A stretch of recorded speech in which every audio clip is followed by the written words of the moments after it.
What's good, everybody? What is good? Carlos Holloway was good with you. Can you hear me? All righty. Oh man, hey, I told y'all though. Didn't I tell you? I told y'all Cooper Rush was gonna be playing this game. When I seen what up, get on in here, Jay Lombardi, Tavis Bang, what's good with you? Boo Thing. Happy birthday, Boo Thing. Throw your head in there. Happy birthday, Boo Thing. But see, this might be the game I'm trying to tell y'all, right? Boo Thing's birthday today is on Halloween. Boo Thing, what's up, T Smooth? Come on in here, get on in here. What's good with you, Jay Freeman? How y'all doing? Boo Thing's birthday. Happy belated birthday to my boo. What's up, Eric Montana? So she gonna give us some luck today. And the Cowboys beat the Vikings last year with Andy Dalton. So that's and guess what? And guess what? Andy Dalton was a redhead. Okay. Andy Dalton was a redhead. Hey, shout out to you, Thurston, for your birthday for your boo as well, wifey. Because I mean that's what they just do, KMT. They just do those type of things. But listen, Andy Dalton was a redhead. He won last year. Cooper Rush is a redhead. It's gonna happen. And I'm gonna say one more thing. If Dallas wins this game, because remember, if y'all watched the show last week or 2 weeks ago, I said if the Cowboys beat the New England Patriots in this game, they turn the corner because Dallas always lose those games. Everybody knew Dallas lose those games. They had a little rough schedule. I mean, the Chargers game usually lose those type of games too. Is it still good? Um, the Chargers game, we Dallas lose them games too. And then the Patriots game with everything going against Dallas. Dallas lose those games, especially in New England, especially against Bill Belichick. Dallas lose them games. So for Dallas to win that game and then Dak gets injured, Dallas still pulled that game out. Appreciate all the happy birthday love. Appreciate all that happy birthday love. But y'all feel me? I was like, okay, Dallas may turn the corner if they win this game. Now, this is one more step and Dallas may have turned the corner because if Dak sits out this game and Cooper Rush comes in, this plays one game, and I've been calling this the inner Jason Garrett. If y'all watch my post, I said I don't have confidence in Cooper Rush, but he might do his inner Jason Garrett today. He might do his inner Jason Garrett, his Thanksgiving. I was there. I watched. I wasn't there, but I was watching that game when it happened live with Jason Garrett because I was like, oh my God, Jason Garrett, man, we gonna lose. And then he wasn't even playing good in the beginning. You know what I'm saying? Then he turned up and went nuts. So this is the inner Jason Garrett game. And he was a redhead too. Like, listen to this, y'all. Like, y'all gonna go back to this and remember y'all heard it first, right? Okay. Andy Dalton beat him last year. Redhead. Cooper Rush playing today. Redhead. Jason Garrett. Enter Jason Garrett when he went nuts. Thanksgiving. What was he? Redhead. Hey, if it happens, y'all remember. That was that redhead. You heard it over here. You heard it here. You heard you heard it here. It's correlating. It's correlating. It's correlating. Yeah, run the ball, but Cooper Rush might play crazy. You know what I'm saying? He might play crazy. We'd be like, what the hell? He won't do it no other time. Okay, you understand this? That's why I'm saying his inner Jason Garrett. He won't do this no other time. Don't get fooled. If he comes up there and turns up, I ain't getting fooled. People like, oh, y'all said this about Terrence Steele. You said this about Terrence Steele. But guess what? I had every right to say that about Terrence Steele. I had every right to say that about Terrence Steele because he hadn't shown even though I never was killing him like, oh, he's just hot waste trash. No, in the beginning, but I saw potential even when he was undrafted. But that's a whole nother story. But as I said before, I'm not going to get fooled if Cooper Rush goes nuts today. I'm not getting fooled. Okay, I'm not getting fooled. He's just doing an inner Jason Garrett today. That's all it is. And it's one more thing, and the Cowboys might be for real. So that's what I'm gonna look at in this game. And I'm keeping an eye on this Buccaneers game. You know what I'm saying? What's scoring this Buccaneers? Ooh, them Saints is winning 26-21, 7-13 left in this game. Mm-hmm. Uh-huh. Yeah, Bucks got the ball. Mm-hmm. We'll see what happened with you, Bucks. These New Orleans Saints and Jameis Winston got knocked out. So you feel me? So what do you say? Kids born on Friday the 13th and Halloween are hell on wheels. Damn, that's crazy. I have gotten that. Oh, you're the devil. Trevor Simeon is coming in and hooping. What? What up, Trucker for Life, coming with that banging food over there. Make sure you like this and share this, and make sure that we get all the people in the building. Hit that like button, subscribe, like, share on Facebook. We're gonna have a good time when we do this play-by-play boo thing. That's my luck charm today. Actually, she been doing the last few games. I ain't saying she been the luck, but she usually is the luck. So I'm gonna just say you just stick by my side, boo thing. And since it's your birthday today, happy birthday once again. I will hope everything will be good. You know what I'm saying? Oh yes, Jay Lombardi. I'm so glad you brought that up. I'm so glad that you brought that up, Jay Lombardi. Thank you. And I'm gonna go ahead and post that. Let me get that up there, Jay Lombardi. Because this is the thing. Okay, now listen to me, y'all.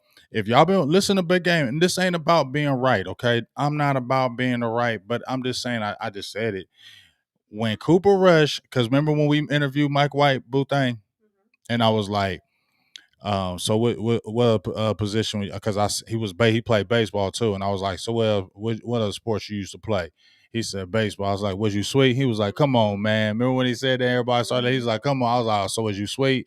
He's like, come on, man. I was like, yeah, I like Mike White, and he was cool. We got to talk to him, everything. And I liked his strong arm. I did a video on Mike White. Remember I did the video when he got drafted 2018. Go check the tape. I did a video on Mike White, and I said I liked him, and I liked him over Cooper Rush.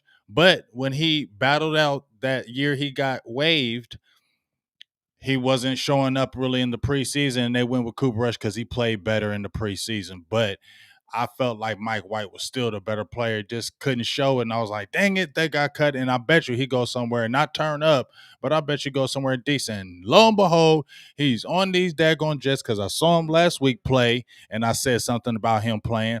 Then he comes in and turns up. I know it was some crazy calls, but I don't care. He was like 37 to 42, 400 yards, 3 touchdowns. Good for you, Mike White. Dallas, you could have been backing up Dak right now instead of Cooper Rush. I ain't hating on Cooper Rush, and he might play good today, but I don't believe in Cooper Rush. I'm sorry, I just don't. I don't think he's that guy. You feel me? Mike White had the better arm. He had a better arm. He wasn't great throwing the ball as far as completing the ball. And when he was in preseason, had his little way. And I was frustrated because I still wanted to keep him. I didn't want them to cut him and keep Cooper Rush. And look at him turning up on them damn Jets. Nice. Okay. Okay, well, we got somebody else as another. Okay, shout out to you, RB Nightmare birthday. I'll give y'all shout out since it was Libra Gang. It was Libra Gang because now it's Scorpio Gang. If y'all Scorpios in the house, any of y'all Scorpios in the house, shout out to you, Scorpios.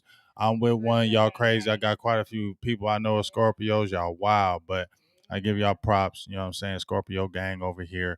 It's still a Libra gang. She got more Libra gang in the family, more Libra gang in the family than any Scorpio gang. It's 4 Libra gang to your Scorpio gang. You know what I'm saying? It's 4 Libra gang. I'm gonna say that one more time. It's 4 Libra gang to your 1 Scorpio gang. So just make sure you know. You know what I'm saying? My son Scorpio. I mean my son Libra gang. My oldest, her 2 daughters Libra gang. You feel me? So we Libra gang. So don't slip. Yeah, I feel you. Ben DiNucci ain't starting. That's a good thing. But like I said, if we're going to go talk about this game right now, I'm talking about if we're going to talk about this game right now, Vikings. Like I said, I think they given up 129 yards a game on the ground. They're averaging 4.8 yards a carry on the ground against them. They're bottom of the barrel, right? 26th, 29th. You can run on them. And for the guys that they have, like I said, they got Thomason over from the Giants. I think Pierce got hurt. I think he's on IR. Who else? I know they got a few other people over there. I'm gonna pull some stats up right quick.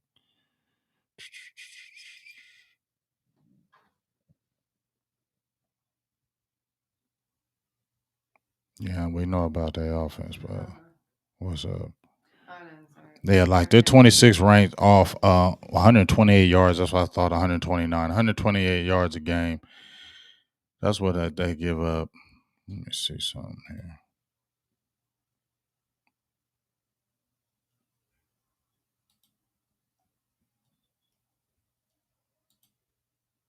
Pull these teams at.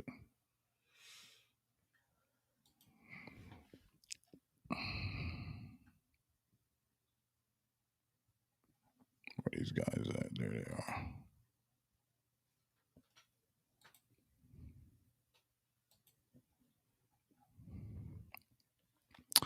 Okay, they got Dalvin Thomason. He got 2 sacks this year, 1.5.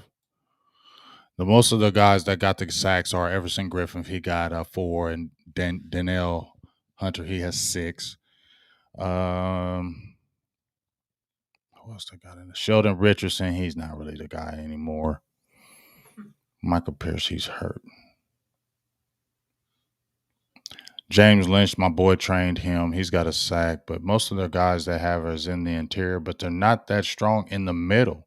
And that's where the guys can. That's where the Cowboys can really attack these dudes. Mackenzie Alexander, where is he at? Yeah, that's who the guy was talking about. Mackenzie Alexander. He's not that bad of a corner, but as I said, they are soft in that middle. You can get them with play action. Really can get them with play action. They might have to use that short passing game. You can hit the guys in the flat. Tony Pollard hit Tony Pollard in the flat. Get these now.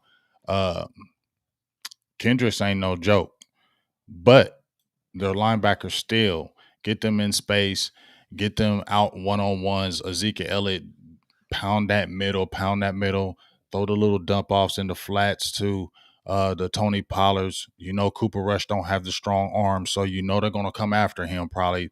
They only blitz like 21% of the time, 22% of the time. But as I said, they are tops and they're like seventh in the league in pressures, 70, it's like 75 pressures, like but they're like in hurries. They're number one in hurries, 46 hurries. So they hurry you, they hurry you, and that's what they're gonna come after Cooper Rush because he don't have the strongest arm.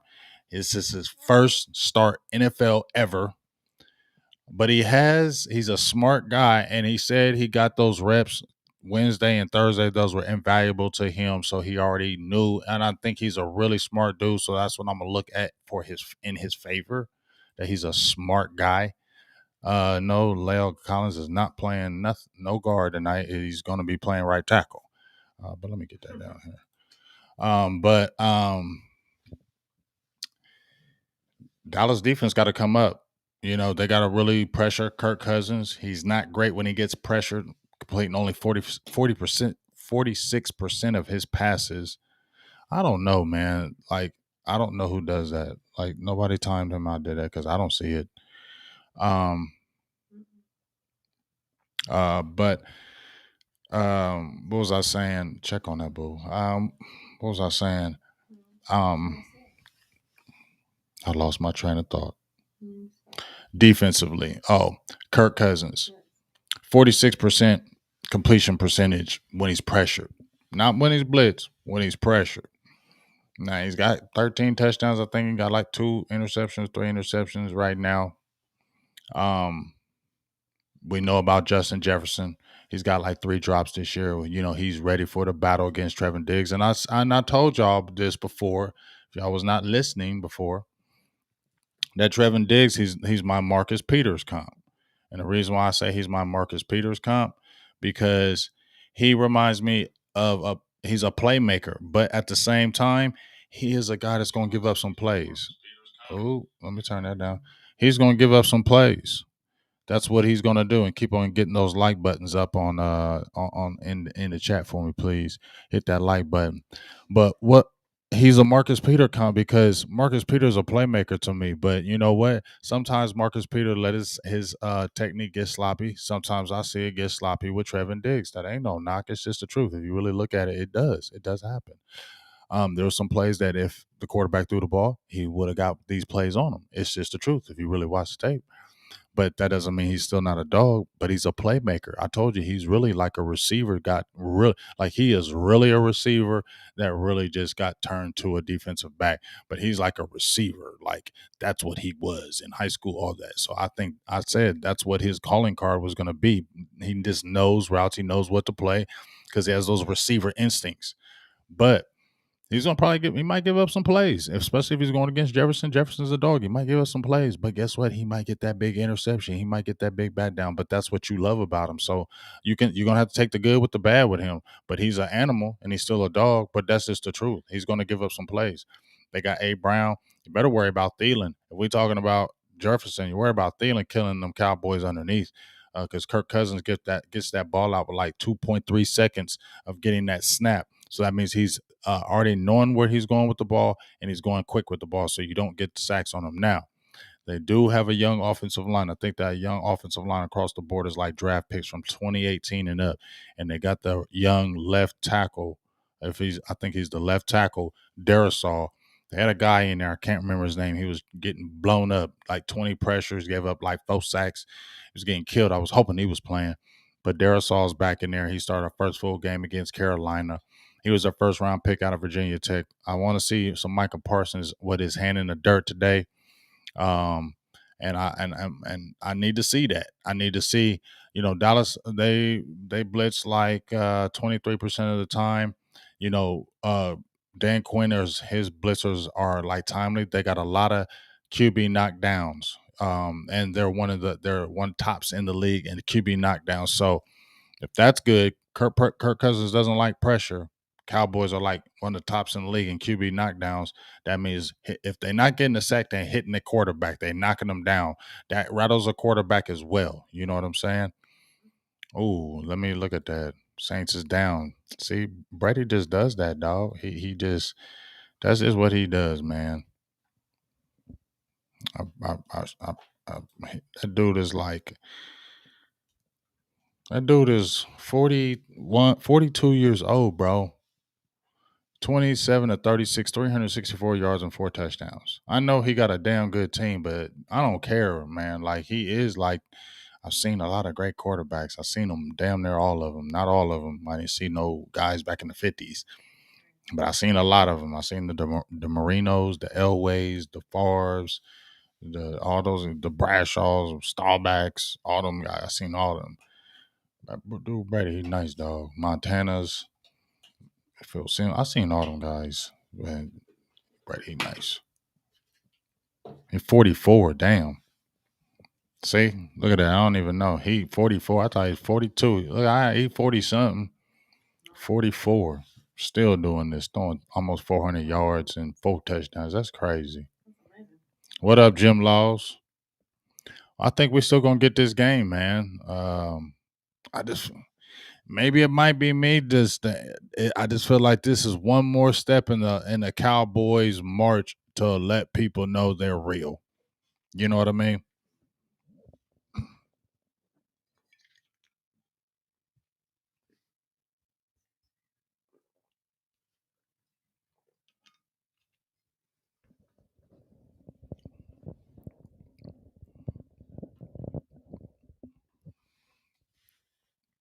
And it's crazy because I saw Brady when he was at Michigan. He was nice. Wasn't that nice, but he was nice. Washington just lost. They ain't nobody. I ain't worried about nobody in the East. I'm keep it real. I once I seen Dallas do what they do, once I seen how they beat the Giants and the Eagles, and I knew Dallas. Once I seen them play Tampa Bay and really watched how they play San Diego, I kind of said, okay, this team might be a little different. They just playing different, and then once they handled them teams the way they're supposed to, I don't care about the injuries. They still handled them. I'm just like, okay, I ain't really worried about the East, especially with these players getting ready to come back. Kelvin Joseph is going to play today. Don't know how long he's going to play. That's going to be interesting to see how much he's going to play. That calf injury is why Dak Prescott is not playing. Libra gang.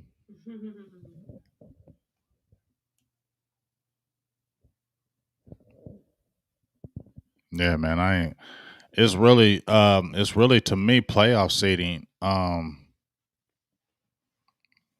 It's just really to me that's what I feel this playoff seeding because Dallas is going to the playoffs. Just the playoff seeding. So that's why the Cowboys still need to get this W because it's a NFC game. They play the Broncos next week. That's an AFC game. You want to win this game. Hey ho, what's up with my dog Mel Hayes? What's up? Go Mel.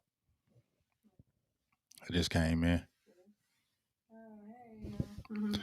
But You see what Wink said? He said that he prepared to put a lot of liquor in that juice bottle. nah, I don't even got no liquor for real. You should go get some. Yeah. Yep.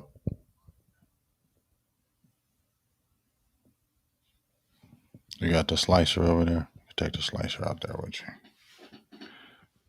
You should run out there before the game starts. Here. Store. Yep. Get some drink right quick. Drink for the birthday.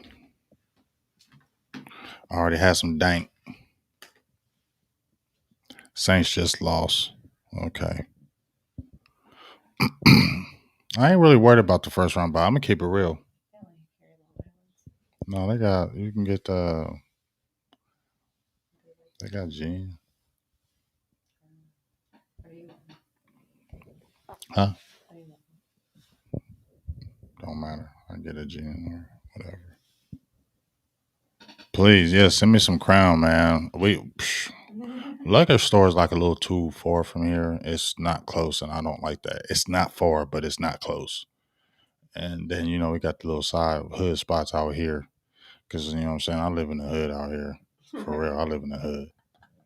Mm-hmm. For real.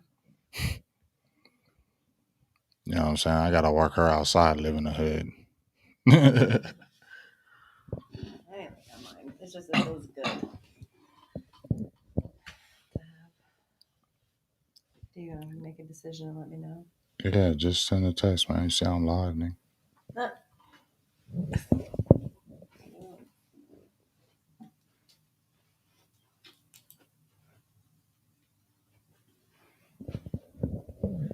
So we got what 141 left, 29-27. Brady got the ball. Can he do it?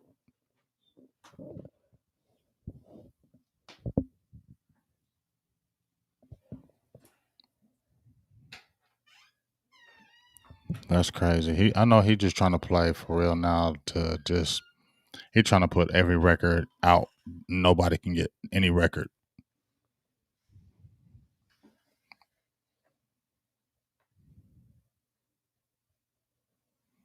No, that's not the hood out here.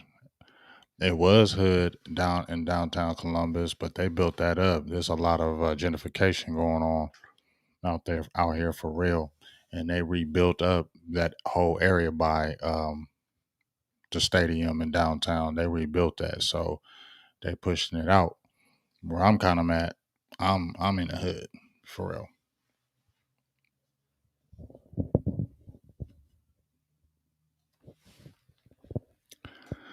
Oh man, Rick Block, that's funny. Sure, sure, whatever you say, guy. I mean, let's see what these Saints can do. That'd be really good if they could pull this victory out. Let's see. It's real. It's gonna be real nice. Loud up in that building.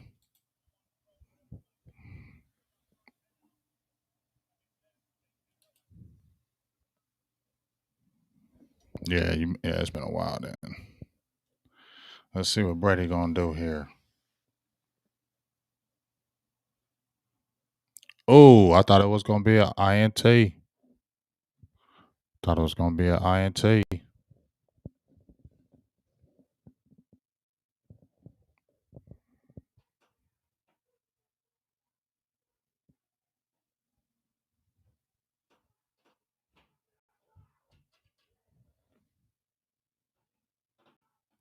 Oh boy.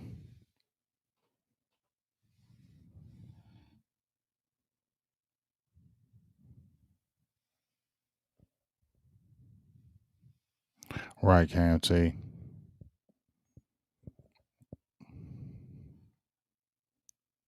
Oh, there it is. Ball game. Brady throws a pick. Ball game. Oh, and he runs it all the way back for the touchdown. Ball game. Brady, interception. Ball game. Ball game. Love it. Who intercepted that? He almost threw the first one.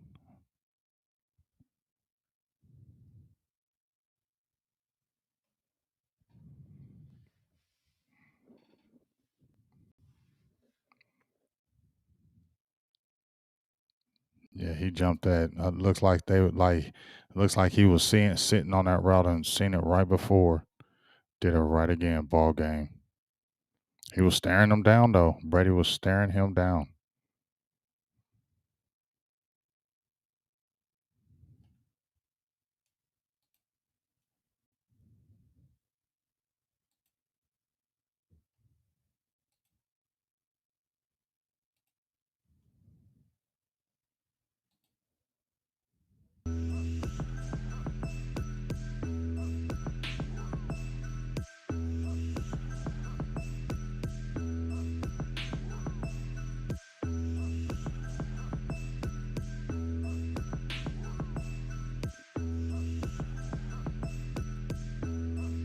So now we're gonna have what?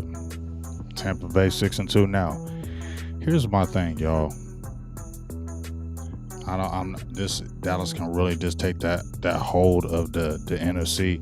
You just saw the Cardinals go down to the Packers. Definitely feel like the Cowboys can beat these Packers this year. If there was any a time where the Cowboys is going to beat the Packers, it's going to be the revenge game for Mike McCarthy playing these Packers in the playoffs and beating them.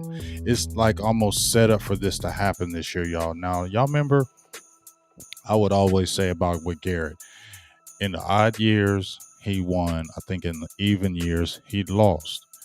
If was I am I correct on that? Because he got no his odd years he lost, his even years he won, and I would always say that. And you know how you just have a feeling when at the end of the season it would happen. You just had this feeling something was going to happen with Garrett, or you just see, oh boy, this is set up. This coach is going to play against the Cowboys and they're going to kill Dallas because it's just set up for it to happen. Have y'all just had that feeling about the Cowboys? I have. So, still minute 24 left, 36-27. But they have to get what, 9 points? No, they still lost. But I just feel like this year it's just set up for Mike McCarthy to beat Aaron Rodgers in the playoffs. I just feel like this is the time for them other times maybe it wasn't the time for Garrett because Dallas wasn't going to ever win with Garrett. Dallas was never going to win no Super Bowl with Garrett or Romo. That's what I had said. I also said Dallas would never win a Super Bowl again. I could definitely eat that crow, but I definitely said they weren't going to win a Super Bowl with Garrett and Romo. Now, McCarthy in this thing is set up. Your old coach and your old quarterback was talking all that trash about you. This is set up for them to meet up in the playoffs and Dallas beat them. Ooh, big sack. Big sack on Brady. Yeah, I hear you, Mel. Hey, you got your opinion, Rick Block. I ain't hate on you. See, we don't kick you out. We don't block you or ban you as long as you being respectful and you can talk the trash up in here. We'll never block you or ban you in here. That's why we like it in here. We have a good time. But but we're not going to agree with what you're saying, especially when we Dallas smacked the Eagles. It's not about even the hate of back and forth. It's just Dallas is the better team than the Eagles, and that's just the truth, whether you like it or believe it or not. And it's not even being a Dallas fan. Average fan could sit on the outside and look in and see that the Cowboys are clearly, when I say clearly, they're clearly a better team than the Eagles, and that's just the way it is.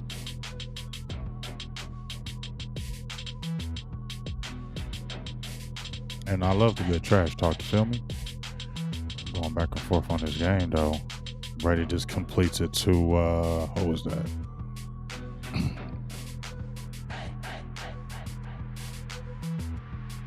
Johnson. 42 seconds left in the game. 36-27.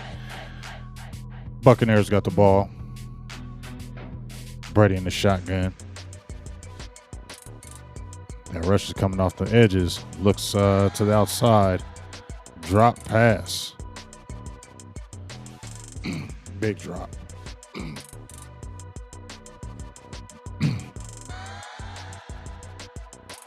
So you got 42 seconds left in the game. Buccaneers have no timeouts.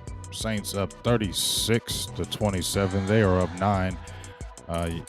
There's no way you're going to come back and win this, but it's good to watch. And Saints are going to be 5-2. Going to drop the Buccaneers to 6-2. Cardinals just lost, so there's no undefeated teams. Look at them coming again after Brady has no mobility. Another big sack. He doesn't have the mobility. He may be the GOAT. But one thing he don't have, with him being 44 years old, he don't have no mobility.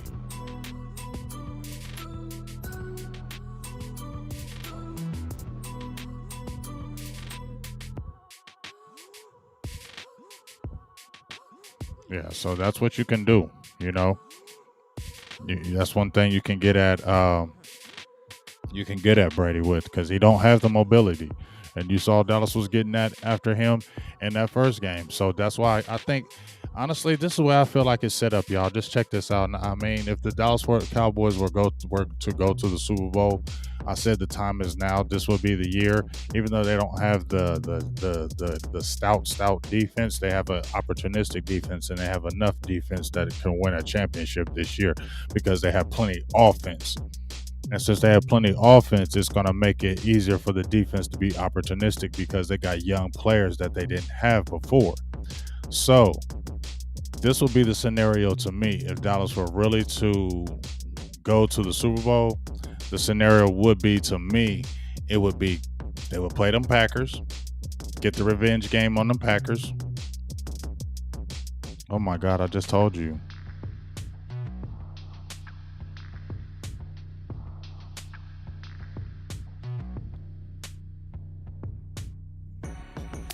So what I'm saying is it's set up for them to either beat the Packers, your revenge game, Mike McCarthy, and then you must play the Buccaneers. You have to play the Buccaneers, not the Seattle Seahawks or somebody else, Saints or something like that. No, that's not what it's for. What this is for right here. Final Saints win 36-27 over the Buccaneers. Big game. Saints come in there and do their thing. We like seeing that.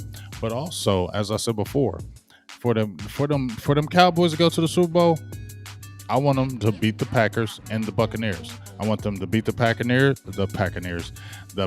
because I'm tired of the Packers always beating Dallas in the playoffs. And then now it's just poetic justice for Mike McCarthy to beat Aaron Rodgers. And then Dallas is supposed to beat the Buccaneers because they're supposed to get the revenge from playing in week 1 and barely losing to them. So they must play them again and thwart and slay the dragon of Tom Brady, because they haven't beaten Brady in forever. So they beat the Patriots and Bill Belichick. So now it's only right for them to come back and beat Brady, since they haven't beat Brady. And it would be poetic justice, and that would be their march to the playoffs. And that's what Big Game James is calling. If the Cowboys will go to the Super Bowl, that's who they have to go through. It has to be the Packers they beat, and then the Buccaneers they beat for the championship, and then they go to the Super Bowl. That's what it would be from me. You heard it here. Remember it.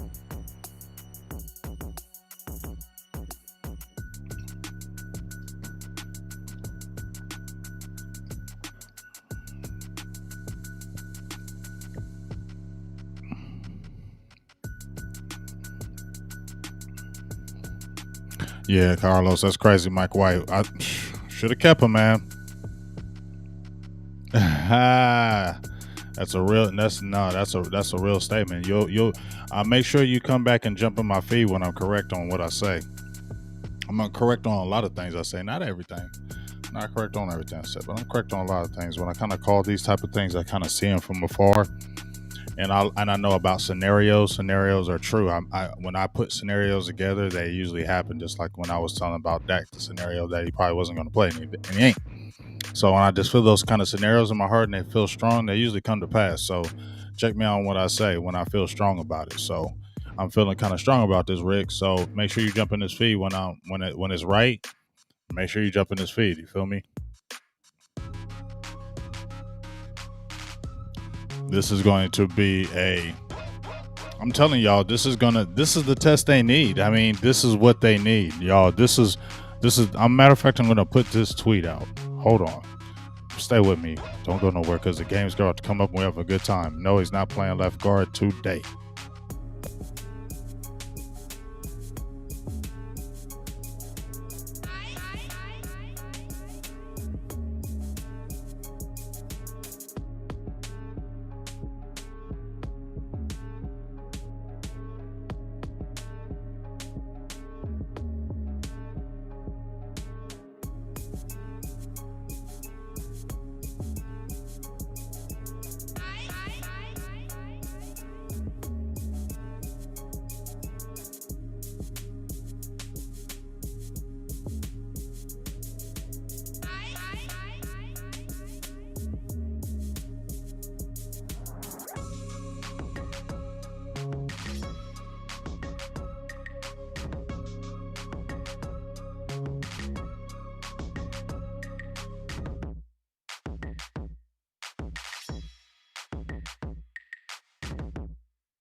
All right, I'm back. Sorry about that. So I'm gonna pull up a couple things. Let's pull up this. Let's pull up how this NFC is shaping up right now. Dallas can really do some things if they win this game, and I'm not calling it a win, but I feel like this can definitely be a win. Like this can be a win game, y'all. Like this can be a game where um, I think this is the game where they show once again that when you're on your march to show legitimacy, when you're on your march to be real, you have to have these type of games to show you're real. And I think this is a game that Dallas needs to show they're real. Not saying that if they lose this game, this is not a real team, but I think this would further cement. Okay, they beat New England when everybody thought they was gonna lose. They won that game in San Diego on the last second. Dak is a last minute scratch. Cooper Rush has his first start. They beat Minnesota. You feel me, y'all? Just feel me on this. Remember I told you about the redhead things too. I'm telling you, I need Cooper Rush to channel his inner Jason Garrett. The redhead is going to be alive today.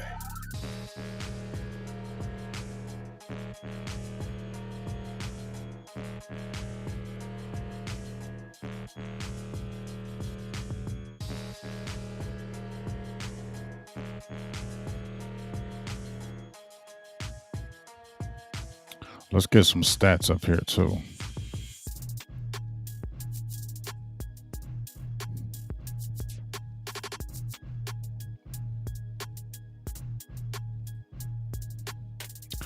Xavier Woods. That's going to be interesting. Harrison Smith, Xavier Woods. Xavier Woods is having his best year actually right now, especially in coverage. Teams are only completing 54% of their passes against him.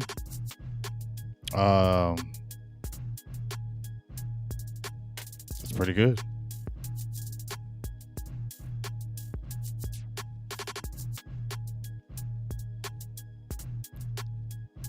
Got a couple pass breakups.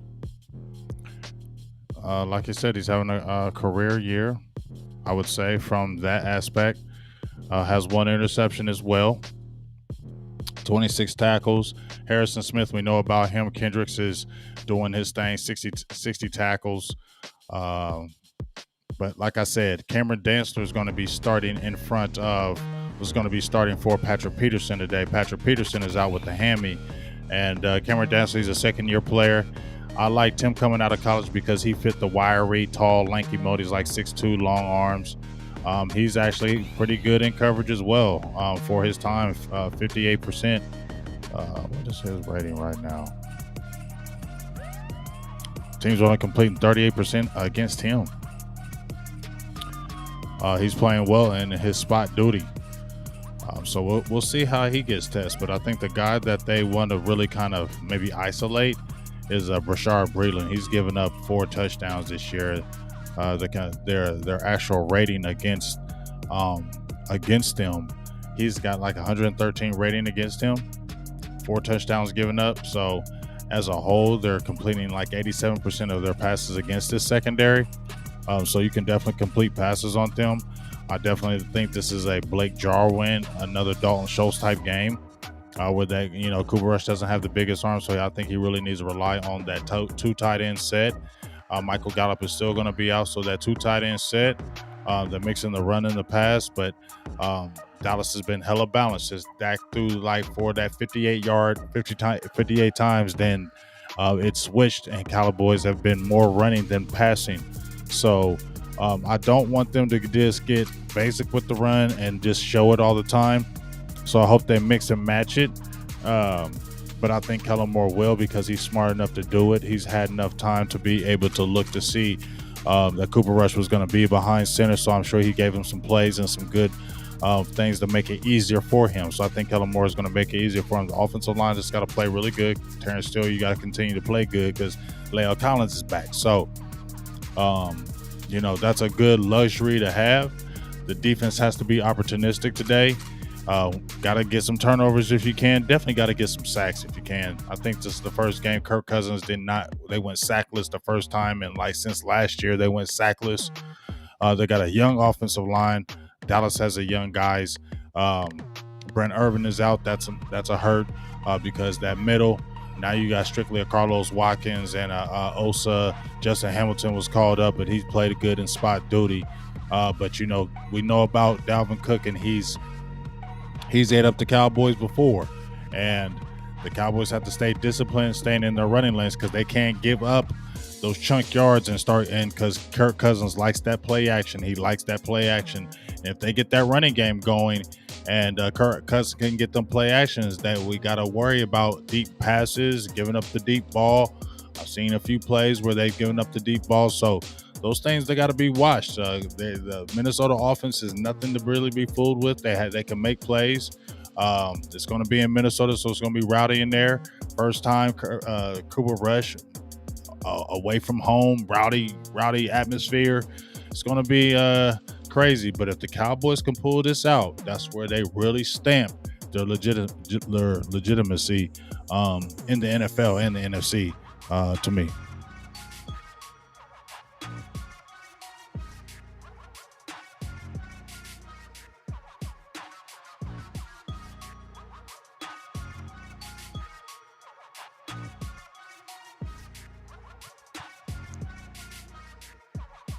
I don't know.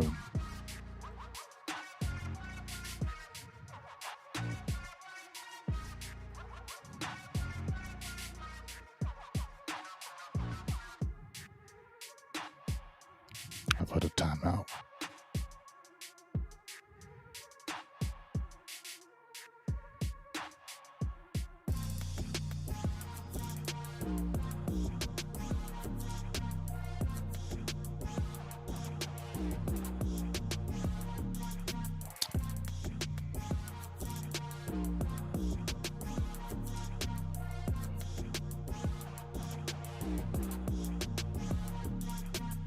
Checking out few other stats here.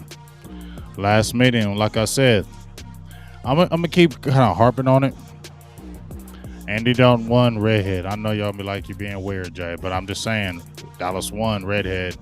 Andy Dalton 31-28. Redhead playing today. Cooper Rush. And channel your inner Jason Garrett redhead. It could happen. It's going to be hostile environment. I'm watching some highlights from this of these games. This Charger Patriots game.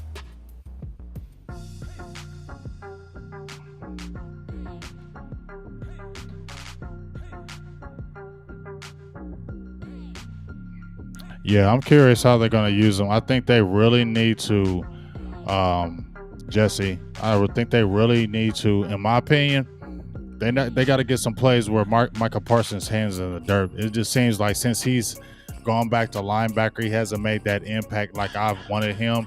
I know he's probably going to be a dog as a linebacker, but man, he's so good with his hand in the dirt. And he just causes so much havoc, especially when him and Osa are next to each other. And Golston is back, so you can use him in packages. Golston can stand up. They had Ghost standing up. So I'll be glad. It's crazy. I'm going to say Dorrance Armstrong Jr. coming back. I really want him to come back because it's another piece that they can move Parsons around. But I hope they put him in the dirt a few times, man, because if he can get after Kirk Cousins, man, and get him a nice sack on him or some pressure, get him off of his little spot, it'd be good for Dallas.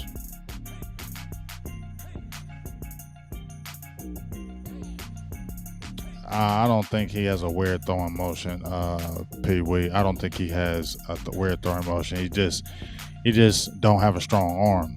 What's up, Quentin Jones? He just don't have a strong arm, so that's just kind of gonna play into part today. Zeke out there. Gonna have to have a big game from you, Zeke. Tony Pollard, man. Offensive line. Like I said, y'all, this is a game where I keep on coming back to it, man. This is the game where Cowboys can really show what they're worth. Let me get a tweet in right quick.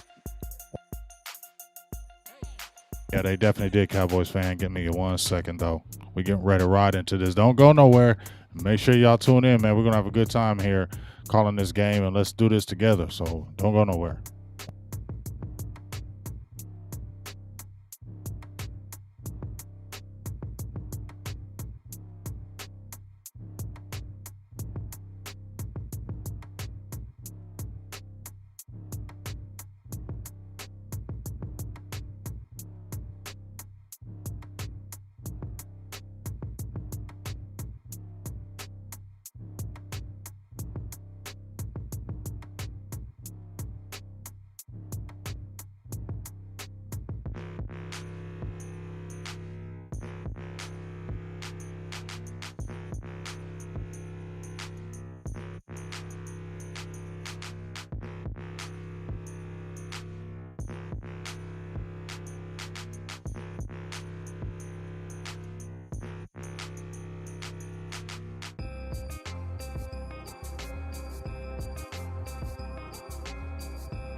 All right, I'm back. Yeah. Hey, like I told y'all, I made a video earlier this week about what Dallas could exploit. I said Dak was still going to be on the man with that calf. So this has to be a game. Like when they played the Eagles, they ran 39 times, I believe the Chargers 31 times. So this is going to have to be one of those games, but it can't be a game where it's just so obvious that they're just trying to run.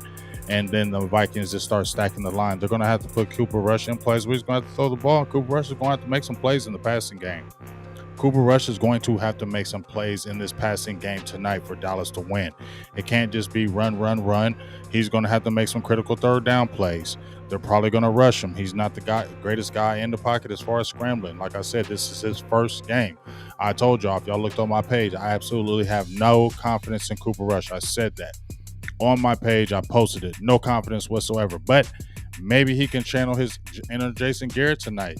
Like, if you would have kept a Mike White, maybe he turns up in this game. He turned up in them Jets. But, hey, this is what it is. Mike White is playing with the Jets, and he's not playing with the Cowboys. Cooper Rush is. So Cooper Rush, show us. I mean, show us Cooper Rush. You know, you outplayed go gadget Gilbert. Gilbert was on the squad. Everybody thought, I thought Gilbert would take a hold of the second quarterback because he showed that moxie in the Pittsburgh game, and he had a nice arm. He had good size, and you were like, okay, this is a guy that you can say can be a backup to Dak Prescott, but he just hadn't been showing it. Much like Mike White hadn't been showing it, wasn't showing up in the preseason, so they went with the guy they felt more comfortable with, who had been in the program, who they know, who knows the staff, who knows the players. That's what it really probably boiled down to, in my opinion, why they kept Cooper Rush, because he knows the program. He knows. That's what happens when you're a backup. You'll end up going back to the same team because you just know these guys so well. And I think that's what's happening with Cooper Rush. So I'm hoping, since he knows the team so well and they know him, that can really step up and really work for Cowboys' favor today.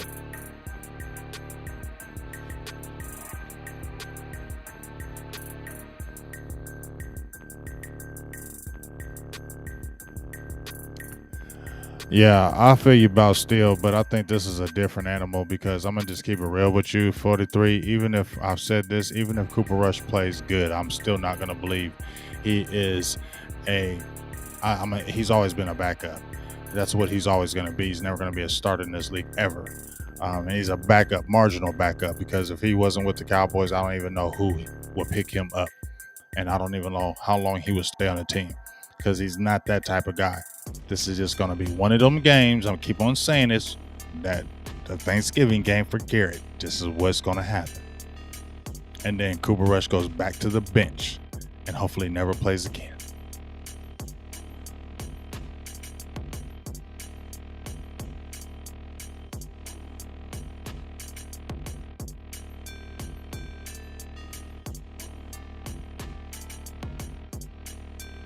They're getting ready. Cowboys always bring a draw.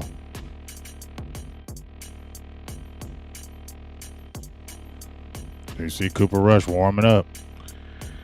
What you gonna do, Coop?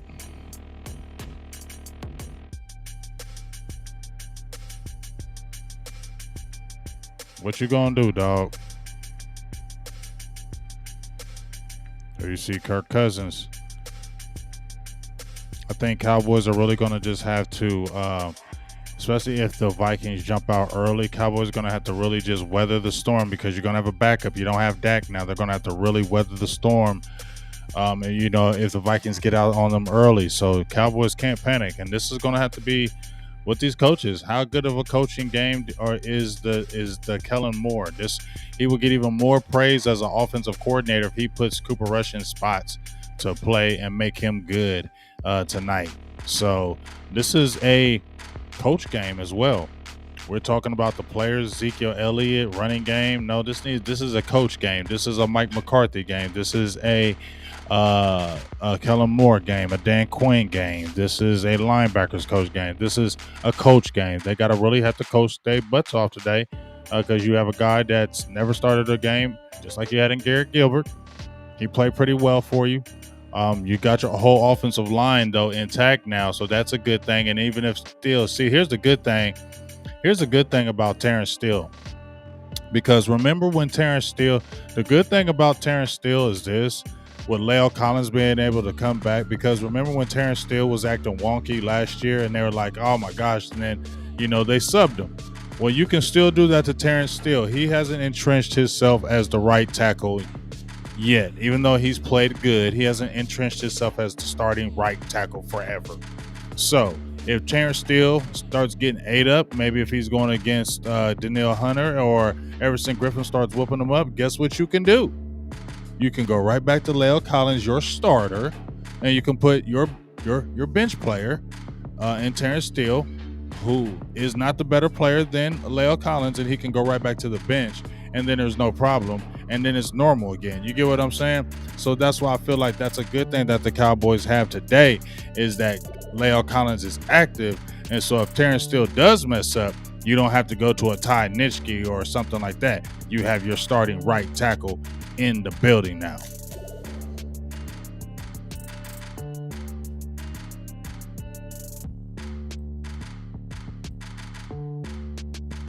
I thought Cam Newton would do something for Dallas, but nah, I don't. I just don't feel it now. Uh, I just really frustrated that Mike White is starting at New York. Wish he was here. I just feel like they're gonna probably look at that Will Greer thing and probably roll. If Cooper Rush plays anything decent, boy, that in my thing. If Cooper Rush plays anything decent, that's going to solidify for them not to get no bias because you know they ain't trying to spend no money on nobody. They're not doing that. I hope again, being this defense keeps us in the game. It's going to have to because it got, like I said, we saw Damian Harris run for 100. Now, two of his runs were for 22 yards apiece, so that took a big chunk of his yardage. And it was two of overrun plays by the Cowboys and why he got those yardage. But still, at the end of the game, he was getting around 4 yards a chunk, getting about 3 yards after contact in the third quarter and beyond.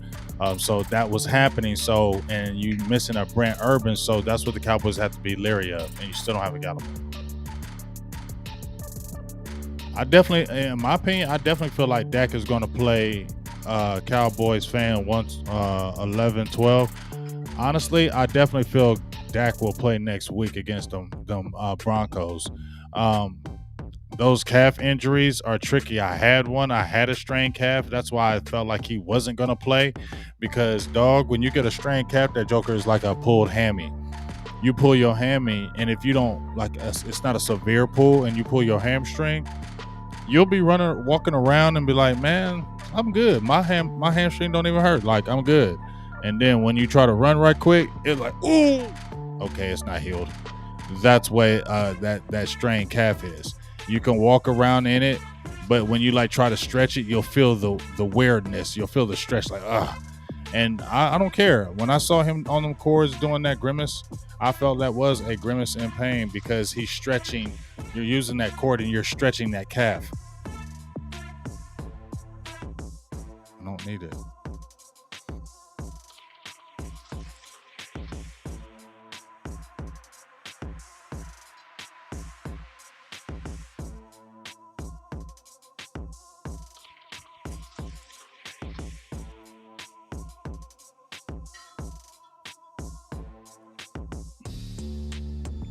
Okay, and I definitely feel like I said it in pregame that Kirk Cousins was going to get a 300-yard. Hey, man, I made the post this week about the Cowboys and everybody besides Trevin Diggs. They're averaging like completion rating of like 67, 68%. Jordan Lewis is giving up like 66% in coverage. Anthony Brown, 63. J-Ron Kearse, 68. I believe DeMonte KZ, 60. So teams are completing plenty of yardage against us. Dallas is like worse in the league against yardage against. So I feel like Kirk Cousins is definitely probably going to have a 300-yard game. It's just, can Dallas get them off in third downs? Because I believe they're second in the league behind the Vikings in third down percentage on defense and getting them off the field. So Dallas is, I think, still like 31% in getting teams off the field on third down. That's really going to have to come into play tonight because I do think this is going to be a game where Kirk Cousins is going to throw for 300 or more yards. Dalvin Cook, he may have a big game, but this might be a game where Dallas just makes plays when they need it to. You could probably maybe look back at this game and say, okay, well, they dominated Dallas and everything, but Dallas won. This might be that game.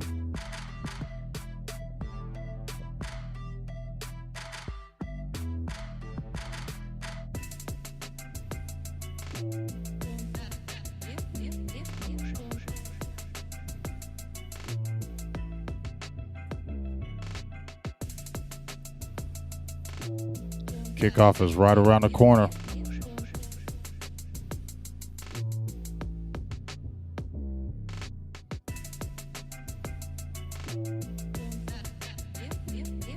I think kickoff is like at 8:25, 8:20. So we got about 18 minutes till kickoff. Let's get ready for this ride.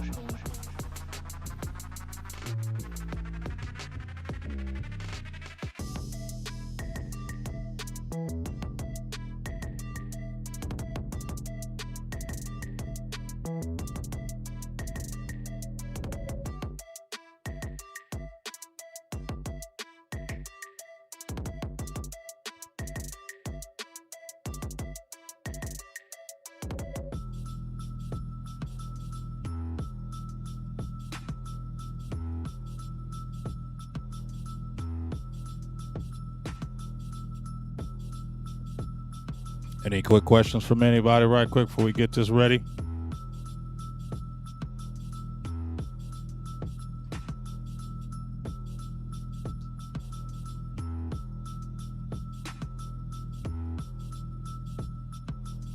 Happy Halloween to you as well, Carlos. I'm sorry, Gambino. Libra gang.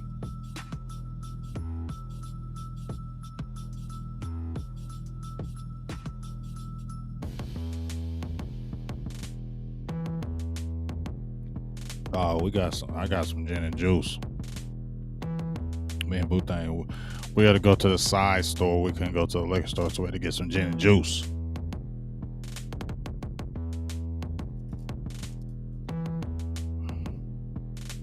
Good question. I like that question right there. I'm gonna get that question up. Who is my game changer tonight? Whoo-wee. That's a good one.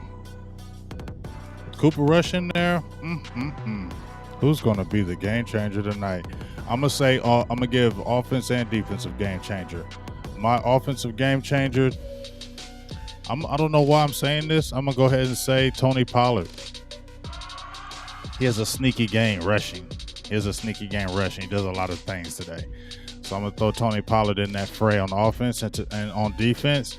I keep coming to Micah Parsons, man. He's got to do it today. He's got to be the difference today. He has to be the difference. And so I definitely want to see my game changer on defense. I want him to be Micah Parsons. Game changer on offense, Tony Pollard. Have a sneaky game. Ooh, whiskey and sushi. I ain't really a sushi guy, but I definitely tap some whiskey. Who's my favorite player on both sides of the ball currently, Carlos? I love some Diggs. I love Diggs, but I ain't gonna lie, I changed from Diggs because once Parsons came on the team, Michael Parsons is my favorite player on the team now. I just love his energy. I love who he is. I love how he jokes around. I love how he comes. He's always. He's a guy that never backs down. He's a guy that's going to tell you how he feels no matter what. He's a straight up guy, and I think I like his personality because he seems like a real dude. He don't seem fake, and I think that's what I like about him the most. And I think he has talent to go with his realness, and he's my favorite player on the whole team. On defense, definitely he took over Trevin Diggs. I still love Diggs. And then on offensive side of the ball, who's my favorite player? CD. I would say CD Lamb. I like CD Lamb because he's like Micah Parsons to me. I love Dak. Dak is a given, but I like CD because I love his cockiness. Every time CD gets up, watch him. Every time he gets up, he's shaking his shoulders. Every time he gets up, when he gets that first down, he's doing. I like that. You know what I'm saying? He's cocky, real cocky. Him, and I like that. I like that cockiness where he's like, you know what, you can't touch me, and that's what I like about him. So it would be CD and Lamb on offense, Michael Parsons on defense, but Michael Parsons is my favorite player.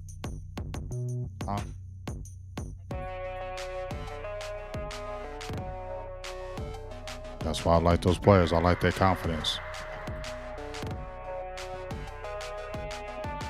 Very disciplined football, Trey. They're going to have to stay in their lanes. They're going to stay disciplined against Dalvin Cook. Very, very disciplined. Stay in their lanes. Gap discipline. Can't be overrun the ball. Like I said, those couple plays that Damian Harris got, they were overrun plays. So they got to stay disciplined on Cook because Cook will chew you up, and that boy ain't slow. He's running them 4.4s on you, so he ain't slow. And yes, they got Thielen. Yes, they got Jefferson. So it's gonna be Kirk Cousins is not a bad quarterback. So this is gonna be a test. I think the Vikings gonna get a lot of yards on the Cowboys. I think it's just one of them games where Cowboys is probably gonna make one more play than the Vikings to win this. So that's what I'm gonna say. Cowboys are gonna make one more play. That's how they're gonna win. They're gonna make one more play.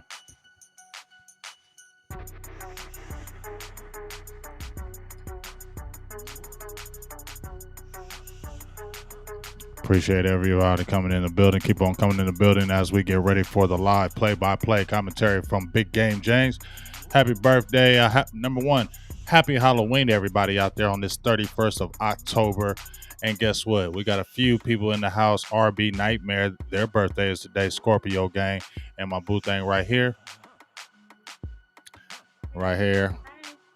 Scorpio gang is her birthday today. So hopefully, we get this dub because she's a good luck charm today. So Redhead gang today. I keep on saying it. I'm gonna keep on speaking to the football gods. Cooper Rush, channel your inner Jason Garrett. Channel your inner Redhead tonight. Channel it, channel it, channel it. I'm drinking red juice. I'm drinking red juice, y'all. Gin and juice. Red gin and juice. Redheads are playing today. The trifecta. You feel me? It's and I ain't the red guy. I don't like red. But hey, it could be that it's it's that theory today. Might be that theory today.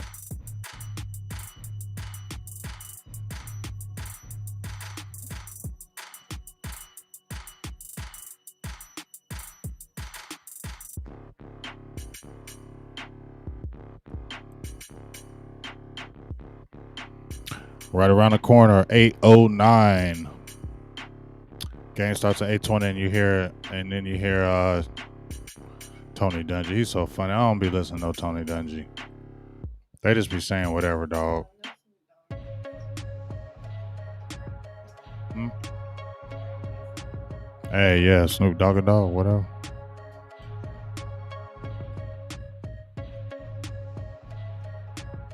I say I'm Iron Mike on the drink. I'll be the hope for real. I'll be the hope for real.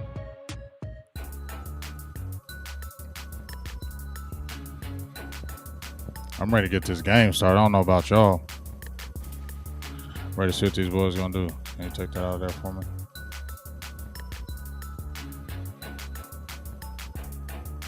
I'm ready to get this game started.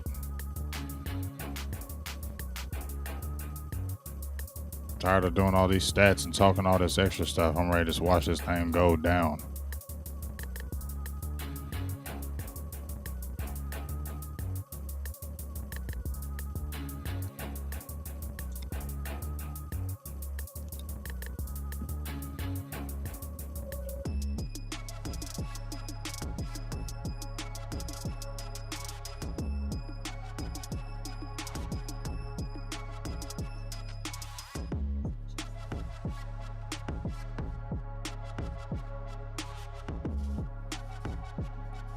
It might happen. Might pull it out. I think sorry. Dang gone. Jerky's good.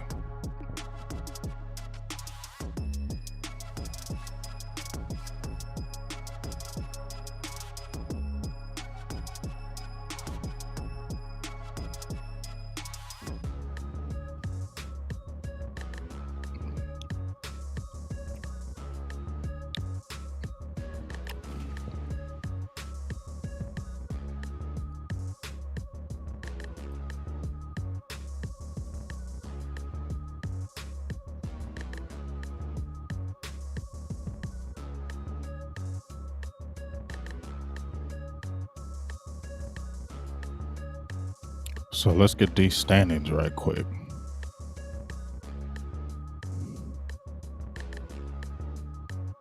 So right now we got in the NFC, the standings currently in the NFC East. Cowboys 5-1. We ain't gonna talk about the leaders. NFC West, Cardinals 7-1. They took that L against the Packers. Rams 7-1. Can't forget about them. Still going to be Packers, Buccaneers. Listen what I tell you. I keep on saying Packers. Packers 7-1 after the big upset against Cardinals. And as you see, Buccaneers 6-2 took the L against the Saints today. Cowboys can still be in that they can still be in that good grid, because definitely they got the Cardinals on the schedule. Can definitely beat the Rams. Definitely can beat the Packers. Banged with the Bucks. They play the Saints this year. Now, I said the games to be circling. Obviously, and besides this one, because Dak's not playing, but the game to be circling, I said this game, the Saints. Remember when I said that game, Boo? I said the Saints, when Dallas goes to New Orleans, watch that game. If Dallas is on a roll, that could be the game the Cowboys slip up because the Saints is like, that's a rival game to them. The Saints hate Cowboys. It's like a rival game to them. And it's hard to win in New Orleans. It's hard. So that's the game I said keep your eye on.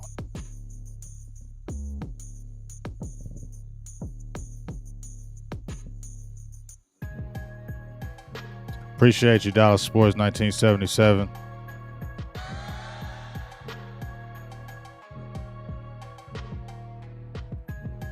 $8:14, 6 minutes until we get it off.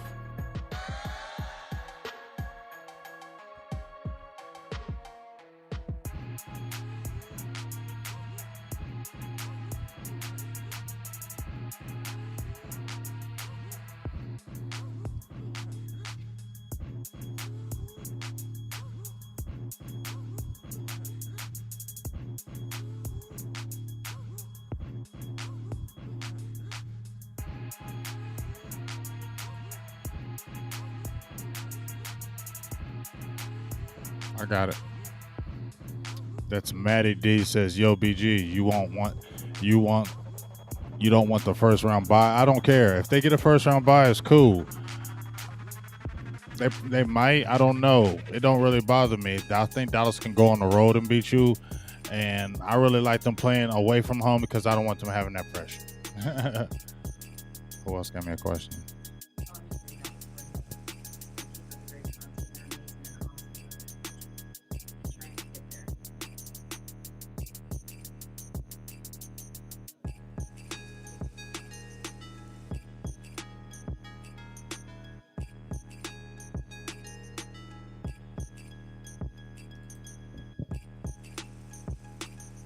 $8:15. It's right here, y'all. They're singing the music. Let's get this going.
Trying to pull up something right quick. Oh, there we go.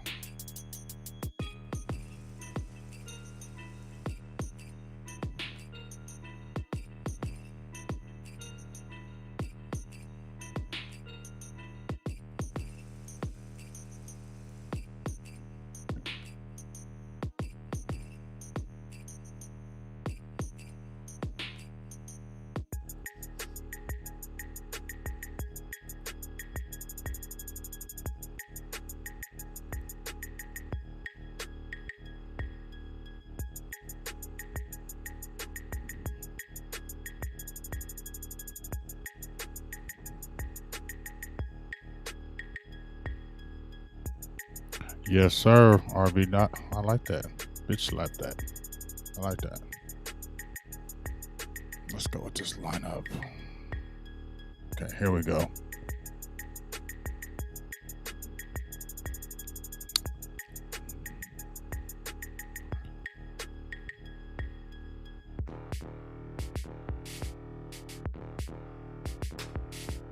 Get that middle.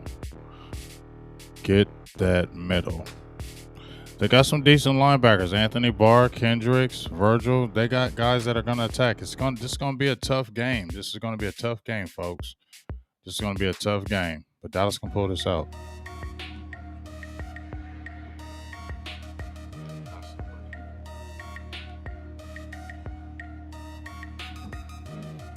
Need to get some 024 going here in a little bit. Wu-Tang has some. Oh no, I can't say that.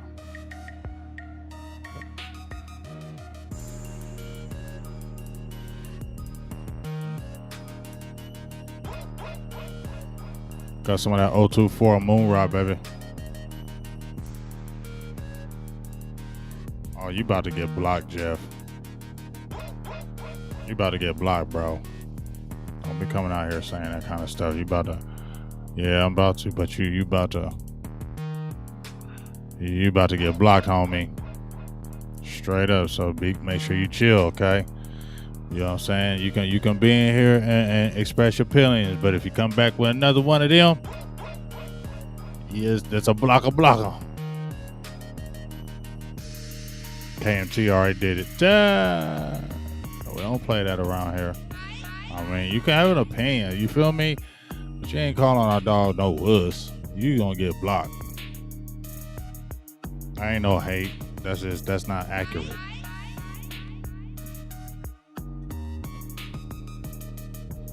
You feel me?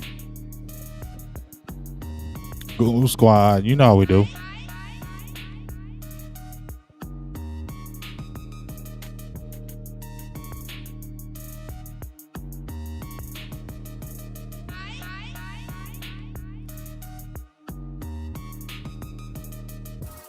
Well, we waiting for this commercial and it's about to go down.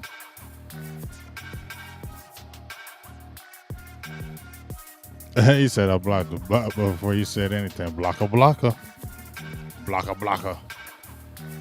Let's get this game popping, y'all. Let's get this dub today. Let's get this dub, y'all. Cowboys gonna get this dub today. They're gonna get this dub.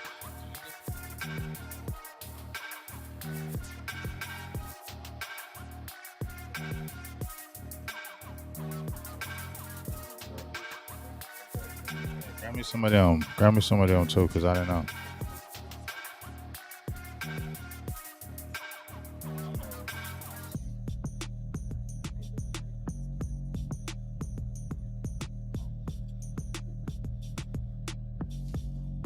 I don't know. I didn't know Dak didn't turn up. Okay. What's good, Lee? How you doing? I'm ready to get this game popping. Y'all don't know about y'all. I'm ready to get this game popping.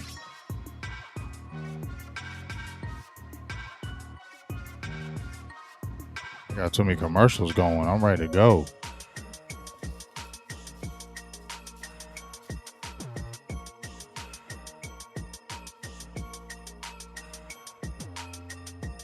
And also, I might be a little behind. I'm watching this straight from my NFL network, so I might be a little bit behind. So try not to spoil it for me, y'all. Try not to spoil it for me, okay? I might be a little bit behind, so I mean I'll be looking. It's up to speed as quick as it can, but I might be a little bit behind. But try not to spoil it for me, y'all. Okay.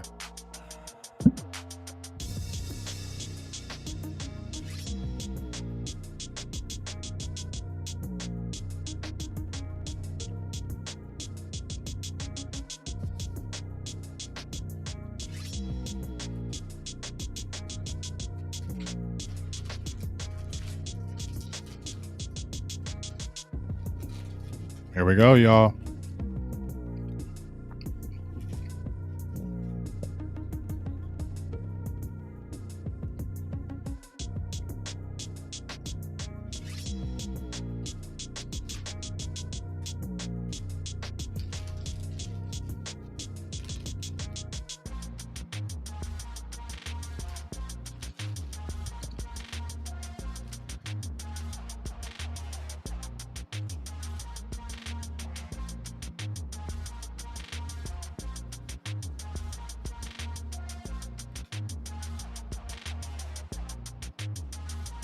There it is. There you go, dog. Talk to him. We got you. Talk to him. We got you.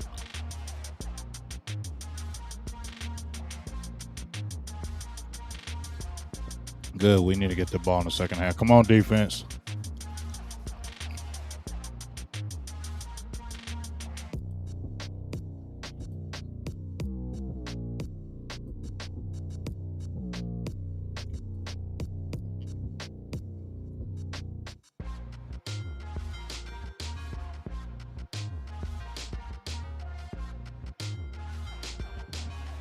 I think this is Dallas Sports 77. I think this is. I don't know what happens tonight, but all I can say is this. This is a true test to me. This is Dallas can win this game without Dak. This is one of those stepping stones like the Patriots game. This is the one more step of saying this team is legit.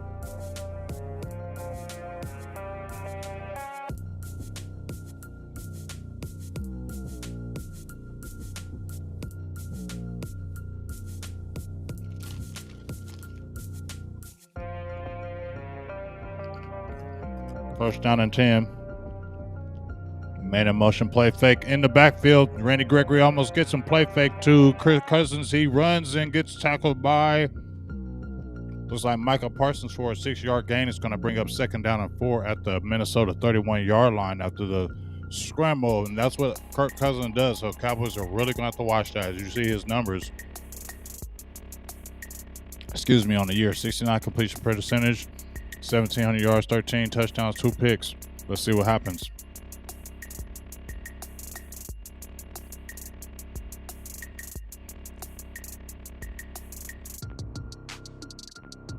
Looks like Cook takes it up the middle. Good stop by, looks like Parsons once again on the stop for a 2-yard run. Dalvin Cook brings up a 3rd and 2 at the Minnesota 33. Cowboys we like to see Cowboys get these guys off early. Don't want to see a long drive starting out.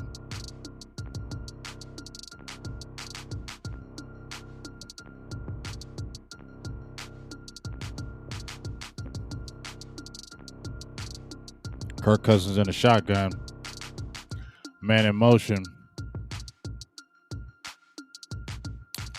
Looks like he's going deep. Great catch over Curse. Great catch by, looks like it was Irv Smith on the catch. Penalty flag on the play, but that might be pass interference.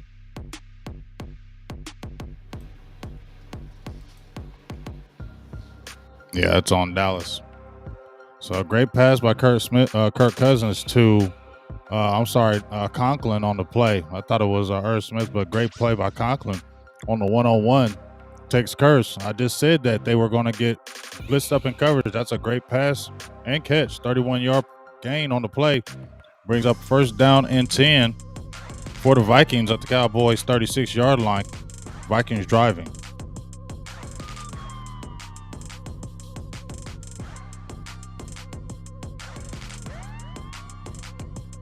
Man in motion, Kirk Cousins throws a quick bubble screen pass over to Justin Jefferson. He gets 3 yards on the play.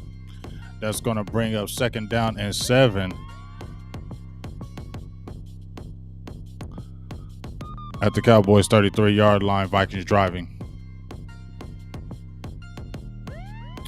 Vikings, like I said, there's always been a good back and forth with the Cowboys. They pulled out the victory last year, and then when Dallas was in Minnesota in 2016, they won that game. 2019, they lost it quick. Oh, looks like they're going for the play fake. That's not going to be a hold. He's throwing it deep. Is it? Nope. Incomplete on the play. Great play by the Cowboys on that. Looks like they tried to get tricky on that play, but that's not going to work. It's going to bring up a 3rd down and 7 at the 33-yard line. Great play by, looks like Chauncey Golston, the rookie, doesn't go for the play fake. Cowboys, looks like they had it set up, but that's a great play by Golston, snuffing out that play. Great play by the young rook. They try to get Justin Jefferson out there. Big 3rd down by the Cowboys right now. Like to see the Cowboys get him off the field. 3rd down and 7 at 33. Kirk Cousins in the shotgun. Here comes the pass rush. He's going deep once again. Great play by Trevin Diggs. Is there a penalty? Yes, it is. Looks like it's going to be pass interference on the play. Looks like he grabbed a hold of him. It was looking like the one-on-one, Jefferson and Diggs, what everybody's been looking for. But looks like they're going to flag Diggs for the pass interference on the play, or at least defensive holding.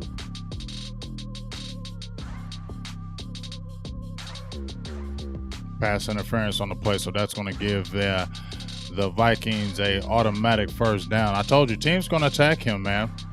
They're not going to be afraid to attack him. As you see his hand on the jersey right there, that's a penalty. They're not going to be afraid to not attack him. I said Trevin Diggs will give up plays, but he will make plays. But you see him, you can't hold the receiver like that. That's a great play on the defensive side, but you cannot grab the jersey. You see a man in motion. Kirk Cousins under center, hands it off to Dalvin Cook. He stops for a loss of one. Looks like Justin Hamilton and Micah Parsons on the tackle once again. As you see, Cooper Rush on the side getting warmed up. Great defensive stop. Cowboys, that's the main thing they're going to have to do is keep Cook in check. I think as you see this game, I said Kirk Cousins is going to be able to throw the ball against Dallas, but they're going to have to keep Dalvin Cook in check. Second down and 11 at the Cowboys 20-yard line after the -1 play on there. Man in motion once again is that Kirk Cousins is in the shotgun. Cousins looks, man over the middle. Looks like this is going to be a touchdown by Thielen. Great play by the Vikings. Touchdown, Adam Thielen. I said that's the guy who you want to watch underneath. He can kill you, and you see him wide open in that zone. Adam Thielen, touchdown. Said this is going to be a dogfight. Said this is going to might be a high-scoring game, but you see the play right here. Kirk Cousins looks like there's double stacked. Somebody missed their coverage on that play. I don't know if it was Diggs or whoever lost their sight. Looks like Diggs may have lost his way on that play. That's a touchdown. Told you, teams aren't going to be scared to go away from him. But as you see, 7-play drive, 61 yards, 3 minutes and 11 seconds. That was taken off the clock. Guess what? Vikings up 7-0 over the Cowboys. Good play fake as you see it again. Kirk Cousins to Adam Thielen, 7-0 Vikings.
Sorry, I had to get my tweet out.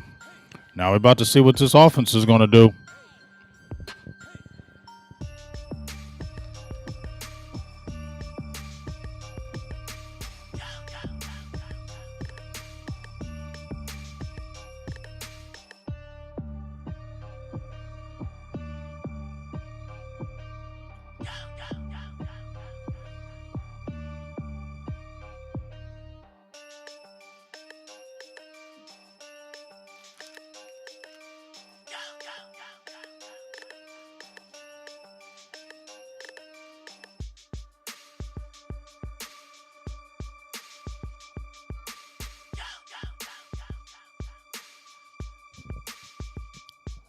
Hey, that's why you make sure that you subscribe to Big Game James, man. Check the page out. Weaknesses I said for the Cowboys that, Kirk Cousins was going to expose was everybody besides Diggs, and he went after Diggs. But giving up in pass coverage, teams are completing about 67-68% of their passes against the Cowboys. So it's not like they're not able to throw the ball, and they're like almost bottom in the barrel as far as yards against and in pass defense as a whole. So I said this was going to be a game Kirk Cousins was really going to eat, but they really had to keep Dalvin Cook in check. They put it in that drive, but when you don't have a Dak Prescott now and they can put the pedal to the metal on their offense, you're going to have to come back and be able to score. That's where you're going to have to see where Cooper Rush is going to have to show what he can do, because the Vikings are going to be able to put some points on the board. Can the Cowboys match it? And that's what we're about to find out.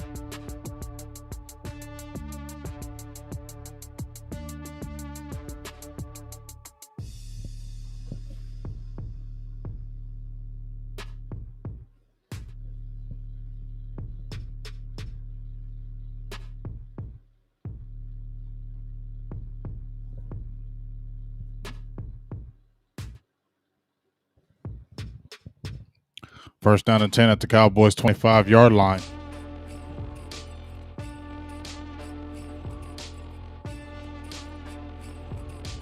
Ezekiel Elliott runs off the left side, gets an 8-yard gain already. We said it's going to be a good big game from this rushing. Elliott starts off good already with the 8-yard gain. Brings it up to second down and 2 for the Cowboys at the 33-yard line.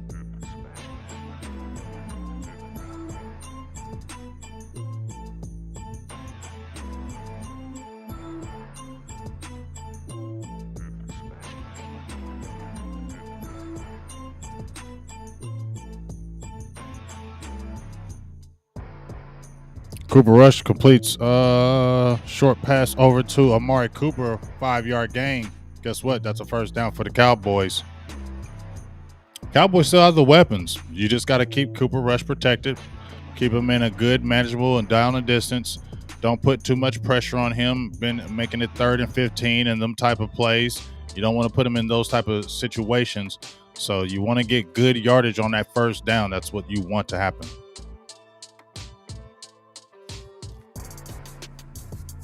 That's just when you saw that pass by Amari Cooper, doesn't have the strongest arm, it flutters. So it's an easy pass to catch, so you don't want it to be fluttering in the air because they can catch it on the defensive side. McGovern reports in. Ezekiel, excuse me. I'm eating on this beef jerky or whatever. This steak jerky is good as hell. I ain't mean to be chewing like this, but that's a 2-yard run by Ezekiel Elliott, second down and 8 at the 40-yard line of the Cowboys.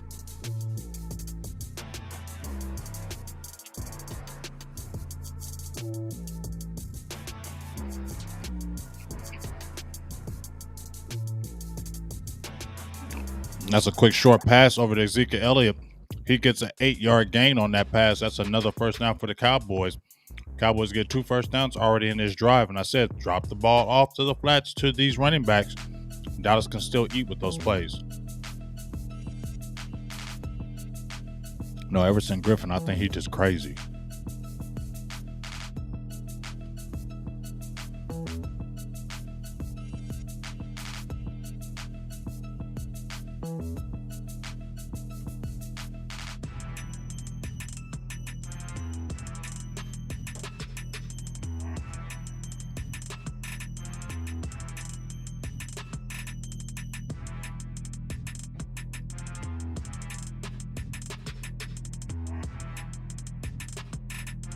First down and 10 at the 48 of the Cowboys.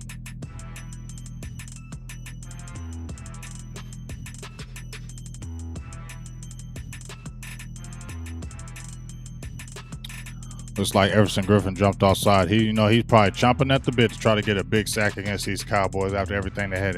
Him and Jeff Kavanaugh had that little back and forth last year. So we like seeing that.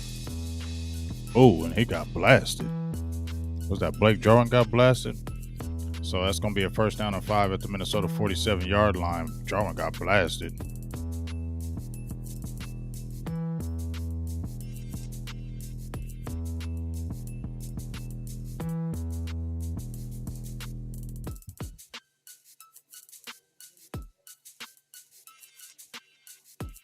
Oh, that was some good get off. He's got that quickness. That's what's hard for Tyler Smith to deal with. Connor McGovern and La'el Collins report in there as tackle eligible. Okay. Tony Pollard, I told you he was my game changer today. I hope he gets a big game today. But you see both the big guys in there. La'el Collins, 6-yard run. I'll get them out of here.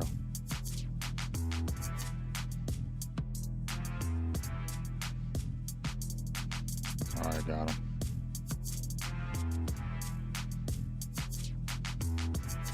Lockdown.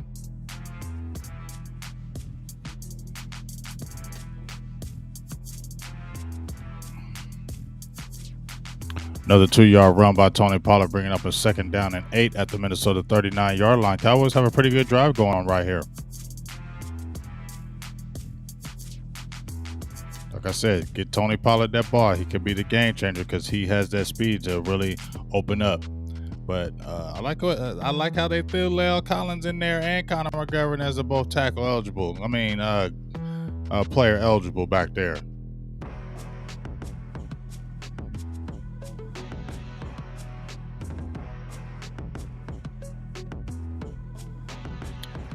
Looks like La'el Collins and Connor McGovern both report in as tackle eligible once again. Let's see how this play goes. Yeah, when he gets back in there full time, boy, it's going to be a good thing. Play fake. Cooper Rush looks good right there. CeeDee Lamb for the first down at the 22-yard line. Give him your first down. There you go. Give me your first down. You know how you do. Looks like the next play, Terrence Steele had the false start, 5-yard penalty. That's going to take it down to 1st and 15 at the 27-yard line as they see the replay. I told you he can eat up on Brashard Breeland. He can't guard him. Cooper Rush, exploit that matchup because Brashard Breeland, that should be touchdowns on him.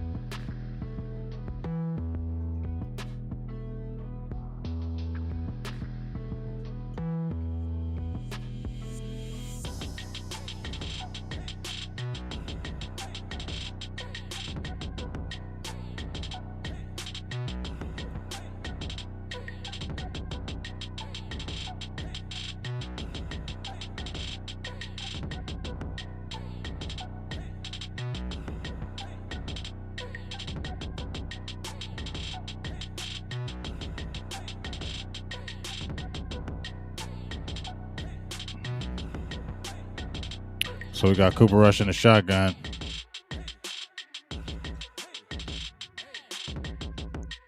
Looks like they came on the rush. Ooh, that was a bad pass right there. That could have been intercepted. Look for Amari Cooper. Threw it behind him. He was open. Bring up a second down and 15. But like I said, Cooper Rush, oh, that ball was tipped because he was open. Ooh. But it looks like CeeDee Lamb gets another 8-yard pass play from Cooper Rush. So that's going to bring up a third down and 7, at the Minnesota 19 after the 8-yard pass play to from Cooper Rush to CeeDee Lamb. Just go after Breeland. He's the guy that you can go after.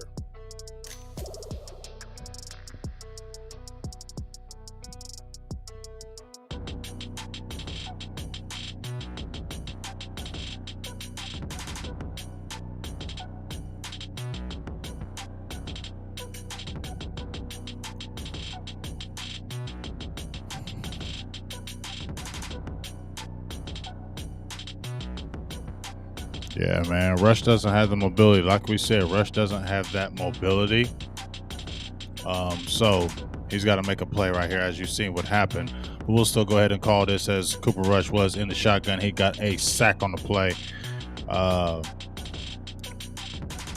Let's see how this happens.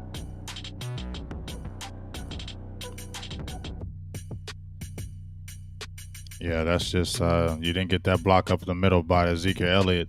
Kind of got that was a good pass rush by Kendricks. Not a good block by Ezekiel Elliott.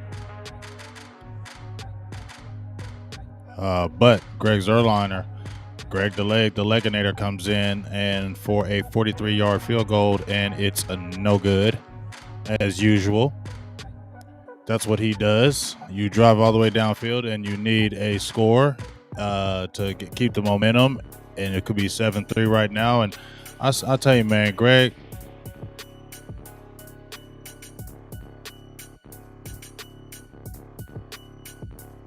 it's like, why are you here? I mean, they have you on the team for what reason?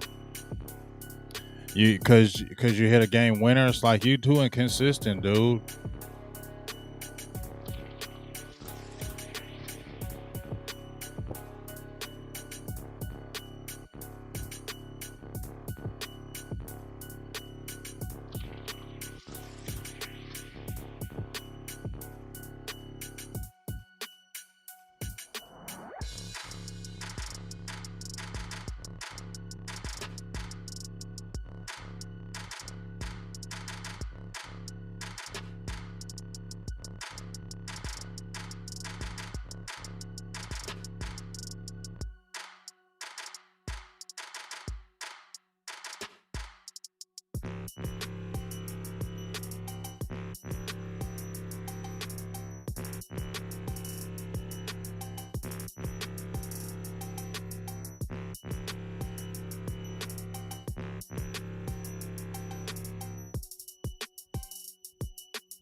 I mean, that was a good drive by the Cowboys, but you got to make that field goal.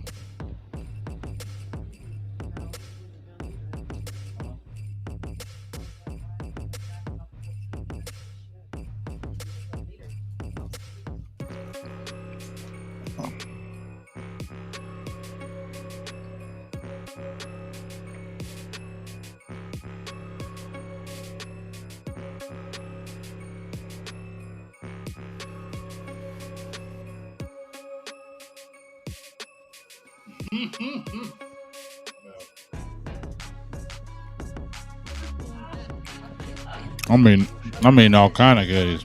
I mean, Whatever I'm putting in front of him. you got these pretzel things, Peanut butter pretzels. peanut butter filled pretzels, steak jerky, Ruffles chips, some drink, and oh no, looks like let me get back to the game because I'm tripping. 15-yard run by Dalvin Cook. Hope it's not one of these games, man. 15-yard run, first down at the 48-yard line. That's one person who can't. I can let Kirk Cousins do his thing. Dalvin Cook can't have a big game because if he does, it's bad. It's over. Quick 3-yard pass over to, looks like Adam Thielen, bringing up a 2nd down and 7 for the Vikings at the 49-yard line of the Cowboys. Defense going to have to step up right here. Defense is going to have to make a play. They're being close, but they're going to have to make a play. You got rookies you're going after. But Dallas doesn't really have that girth right now. You see Randy Gregory gets pushed out on that play, and that was a nice long run.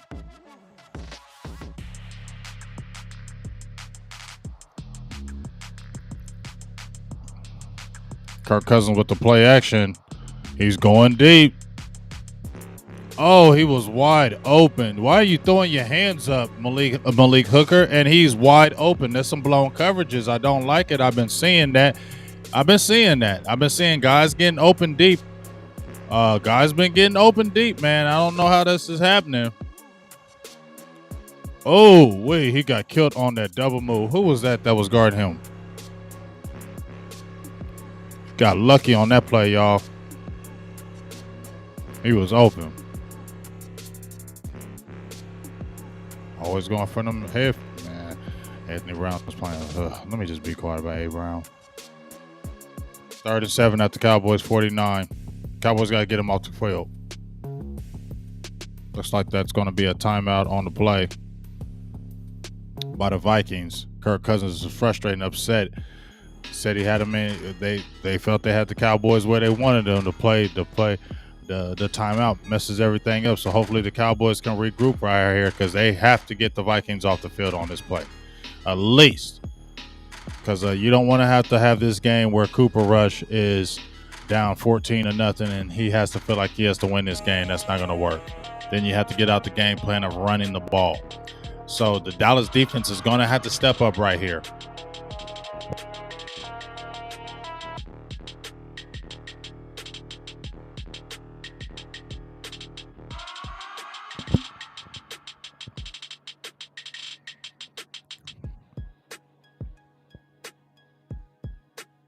Kirk Cousins in shotgun. Looks like a good pass rush. Ooh, great job. Incomplete pass. Good pressure on it. Kirk Cousins will do that. He's having a great year, but he will throw some bad plays. It looks like he's frustrated on the play, but great job by the defense. Good pass rush right here. You see Randy Gregory. He got 4 sacks. They love them stunt plays. He stunts with, 92. Randy Gregory's been active. Like you said, you don't have to necessarily get the sack, but if you can pressure them, get them off their spot, that's a good thing, and that's what won for the Cowboys. So that's going to be a 4th down. It looks like the punt right here by Berry. It's going to be knocked out of bounds at the Cowboy 5-yard line. Cowboys going to have to take it very forward, 95 yards to put it in the end zone on this. So let's see what this Cowboy offense can do. Drove down the field on the first time, got snuffed out by the missed field goal by Greg the choker, whatever you want to call him. But Dallas got to hopefully get some points on this drive. It's going to be tough because they're starting from their own 5-yard line, but I like the creativity where you've seen Leo Collins and Connor McGovern both eligible. They're getting Leo Collins in the game. I like what Kellen Moore is doing.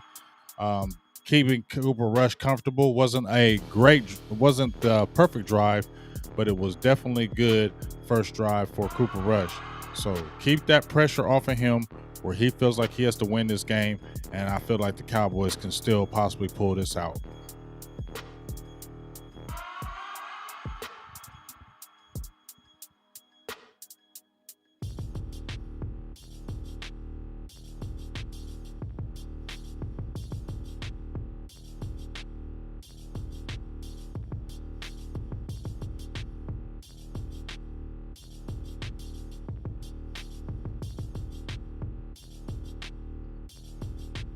Block them. I try to do it on my thing.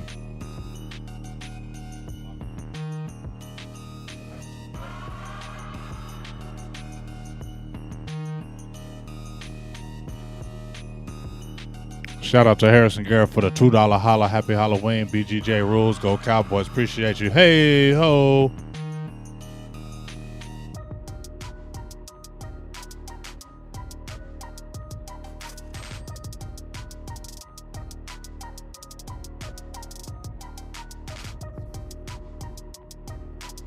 Nah, I don't want no Cooper Rush taking no deep shots. He don't got no arm.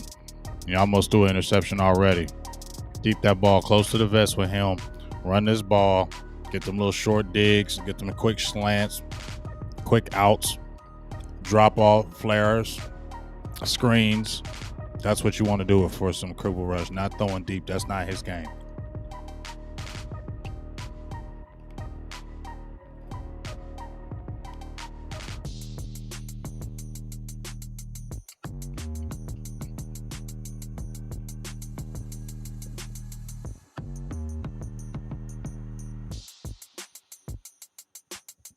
First down 10 at the Cowboys 5-yard line.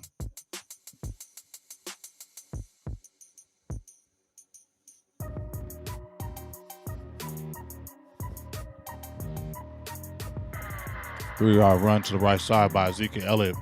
Going to bring up second down and 7 at the Cowboys 8-yard line.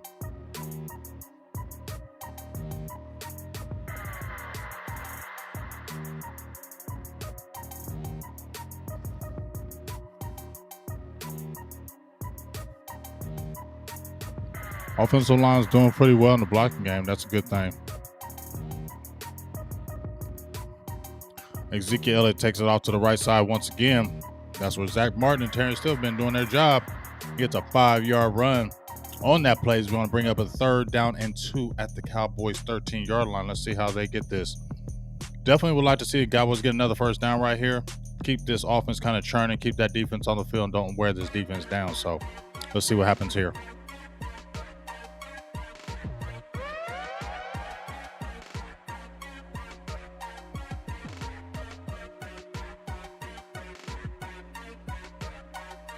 Ezekiel Elliott breaks out to the outside once again, running strong. He's going to get a 4-yard gain on that play. First down. Ezekiel Elliott running nice already. Keep them chains moving. Keep the pressure off Cooper Rush. Don't make him feel like he's got to win the game. And the Cowboys can pull this out. As you saw that good block right there by Zach Martin.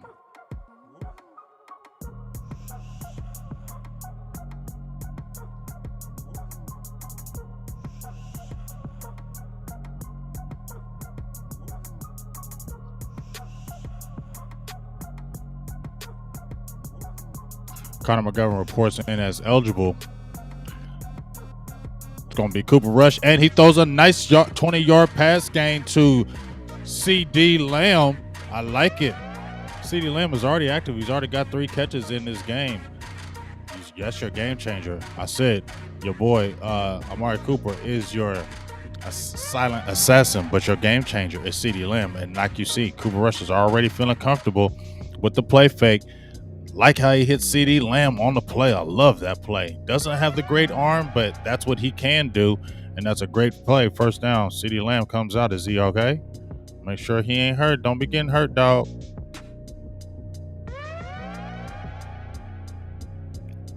Yeah, big block by Elliott. Now he meant. Oh my gosh, that was he did all that. Look at that. That's a great block by. He got crushed too, but that's Ezekiel Elliott sacrificing his body. So you see the play fake right there. Cooper Rush in the rollout gets a 2-yard gain on the play. As we come up to the next play, 7-yard run by T. Pete. Can I get a witness to on the left side off of Tyron Smith. Pollard with the 7-yard gain is going to bring up a 3rd down and 1 at the Dallas 46-yard line. Cowboys started, remember, at their own 5-yard line, boo. If they can take it all the way down the field and score this touchdown, that would be huge for the confidence of the Cowboy offense right now with Cooper Rush at the helm.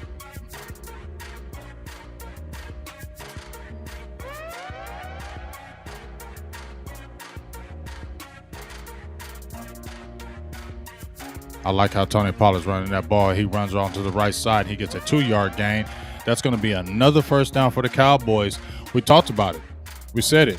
It's going to have to be a game where Ezekiel Elliott and Tony Pollard's going to do their thing. I made the video and said even if Dak was healthy, I still want to be able to run this ball because they are weak in the run game. They're giving up 129 yards rushing yards a game, 4.8 yards a game. And you see already right now, Tony Pollard's averaging 4 yards a carry, and so is Ezekiel Elliott.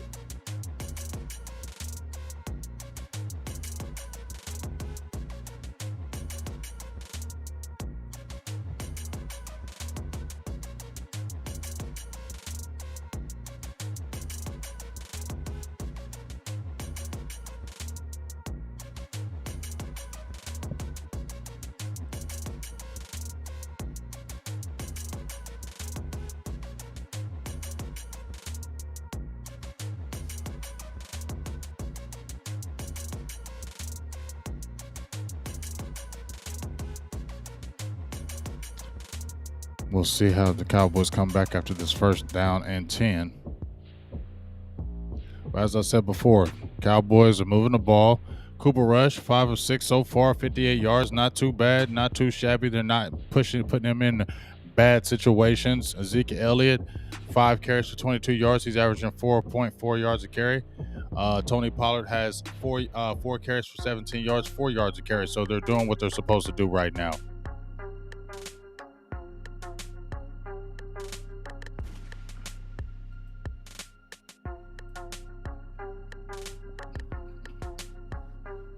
And you can see an Eagles fan in here. See, it's so funny about Eagles fans, man.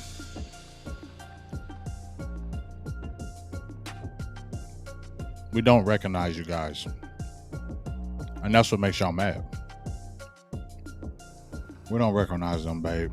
They'll be in our feeds, blah, blah, blah, because they beat the Detroit Lions. The Detroit Lions. Let me say that team again. The Detroit Lions.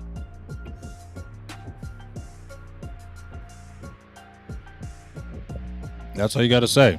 And they're excited. We're back. We're back. We're 3-5. We're back. We're 3 and whatever y'all are. We're back. We just beat the Lions. We're back. Jalen Hurts, man. Yeah, I don't got nothing to say about the Eagles because they're not worthy to even be talking about.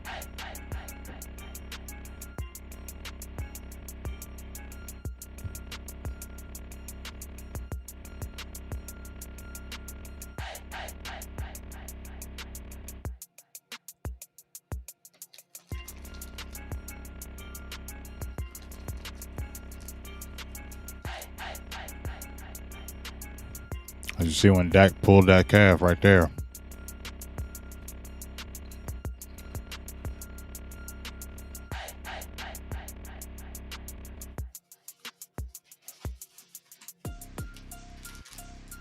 Oh, you got grippos.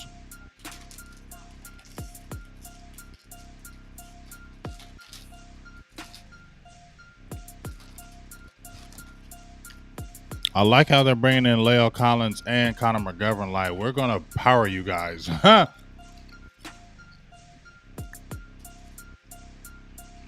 Ezekiel Elliott gets another 5-yard gain with this big La'el Collins just putting them bodies on people.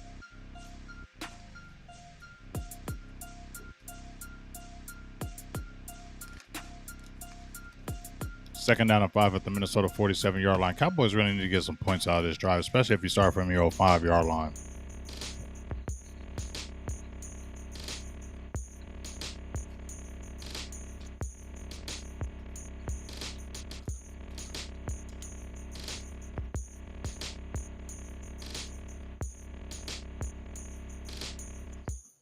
Cooper Rush intercepted on the play. Is that Xavier Woods?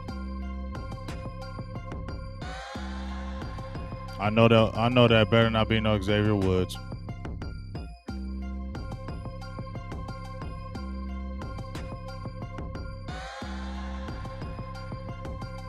Yep, that's all he needed. That's all he needed. That's all he needed. Oh boy. Just knew it was gonna happen. Gotta get this tweet out.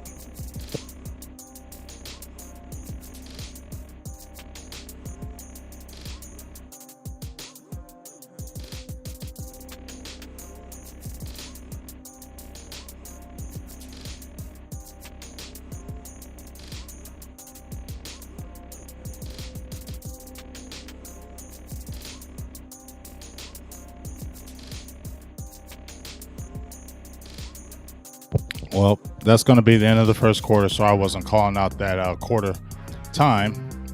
But that's going to be the end of the first quarter. Cooper Rush with the interception to, of course, Xavier Woods. Of all people, we knew it was going to happen. I said he was having a career year, his best year. Yeah. It just, you knew it would be him. Just knew it would happen.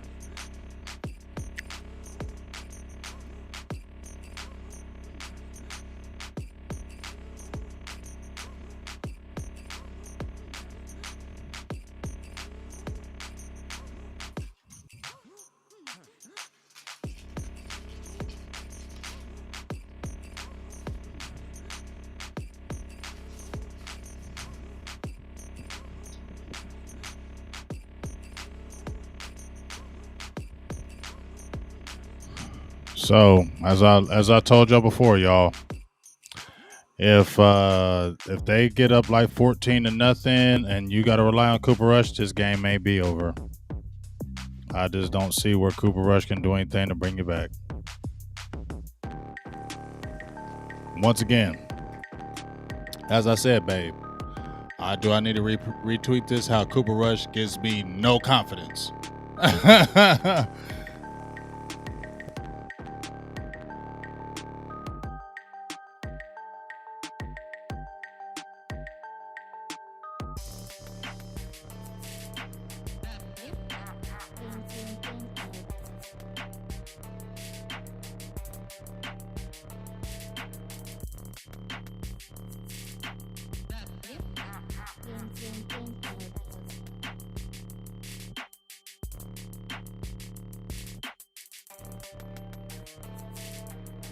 So play fake by drop off pass to, looks like Cook cut off. Oh, good tackle by, looks like Keanu Neal. He's been a surprise.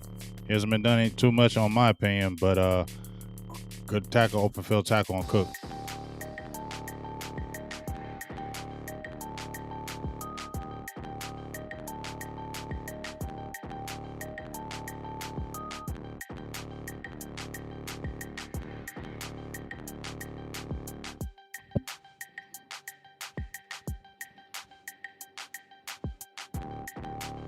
Short run for no gain for Dalvin Cook. It's going to bring up 2nd down and 10 at the Minnesota 45-yard line.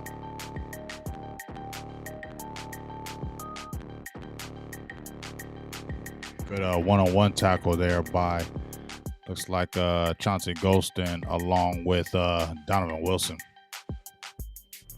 I like Ghost in the run game. He's real active. I like Ghost as a player. He's real active as a rookie. Put him in multiple positions. He's just plays hard every down. I like him. I like this young rookie class. They play hard every play, but they're going to have to come in here. They're going to have to play their butts off today because it's really the team's going to have to really rely on this defense today to win this game. Kirk Cousins in the shotgun.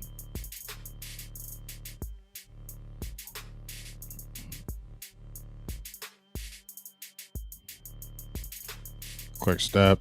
Gets rushed out, flushed out the pocket. Quick short pass on the play. Keanu Neal makes the stop. Said he's getting blitzed in coverage, like 10 for 10 of catches against him, but at least he got the good stop. So that's going to bring up 3rd down and 5 at midfield for the Vikings. They are driving.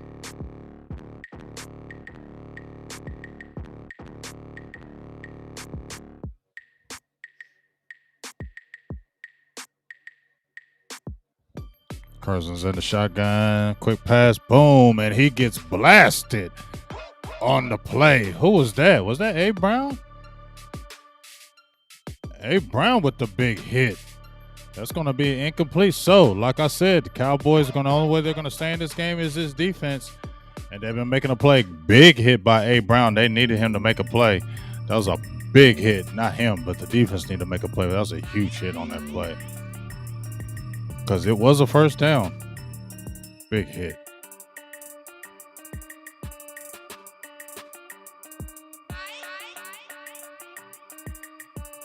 Don't jump off sides on this daggone punt. Just don't do it.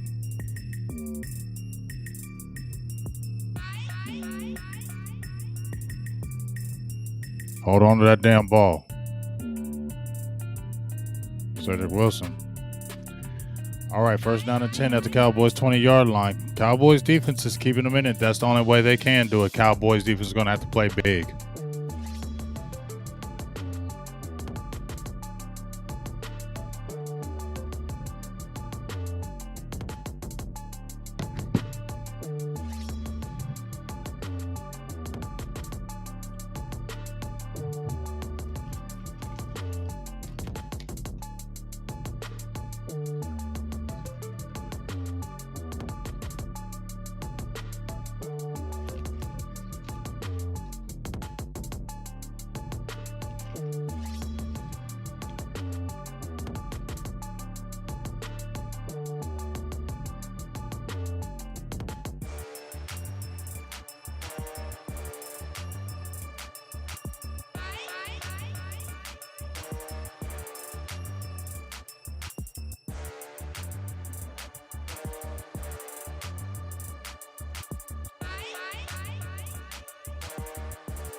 Eric Hendricks is kind of balling right now.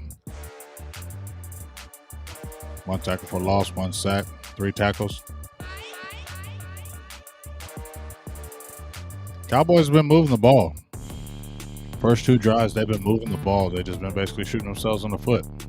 Missed field goal, could have 3 points, and then they drove once again, and then Cooper Rush those interceptions. So Cowboys have been beating themselves on offense. The defense have been keeping them in the game.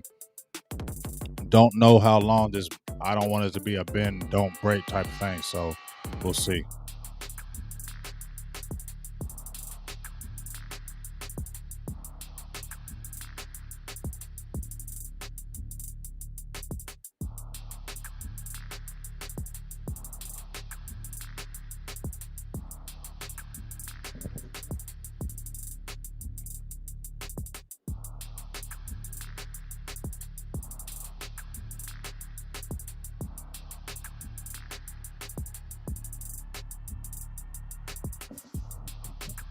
All right, we're back in the game. 1st down and 10 at the Cowboys 20-yard line.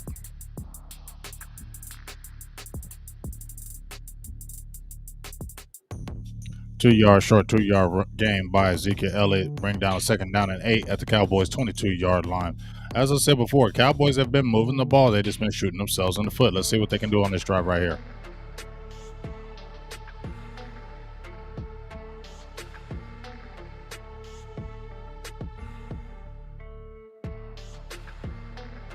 Shout out to Kramer Moha. Aloha to you as well.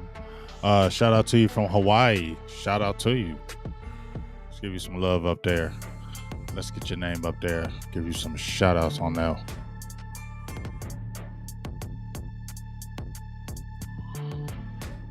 Get you up on that board. Cooper Rush in a shotgun. 2nd down and 8. 22-yard line. Deep pass over to Cooper Rush. Coop to Coop. 29-yard pass play. Coop. Great play. Great job by Amari Cooper and the Cooper Rush. Doesn't have the strongest arm, but he is precision in where he throws the ball. He's a smart quarterback. Doesn't have the physical skills, but he's smart with the play. He knows where he's going to go with the ball. Great blocking. The blocking has to be extraordinary. As you see, everybody, Biadish almost got the hold, but that was a good play by Cooper Rush. Bring it up to a first down and 10 at the 49-yard line. Quick dump run for Ezekiel Elliott, 2-yard gain on the play. Bringing up second down and 8 at the Minnesota 47-yard line. Once again, I'm going to beat this dead horse. The Cowboys are moving the ball, but they've just been shooting themselves in the foot on offense. So what they need to do right now, they need to get a score right here. A touchdown would be great, especially for the psyche of the team, because your defense has been keeping them at bay. You've still been making some plays, but you need to get some points here on the board.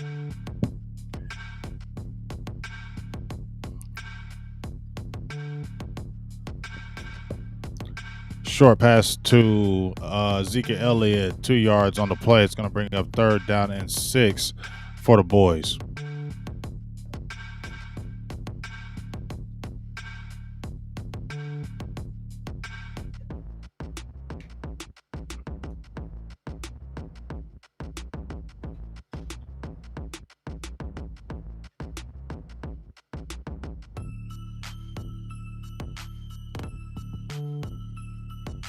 Third down and 6 at the Minnesota 45-yard line. Cowboys really need to get this first down right here.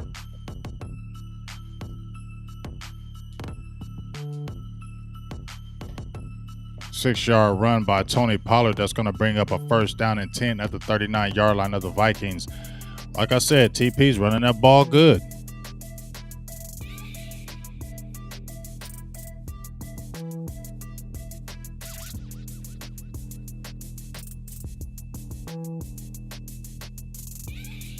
Besides the bad interception by Cooper Rush, he hasn't played bad. 7-9 for 89 yards. But once again, he needs to take control of that. Yeah, I can definitely hook you up with tickets. One of my boys just got 2 tickets to that Arizona game. I already got 4 or 5 people already doing their thing, man. Holler at me. Get in on my Big Game James page. Tony Pollard for a 2-yard run at the Minnesota, takes it to the Minnesota 37-yard line. If you are listening right now, get in. If I don't know if you have Facebook, do you have Facebook? If you have Facebook, get in my Big Game James page in the Messenger, as you saw the cutback run for Tony Pollard for the 2-yard gain. Get in my Big Game James Facebook page, the Messenger, and send me your info, and I can take it through there. Or if you're on Twitter, follow me on Twitter, and I'll follow you right back, and then I can get in your DM because my DMs aren't open. I don't know why. Oh, Dalton Schultz probably getting in the fold. 4-yard pass play. Cooper Rush jumps a short pass over to Dalton Schultz. He finally getting in the fold. That's going to be a 4-yard pass play. That's going to bring up the third down and 4 at the Minnesota 33-yard line. Once again, Cowboys need to keep this drive going and get some points on the board right here.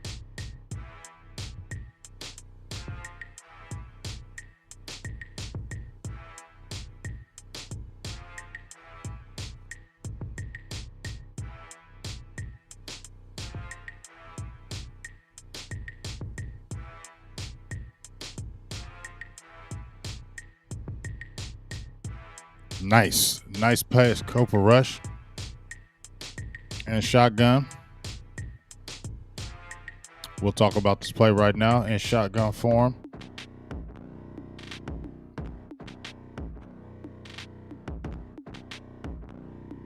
Good pass blocking. Finds TP right there on the play. I'm sorry, not TP, Cedric Wilson. I'm sorry, I apologize about that. First down. I like what they're doing. They're moving the ball on this defense. We said they could, man. They just don't need to have turnovers. First down and 10. Ezekiel Elliott with the 4-yard gain, but we like those yardage. 4 yards is a huge right now, as you saw the replay for Cooper Rush getting out to Cedric Wilson. 4 yards are great because when you're at second down and 6, you can do multiple plays. You can run the ball again. You can do play action. You can do multiple plays. But that's a great run by Ezekiel Elliott, bringing up a second down and 6 at the Minnesota 20-yard line. So they need to capitalize, either get a field goal or a touchdown. That would be huge. A touchdown would be huge in this right here.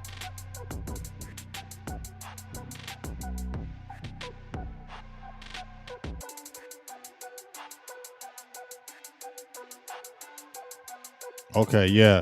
Go on my Big Game James on my Twitter and just follow me on Twitter. You don't have to stay following me if you don't want to, but just follow me because my DMs are automatically open. But if you follow me and I follow you back, then the DMs are open. I can get right at you and I can get you some price for them tickets to those games. Like I said, I got the plug. It was an incomplete pass by Cooper Rush, but I got that plug. A lot of people are happy and satisfied. You'll be going to the Westin Hotel, meeting the players of the meet and greet. You'll have a great time. You'll love it. So just get at me and make sure you holler at me so I can get you hooked up with those tickets. As it brings up a third down and 6 at the Minnesota 20-yard line. Who thing be nodding in and out. She got that thing, man.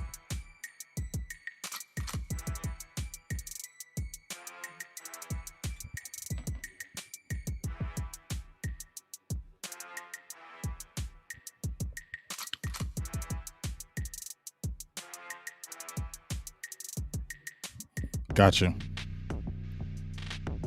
Cooper Rush in the shotgun. Why'd you didn't have to do that. Yeah, I feel y'all. He must have felt the pressure. You didn't have to do that. I guess it was doing a time and play. Make this damn field goal. This is 11 play damn drive.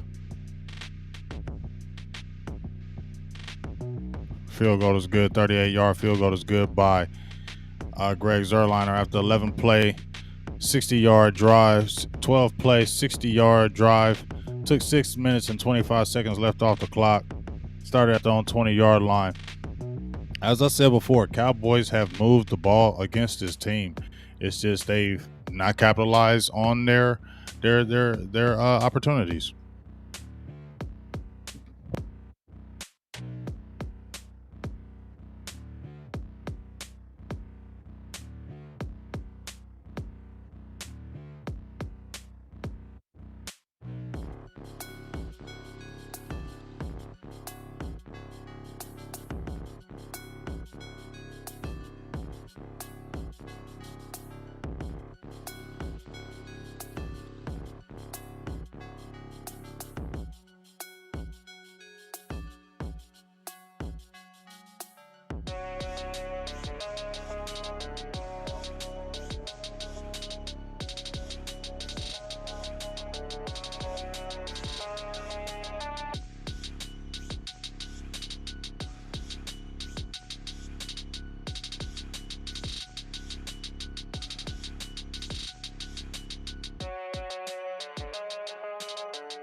Sorry, y'all. I was getting my tweet game up.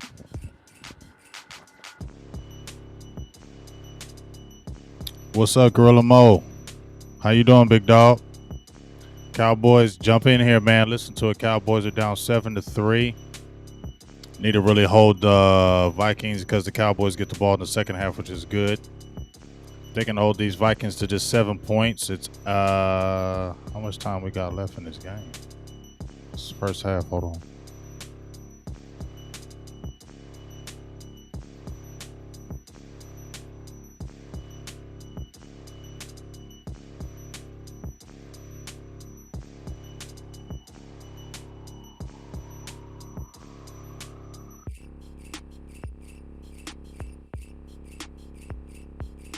Yeah, I meant to have the music playing.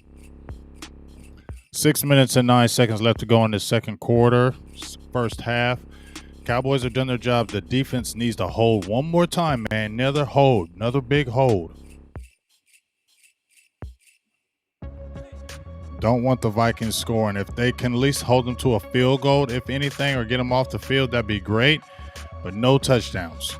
Dallas cannot afford to let them score a touchdown. I don't want the Cowboys being down 14-3 with the Vikings. So defense got to step up right here.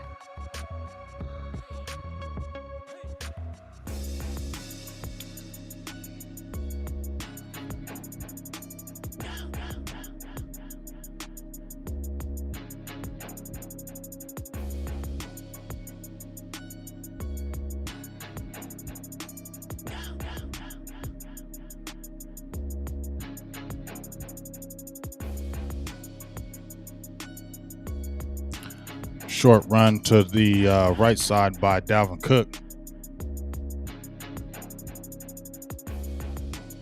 2-yard run, bring up a 2nd down and 8 at the 27-yard line. You see them highlighting Christian Darrisaw. I told you he's a good player. I think he's going to be a good offensive tackle.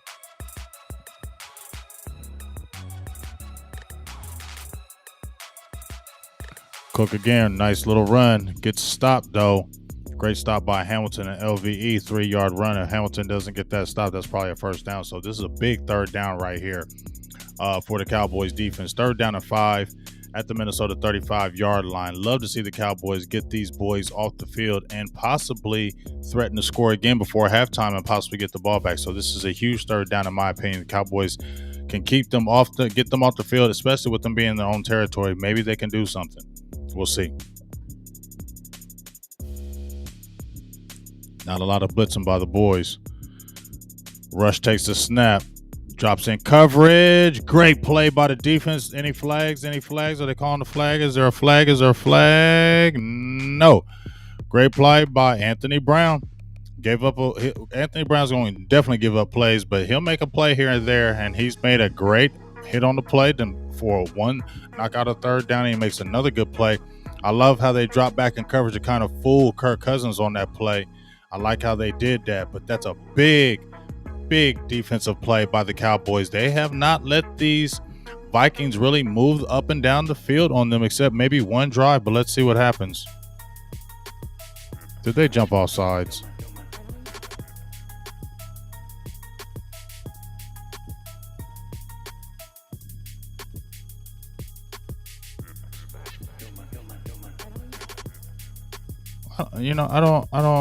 I don't understand this. Why are you jumping?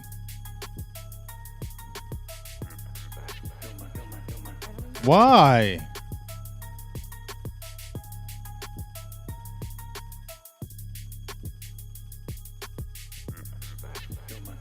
What's the point of jumping?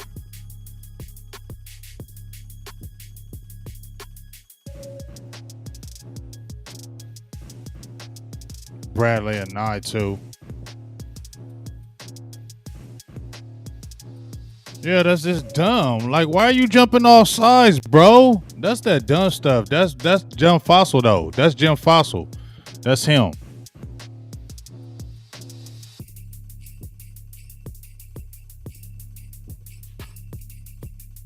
Play fake. Kirk Cousins rolls out. That's what he does. Good throw. Good catch. Over the middle. Good tackle. Is that Dorrance Armstrong Jr. in the game?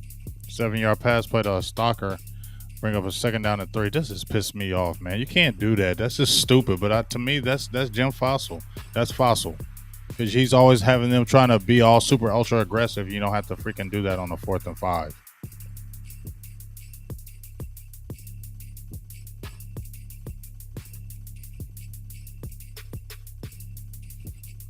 Quick run up the middle. Nice stop on the play by Golston. 2-yard run that's going to bring up a 3rd down and 1 at the Minnesota 44-yard line. Golston's been doing this thing.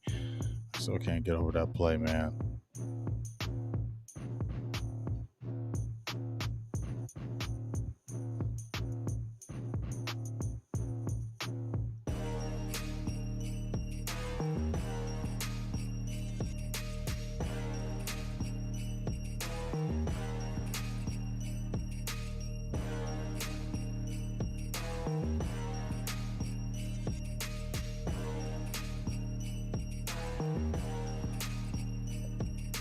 Nice stop. I don't know if he got the first down. It didn't look like he got the first down.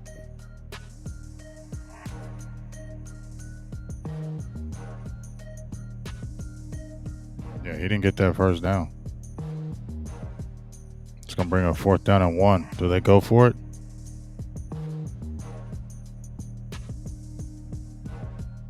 Great play by Micah Parsons.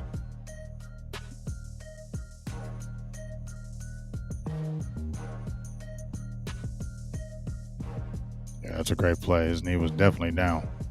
They're going for it. Don't jump. Don't jump. Get him, get him, get him, get him. Oh, get him, get him. Oh, no, he's got it. Cut it. Adam Thielen's wide open. Great. That's a great play call. Pisses me off because Bradley and I freaking never should have jumped off sides, man. Pissing me off. They also have the freaking ball right now. 32-yard pass play to freaking Adam Thielen, man, on that play fake. Dallas was on it. That's a great play. But Diggs, they got him. That's Diggs. I told you. I told you. They're going to get plays on Diggs. I told you, man.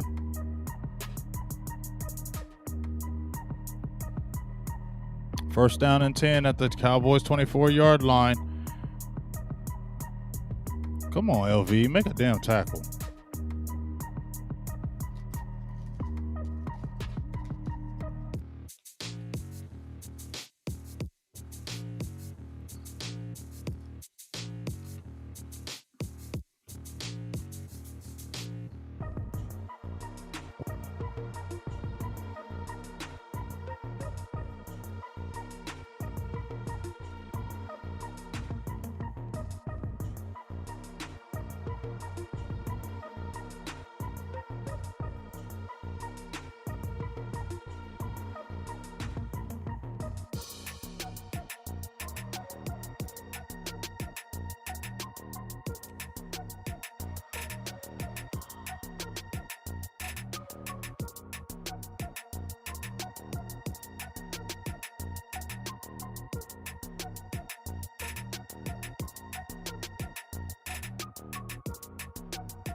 Might have to come out the button up.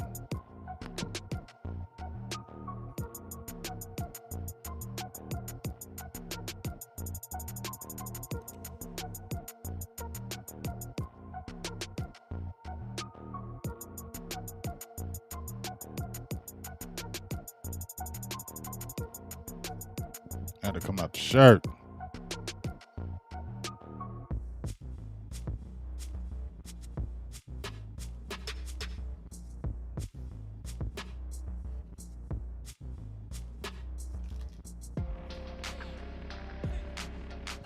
Hopefully these Cowboys can get a turnover, hold them to a field goal.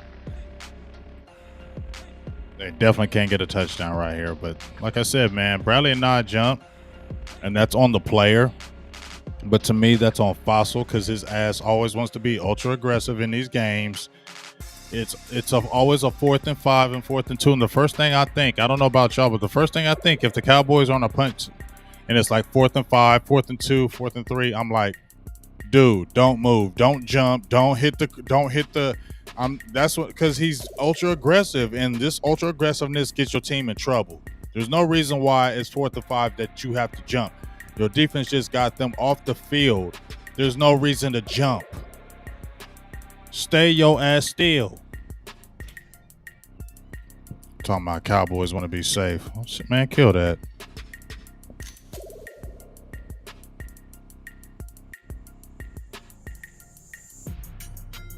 No, we're down 20. It's over. Third down and 12. Kirk Cousins. And good defensive play by Micah Parsons. That's why he's there. And he's been a weak link in coverage, but Micah Parsons make a great play on that 2-yard loss. It's going to bring it up a 3rd and 12. Cowboys have to get this stop. If they can hold these Vikings to a field goal, that would be great. Great play by Micah Parsons, that young rook, the young lion. And you know, he's been susceptible to coverage, but that time he was great in that coverage. Great play. Cowboys need to get them off the field. 3rd down and 12 at the 26-yard line by the Cowboys.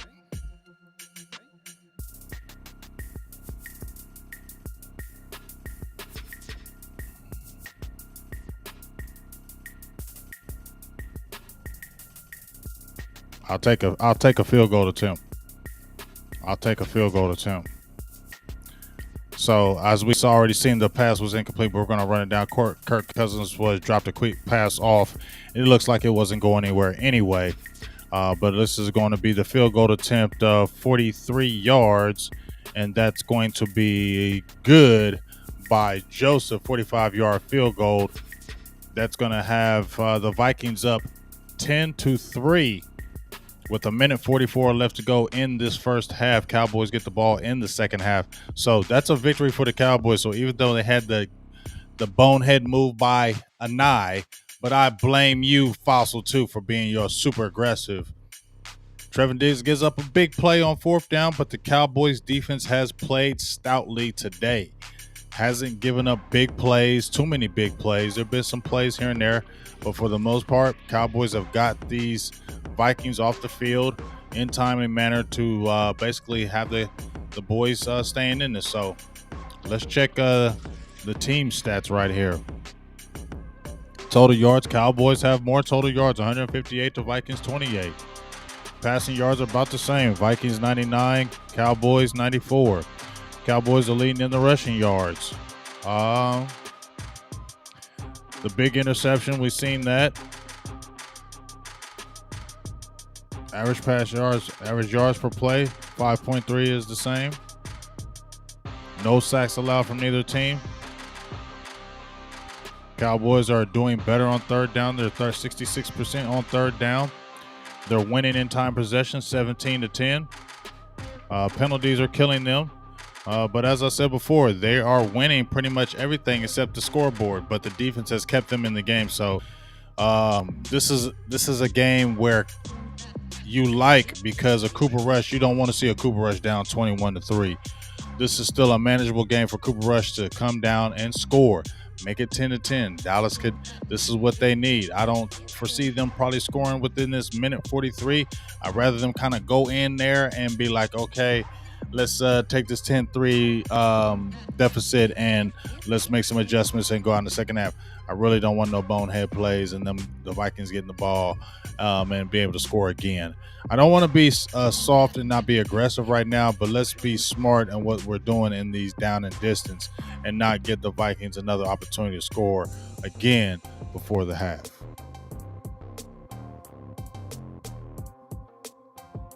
Hey, Yimmy One, we not really paying you no mind, bro. I'm just letting you stay on here and troll all you want. You can stay on here and troll all day. We're not worried about the Eagles, bro. The Cowboys already smacked you. Even if there was a loss in this game, they're still undefeated in the division.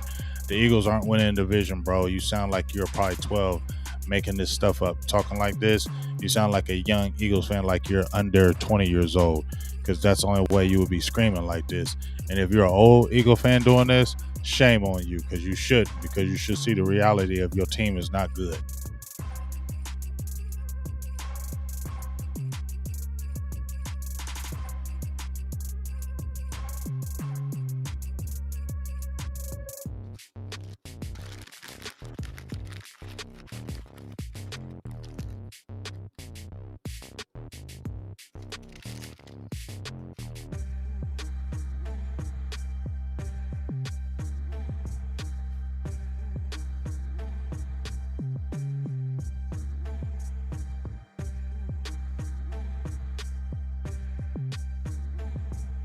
See what these Cowboys do.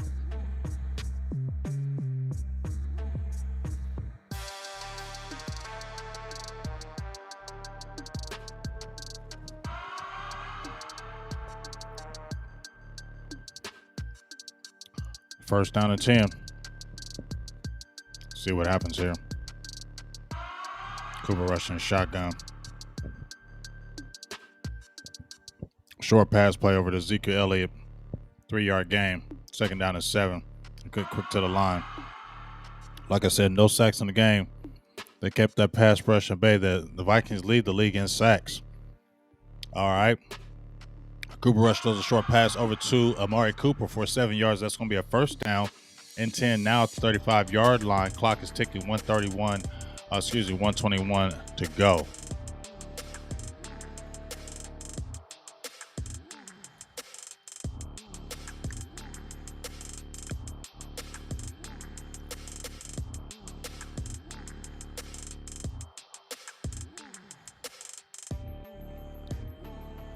Let's see how Cooper Rush does in his 2-minute offense.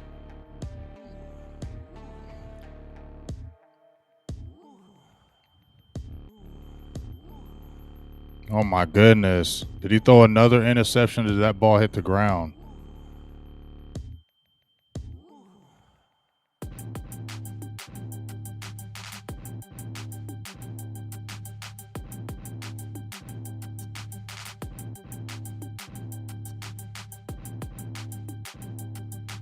Ooh, I don't know. Look at it. Look at it.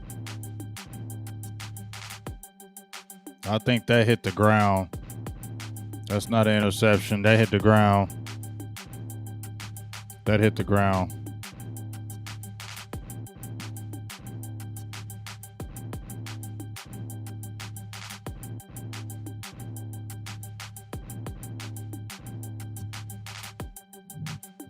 Yeah, that hit the ground. That's not an interception. But the fact still remains, Cooper Rush, wet noodle arm.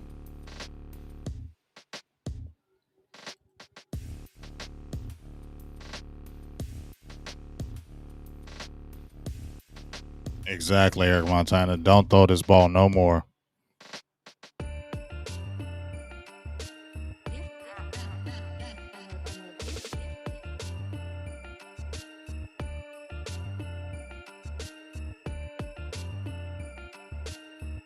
Let's see it from this backside right here.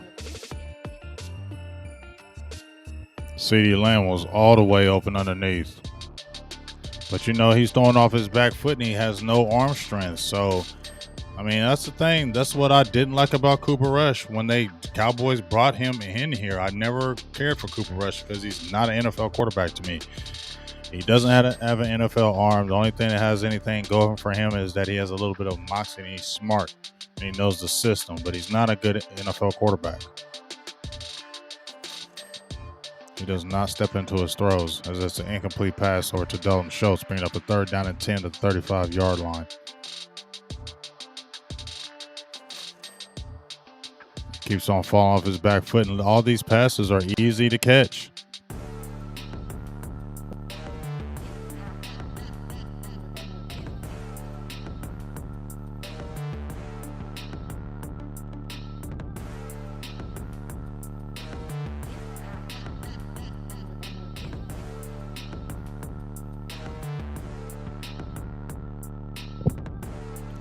Just terrible.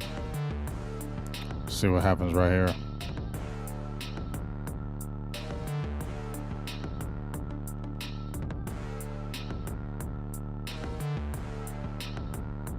See what Cooper Rush does right here.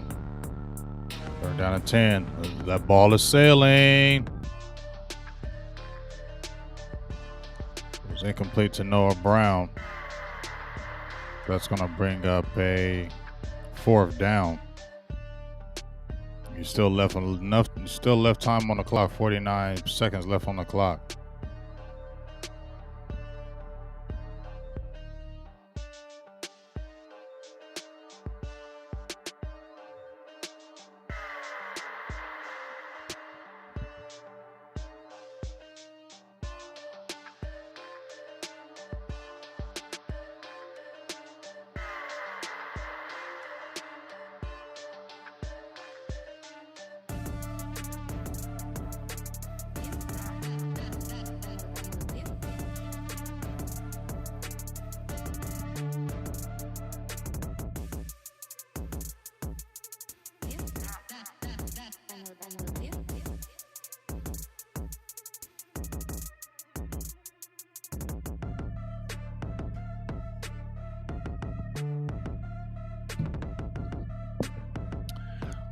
Anger puts a 50-yard punt to the 15-yard line of the Vikings. They have 37 seconds left to go. Defense, try to get some plays right here.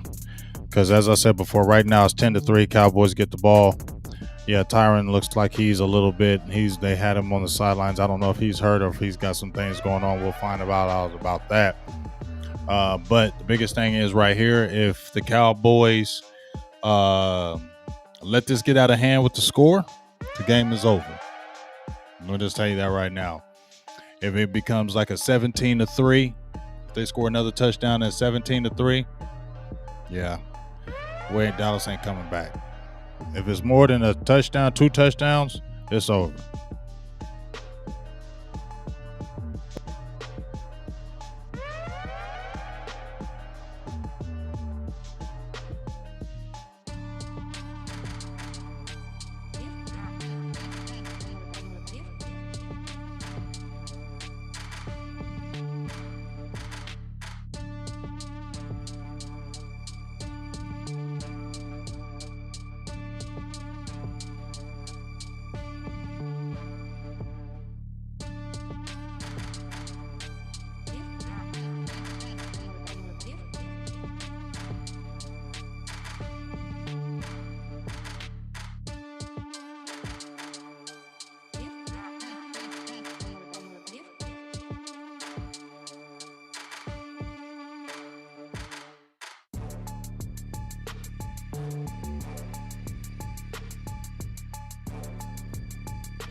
I don't know what Greer does. He hasn't really been in the system. We'll see. We'll see what happens to his defense. Kirk Cousins, incomplete pass over to Adam Thielen. It's going to bring up second down and 10 to the 34-yard line after the incompletion over to Thielen.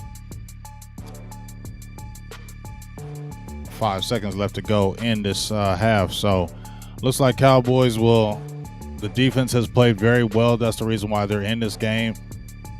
Cooper Rush has 1 interception, almost had another interception, hasn't looked good. They've moved the ball just because the defense of the Vikings isn't a great defense. You can run on them, you can throw on them. So this was going to happen because Dallas still has an explosive offense with good running backs and good receivers. So you still can move the ball on them even with a very mediocre quarterback in Cooper Rush. But the defense can only hold so long. The defense can only hold so long, and that's what I feel like we're working with right now. How long can this defense hold before the offense? Because the offense doesn't seem like it can score points, not because it can't, because you have a quarterback that can't get him in the end zone. So I don't know what we're looking at here, y'all. I don't know. The inner Jesse Garrett's going to have to happen in the second half because it happened in the second half in that Thanksgiving game. So the inner Jason Garrett, please summon now. Inner Jason Garrett, summon. I'm summoning you football guys. Inner Jason Garrett in the second half for Cooper Rush. That's what we need. He just threw 2-3 touchdowns in the second half and went crazy. I need that to happen to you, Rush. I don't believe it at all. But the only thing I can lean on right now is football guys, because right now I don't trust you. I made the post. I don't trust you. I made the post. I have no confidence in you at Cooper Rush at all because I don't think you're an NFL quarterback. But hey, channel your inner Jason Garrett right now. But we're going to take a quick break. It's halftime. We're going to take a quick break right now. We'll be right back. Don't go anywhere. We're just taking a quick break. Big Game James Productions at halftime. Vikings 10, Cowboys 3. Dak Prescott inactive for the game. Let's get some quick stats before we get out of here right quick, and then we'll be back. Individual stats in this game. Cooper Rush, 10 of 17 for 110 yards and 1 interception. Would have had 2, but I dropped the ball. Ezekiel Elliott, 10 carries for 37 yards, 3.7 yards a carry. Tony Pollard, 6 carries for 25 yards, 4 yards a carry. Leading pass catcher is CeeDee Lamb and Amari Cooper, both with 3 catches apiece. Leading tackler right now, Michael Parsons having a nice game. 5 tackles, 2 tackles for losses. No sacks in this game. Kirk Cousins, 9 of 15, 105 yards, 1 touchdown. Dalvin Cook, been kind of kept in check, 8 carries for 23 yards. Adam Thielen, 3 catches, 55 yards, 1 touchdown. I said that was the guy that you're going to have to watch, not Justin Jefferson. I said it earlier. Adam Thielen was the guy you're gonna have to watch, and he's doing the things underneath. And right now, Kendricks is the leading guy right here. Not the leading tackler, but he has 3 tackles, 1 sack, 1 tackle for loss. And guess what? Xavier Woods over there at Minnesota got him an interception already. So, what we drinking tonight? Like I said, we throwing up that gin and juice right now. Um, we'll see how it goes, but stay tuned.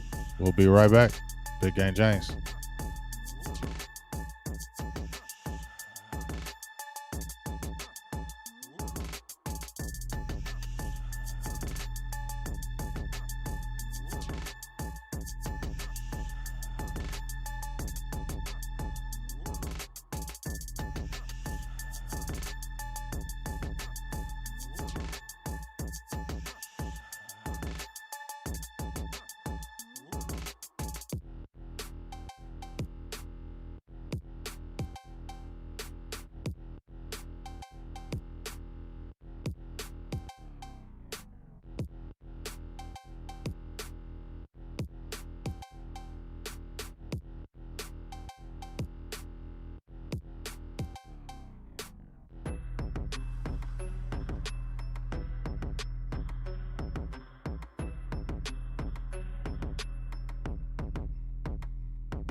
So mad at y'all. Y'all left freaking man. I'm so mad y'all let go of Mike White.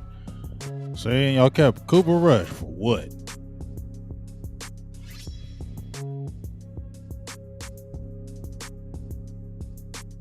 Yeah, they're not gonna do. You know, this is what it is. You know, I mean, Will Greer's played in the NFL. You know what I'm saying, y'all? He's played in the NFL. Will Greer has. So, I mean, how long do you go without it? I mean,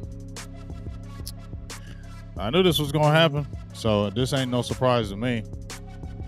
I said the only way Dallas will win this game is if he played like that, and he's not. So, but as I said before, we get the ball. Dallas gets the ball in the second half, but Jason Garrett turned up in the second half in that Thanksgiving game, so that's the only thing I'm gonna live off of. That's the only thing I can live off of because he didn't play good in that first half either. Matter of fact, let me pull that game up right now. I'm gonna pull up the stats.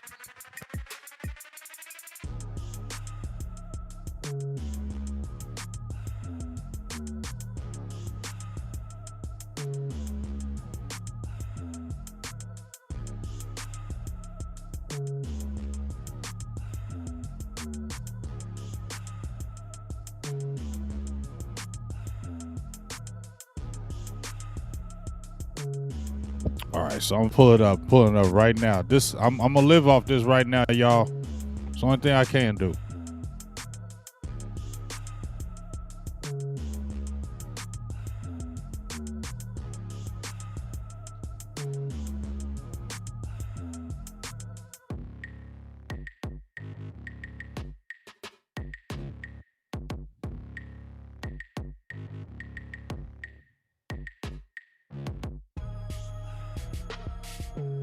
Okay, so here it is. Here it is. The game started as one would expect. The Cowboys stumbled out the gate with Garrett at the helm. By halftime, the Packers had an established, pretty comfortable 17-6 lead over a team that didn't look like they were putting much up a second half fight. Just get it over with and get the turkey in the dressing. But Jason Garrett had other ideas. Do y'all understand me right now? Do y'all understand me right now? I'm singling my inner Jason Garrett right now. Garrett connected on a 45-yard touchdown to Alvin Harper. Then he threw a 36-yarder to Michael Irvin. Later, he hit Emmitt Smith, who turned a pass into a 63-yard gain that led to another touchdown. The Cowboys scored on their first 5 second-half drives. Garrett outdueled the great Brett Favre for 311 yards and 2 touchdowns. The game changed the perception of the ruddy redhead with the big brain and somewhat slight frame. He ain't never come no fan favorite with me, but that's what it was. So, can Jason Garrett do it? Oops, Cooper Rush. Can he do it? Can he in summer his inner Jason Garrett right now?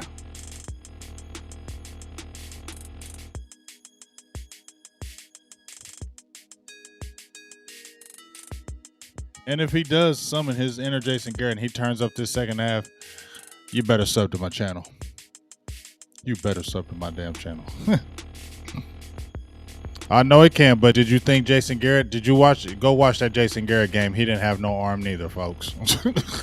I watched it. I watched that Jason Garrett game because when said he was going to play in that game, I was like, yeah, we lost. 17-6, I definitely thought we lost. I didn't think he was doing. And when he was throwing those bombs, he was just throwing it up in the air. So first down and 10. Ezekiel Elliott gets a 2-yard run on the play. It's going to bring down second down and 8 at the 27-yard line of the Cowboys. See what can happen. Oh, Danielle Hunter's out the game. That's going to be huge.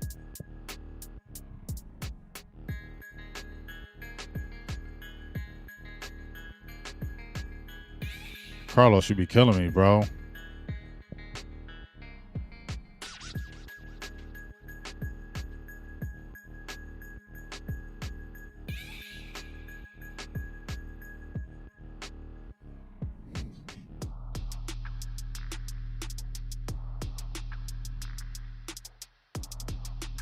So that's an incomplete pass from Cooper Rush to Dalton Schultz. It's going to bring up a third down and 8 at the 27-yard line of the Vikings. Off that play fake, he was wide open. He was wide open.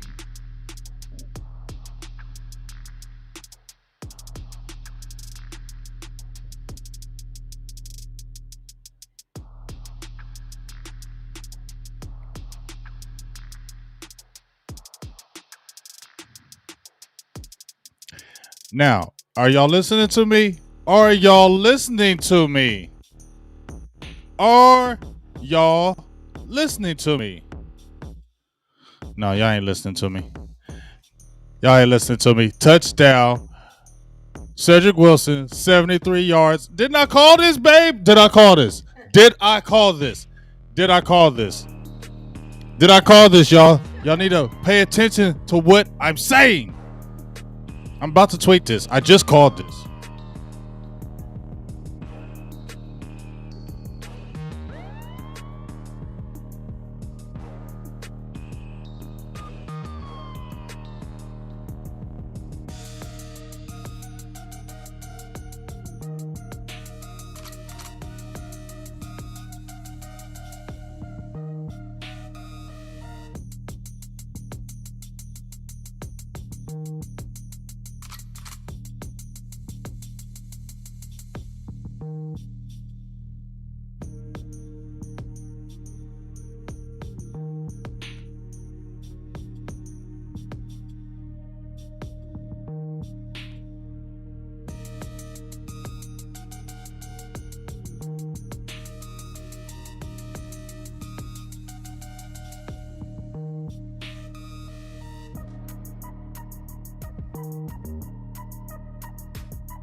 I told y'all.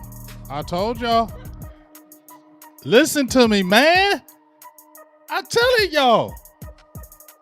I didn't even get hyped on that. I was going to scream. Yes, I'm trying to tell you. Listen to what I'm telling you, man. Jason Garrett did this in the second half. I just called this. They were down 17-6 in the Packers.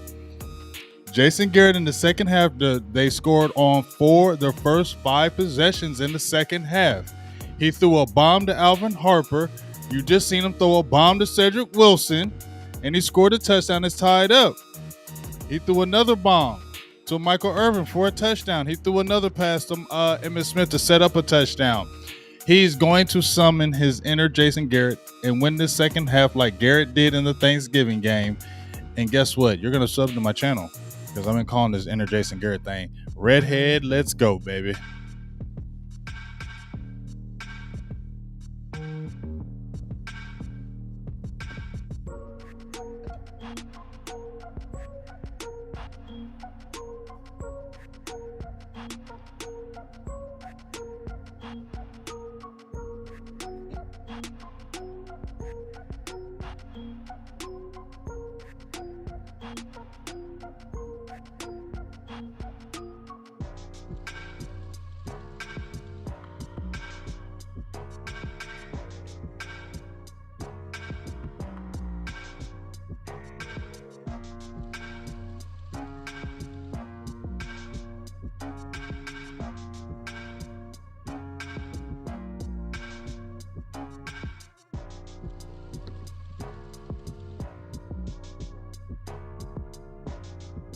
Hey, I told you he's still trash. I'm gonna tell you he's trash, but he's gonna do this game, y'all. Just trust me on this. So, 14:07 left to go in this first drive. In the second half, it's 10-10 Cowboys. It'll be really dumb if you do it again, Cooper. Wow.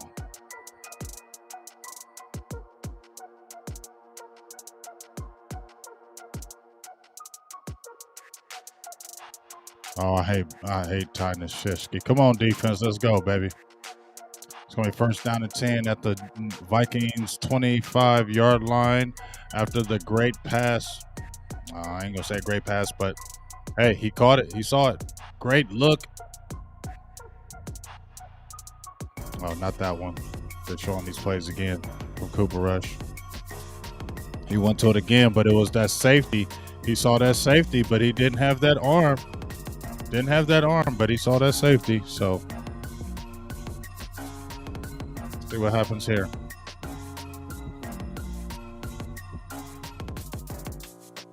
Play fake and he's going deep. Wide open, no. breakup by Diggs, and they're calling a penalty on that play? Come on now. That's not a penalty, man. Now, I get it. That's not a penalty. You stay your butt on the ground. That ain't no penalty.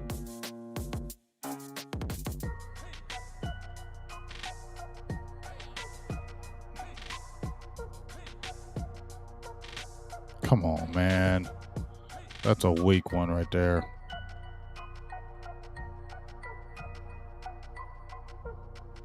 Randy Gregory is almost getting there, too. That right there was a good defense team. It had to be before the play. Yeah. And Jefferson's out. Let's see how long he stays out. 5-yard penalty. He's gonna. At least it wasn't pass interference on the play. But we'll see how long Jefferson stays out because that's a leg injury. He may be out for the rest of the game. So first down and 10 at the 30-yard line after the 5-yard penalty by Diggs. Illegal contact, which was better than a pass interference.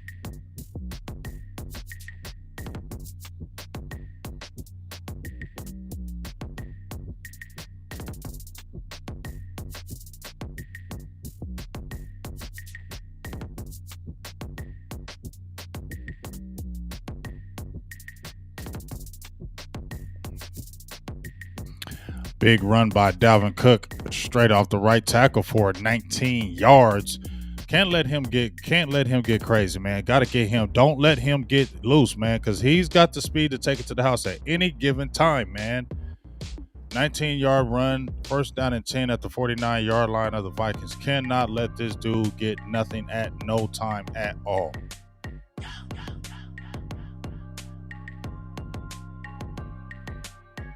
Wilson with the tackle.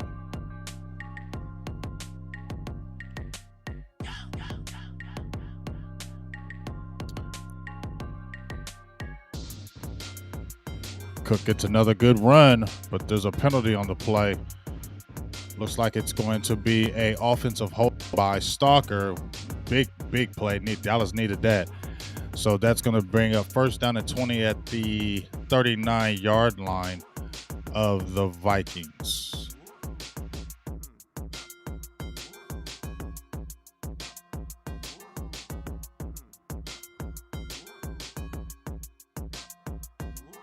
Yeah, LV, he's not going to be re-signed next year. We can tell you that right now.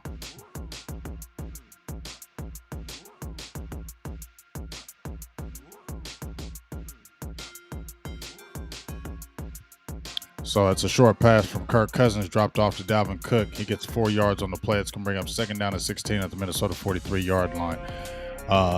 Looks like Michael Parsons on the tackle. Michael Parsons been doing his thing. It looks like he's been playing a lot better in coverage. I still like to see him get some selected pass rushes on his play, but Dallas has done good as a whole in this game, keeping the Vikings only to 10 points. They got to continue to hold. It's going to be tough, but they got to continue to hold in this game.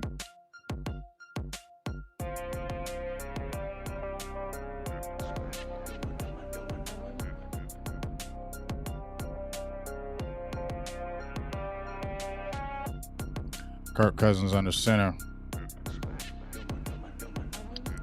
Looks like there's going to be a play action fake. Yes, it is. That's what he does. Drop out to Conklin over there. LVE comes in. Looks like he makes a tackle along with Anthony Brown and Golston, but it'll bring up a third down and 5 at the Cowboys 46-yard line. Cowboys defense needs to make a big play right here. Big play right here. Especially if they can keep them from not getting a field goal.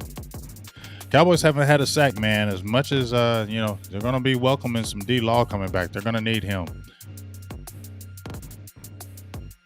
Just said it, right? And bam, we just said it. Randy Gregory, we just said it. Need a big sack on the play. And Randy Gregory, where he is, that damn bend. There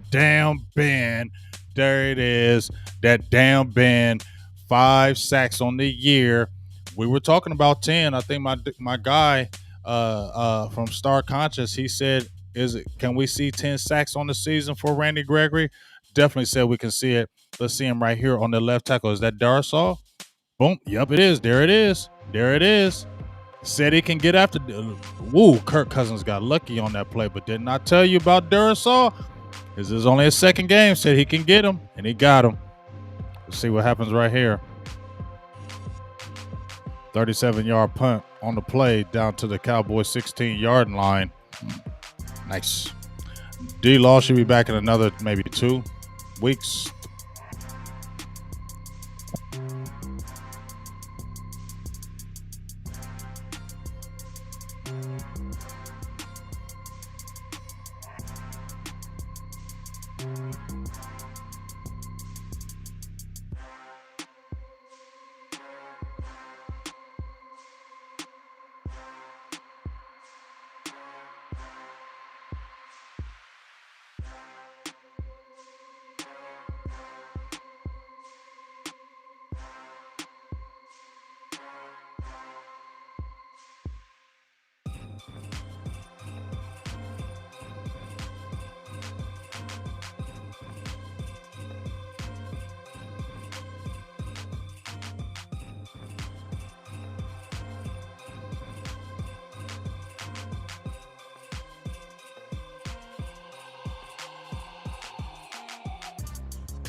Let's go. Let's go.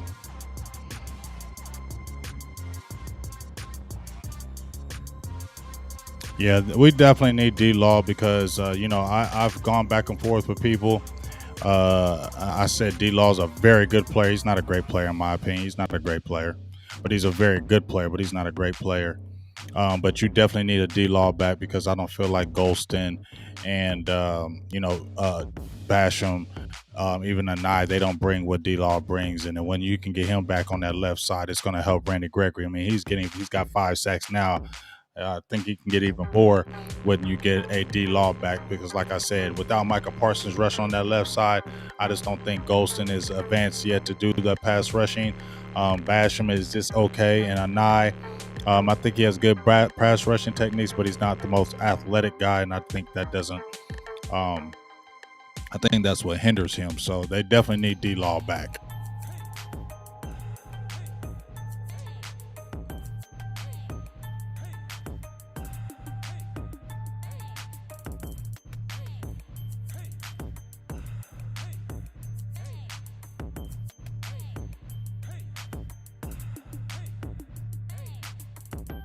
So it's first down and 10 for the Cowboys. They got that wishbone kind of set up again.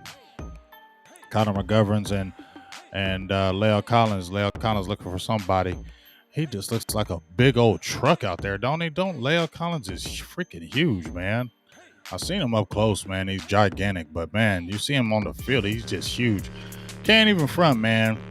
He can't even front, man. Let's just keep it real. I said Connor Williams hasn't done anything really get out the line besides those penalties. But when you look at Leo Collins and that size that he would offer at guard, it's what you need. Just keeping it real. Shotgun formation, second down and 8 at the Cowboys 18-yard line. That's going to be an incomplete pass from Cooper Rush, a deep pass over to Amari Cooper. Third down and 8 at the 18-yard line.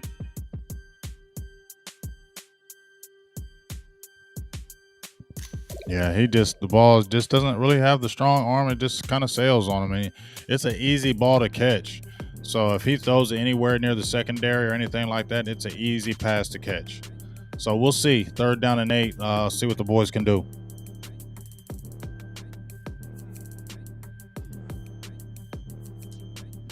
Big sack on the play. Looks like that's Everson Griffith on the play with the big sack. He's been waiting for that.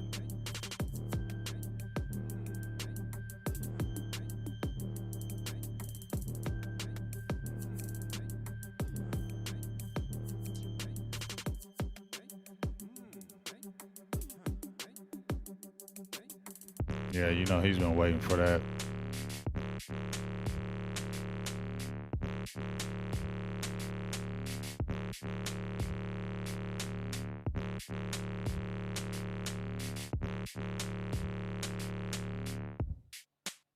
Ty Nishke is trash. It ain't just Cooper Rush. Ty Nishke is trash. Ty Nishesky is trash.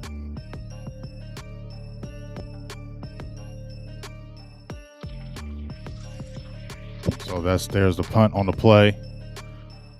Short return. 54-yard punt. Short return on the play is going to bring up first down and 10 at the Minnesota 45-yard line. 10-10 to go. 10-10 in the second half. Cowboys scored quickly on their second half drive. Cooper to Wilson. But now you got 9:32 left to go in this second half. Vikings 10, Cowboys 10.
What's going to do? What's going to happen, folks? What's going to happen?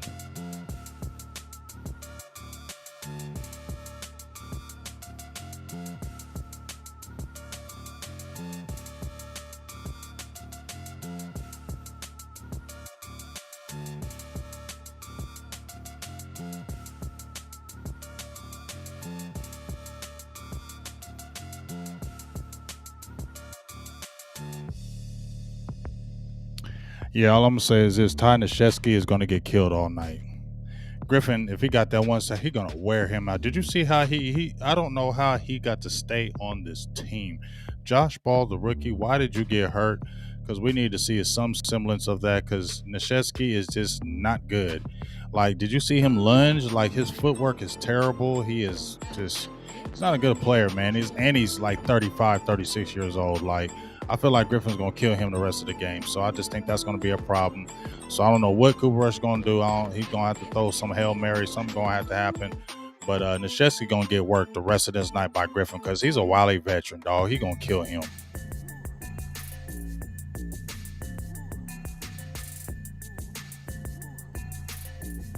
Quick pass over to Justin Jefferson. He's back in the game.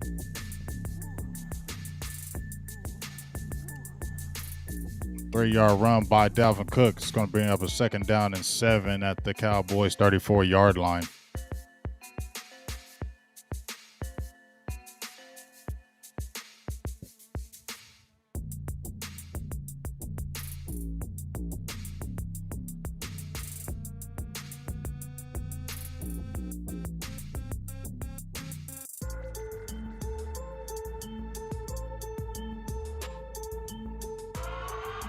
Second down and 7 at the 34-yard line of the Cowboys. Let's see what happens right here.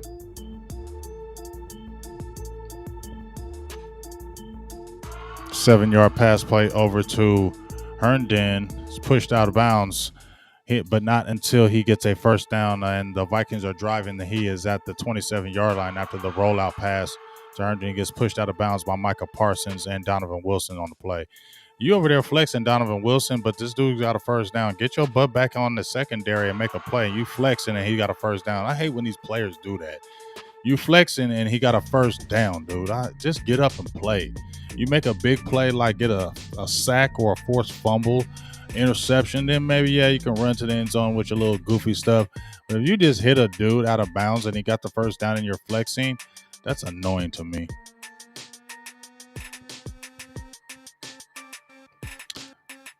Boom. Nice big stop on the play. Carlos Watkins, Ogadazua, and Randy Gregory for the big stop on the play to Dalvin Cook. -2 yards on the play, so that's going to bring up a 2nd down and 12 for the Cowboys. They got to get another good defensive stop right here.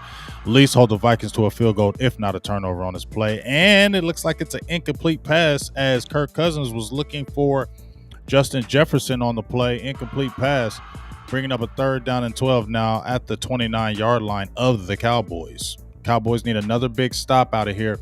If they can hold these Vikings, as you saw the little bit of the pass rush get in there, if they can hold these Vikings to a play, Hamilton was in there along with Randy Gregory. He's getting some pressure now. If he can make a play right here, let's see. Short pass, 7-yard pass over to Conklin, but that's going to bring up a 4th and 5 at the 22-yard line. Good defense by the Cowboys. If they can hold him to a field goal, if he can miss this field goal, that's what the Cowboys need. So it'll bring up a 39-yard attempt from Joseph, I believe.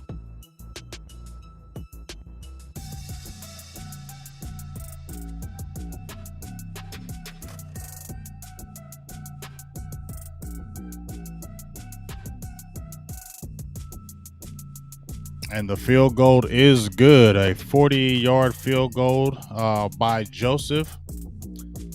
Vikings take 7 plays.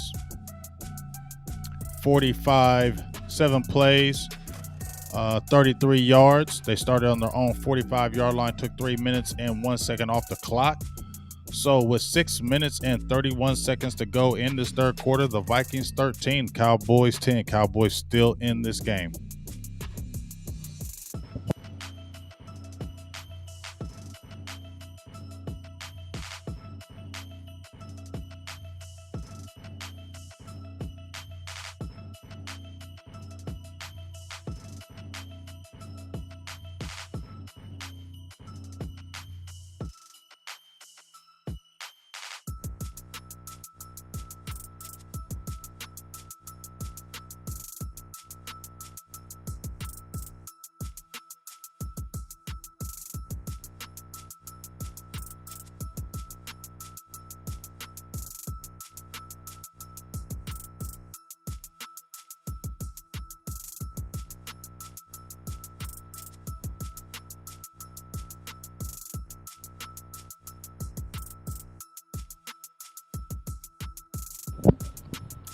So let's see what happens here.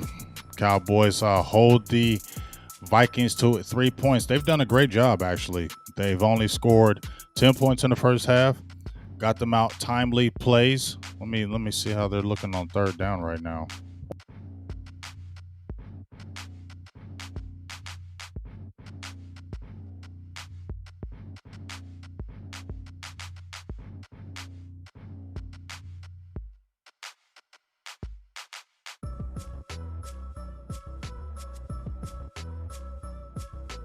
I mean, that's why you got the Cowboys still in the game. The Vikings are only 1 of 8 on 3rd down.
had to get my tweet out, y'all.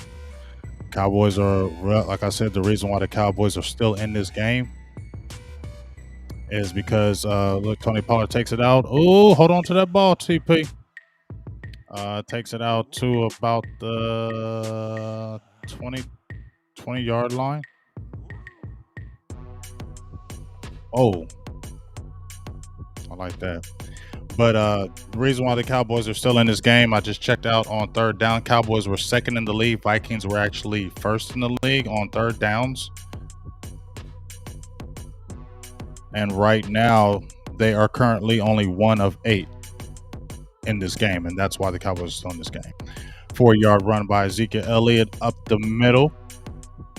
Bring up a second down and 6 at the 24-yard line. Cowboys have more total yards, 239 to the Vikings. Kirk Cousins, I thought he was going to turn up. He still could. He's only got 141 yards passing, and they've held Dalvin Cook pretty much in check this game. He only has 47 yards rushing. They've given up just 1 sack, so we'll see. Cooper Rush in shotgun right now. He's going to complete the pass over to Amari Cooper, 10-yard gain. Amari Cooper for the first down. That's what they really need to do. I'm scared when Cooper Rush throws over the middle because that ball is so soft. I feel like it just flutters in the air and you can easily catch it. But these little passes right here, the quick outs, quick digs, those places like that where it can be a 1-2-3 and get a pass out to Cooper or CeeDee Lamb, those will work. Maybe dump off those play fakes and rollouts to a Blake Jarwin or a Dalton Schultz. Kind of get those guys in the game. I think that's going to be the best way to work Cooper. Throwing the ball downfield with him, he just ain't good.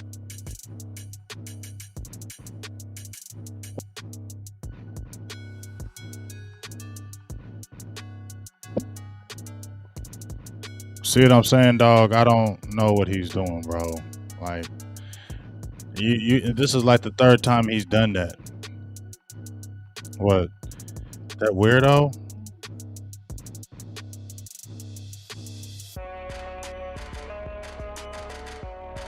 But you see, he's starting to get pressure now. Anthony Barr in there. Bringing up second down and 10 at the 34-yard line.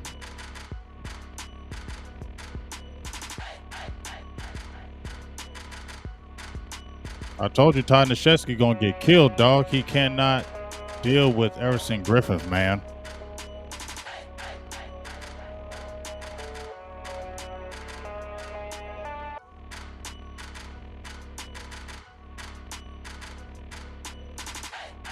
Timeout on the play by Cowboys.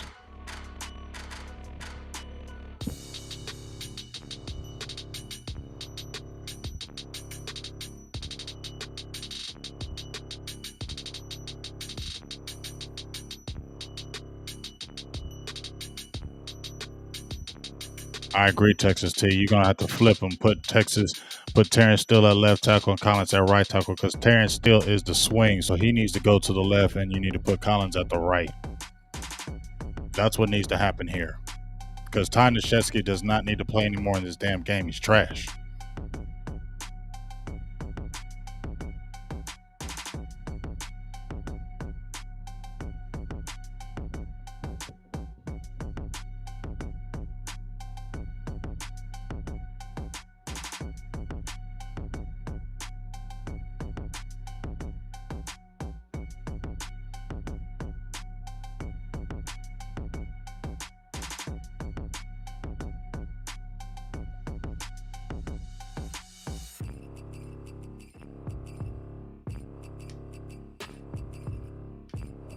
Yeah, I'm hoping we still got time, dog. Carlos, we still hope. I'm hoping he still channeled the Jason Garrett. He threw 2 touchdowns in the second half. Maybe he can get another one off, but he needs some blocking. Ty Smith, man, he always hurt. Anything beyond 7-8 yards for Cooper Rush is just not going to be good. Like, that's just not going to work. Like CeeDee Lamb, I know he's frustrated because he can't get the ball. He's not an NFL quarterback, y'all.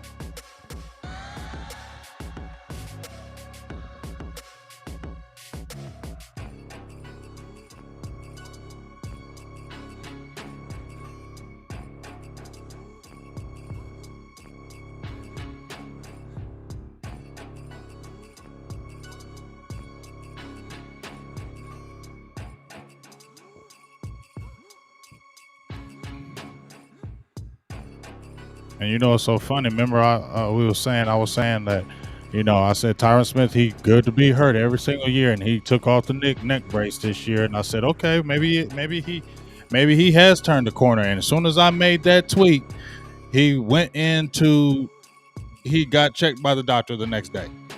So I'll be like, Jay, just shut the F up, bro. You just be talking, either you wishing stuff in the air, you talking about stuff and it comes in the air. I was like, okay, look like Tyron Smith, maybe it turned the corner. Maybe he actually might be healthy. And then the next day, go see the neck doctor. Like, bro, you always hurt. I love some Tyron Smith, bro, but you missing 3 to 4 games every single year. The last couple of years, I said trade you. And I ain't getting on you. You're a monster when you're in the game, but you're always hurt. I don't care if you had 35 neck surgeries or whatever, and you feel like you're the best health of your life. Hurt.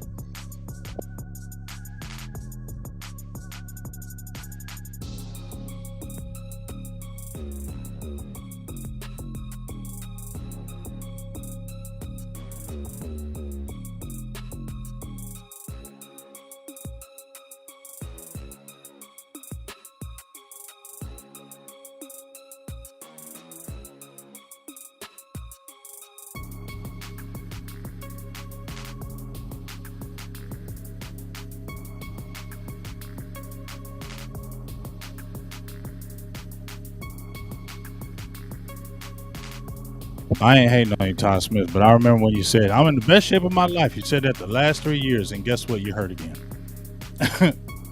I'm just saying, dog.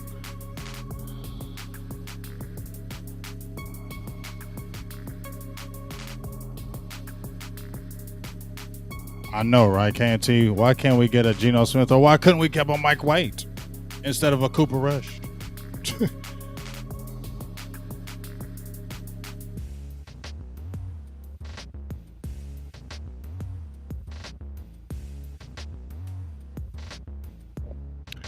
The good thing about this, if the L does happen, you still aren't in no bad shape because at the end of the day, you still winning your division. So this ain't crazy, y'all.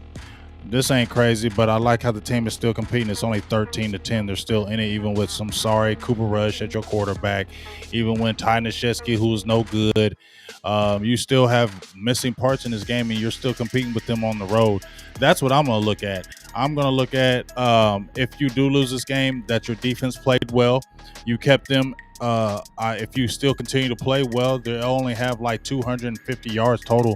You've kept them. You play decent, so if they can continue this and it doesn't become a crazy second half, we'll see. Because Dalvin Cook's starting to get some yards now. He just got an 8-yard gain. You see him just broke out to the outside. He's stiff arm, man. He stiff armed the hell out of who was that? AB stiff arm. Dalvin Cook got some power now. He ain't no weakling.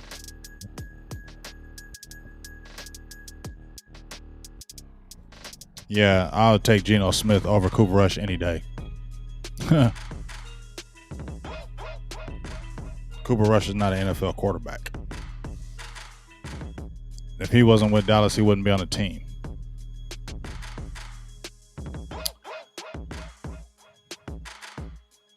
So Kirk Cousins is under center, man in motion.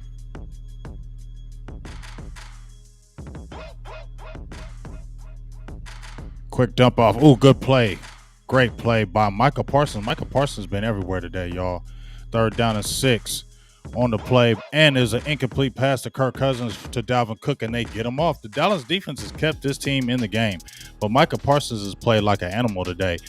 Remember we said that he hasn't been the greatest in coverage. Right here, he has been excellent today. I think he almost has damn near 10 tackles in the game. So great game by Michael Parsons. As they force a 3 and out.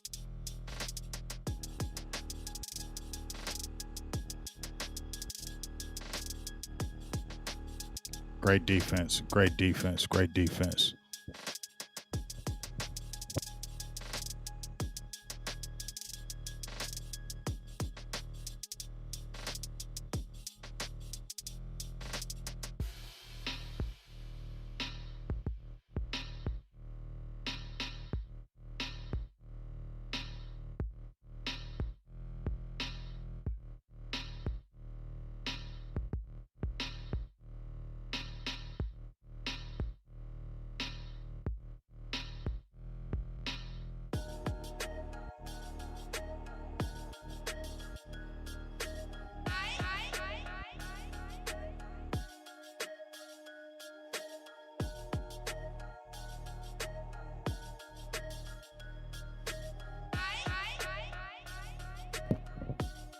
Let's see what we can do right here. 1st and 10 at the 28-yard line.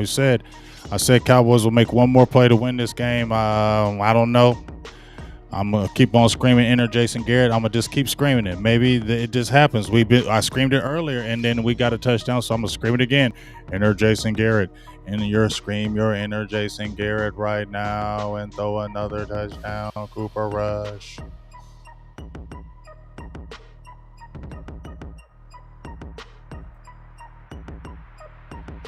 That beer looks hella good. Haven't drank a beer in so long.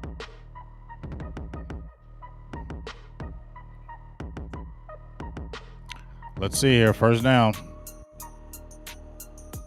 Play fake. Cooper Rush throws it. Yeah, that's going to be a penalty flag. Can we get a flag here? Yeah. There we go. 1st down. Penalty flag. Defensive pass interference on Alexander. I said he's a pretty good corner, but that was a pass interference play on you, and we're going to go ahead and get that 1st down. 1st down and 10 at the 42-yard line of the Cowboys. They need anything they can get with this offense with Cooper Rush behind center.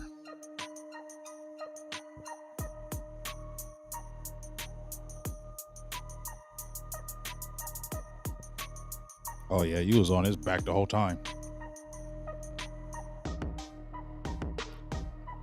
2 minutes and 11 seconds left to go in this 3rd quarter. 13-10 Vikes. Quick throw. Oh, boy, Cedric Wilson, and he's running out, and he's going to throw a deep pass. Oh, great play over to CeeDee Lamb. Nice. They keep doing this damn trickery with Cedric Wilson, and it finally really worked. I mean, it worked with Noah Brown, but great play right there on the play. 35-yard pass play. I was like, oh, boy, here we go again with the goofiness, and great job, though. I like it. You love it. 1st down and 10, the 23-yard line of the Vikings. Let's go.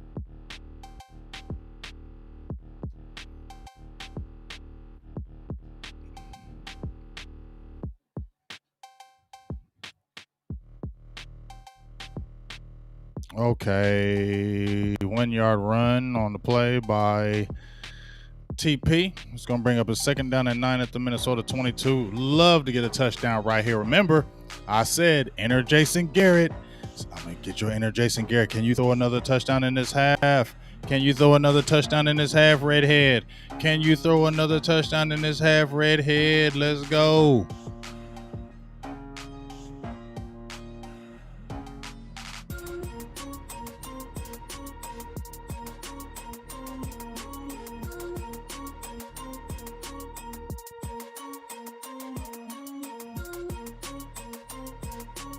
Appreciate you, Dre Sean. I know y'all way ahead. 3rd down and 8 on my end, but it's all good. I know. Put said at quarterback. I feel you.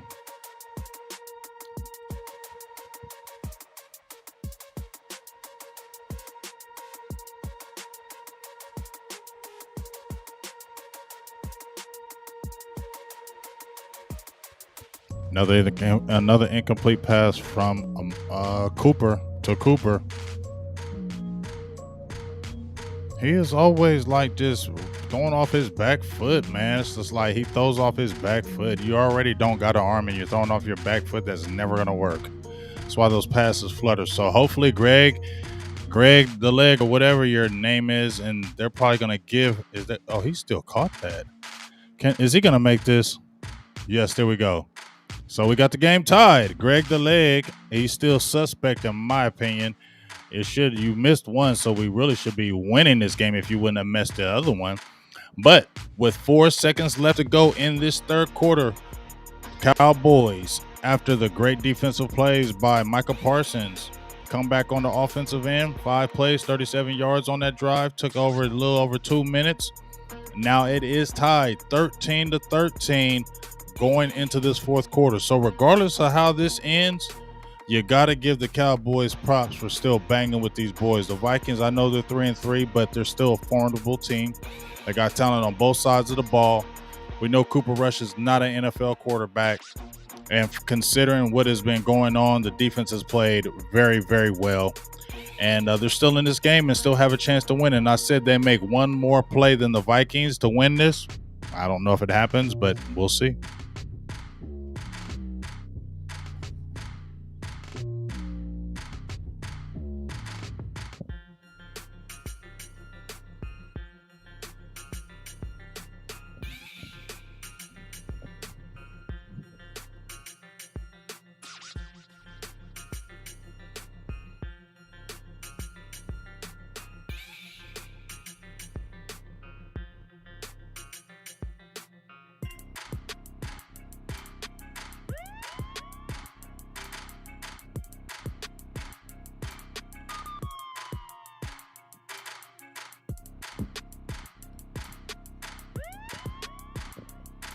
Yeah, I agree, TMT. If Dallas has Dak, this game is they're killing the Vikings. That's how much. That's how much. That's how you. That's how much Dak has grown now. You know, back in the day, you weren't saying that about Dak. I'm gonna just keep it real. You weren't saying, man, if we had Dak right now, we'd be blowing these dudes out. You were like, eh. But now Dak is a top five, bona fide top five, top three cornerback. Now you are saying, yeah, if you had Dak, you would be murdering this team. Let's go defense. See what happens here. Fourth quarter. Under center, play fake. Does Randy Gregory get him? Get him, get him, get him, get him. Good play. Micah Parsons, once again, he's playing lights out today, dog. He's playing lights out. Micah Parsons is playing like the truth. Randy Gregory is getting off that edge, and Micah Parsons is playing like an animal.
Yeah, Micah's turning all the way up. He's playing great in coverage.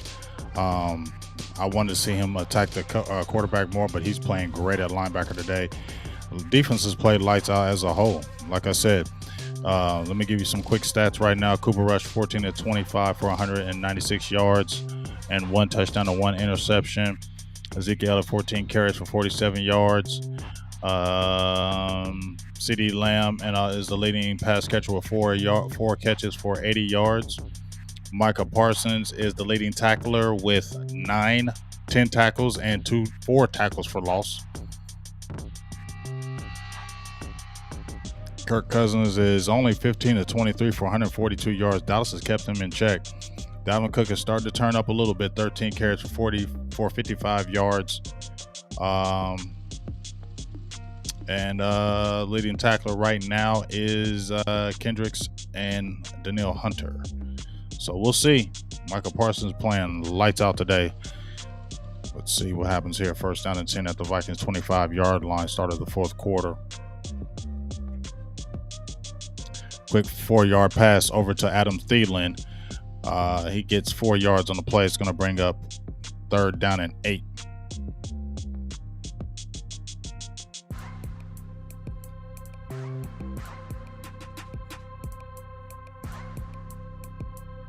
Third down and 8 for the Vikings at the 27-yard line. Let's see what happens right here.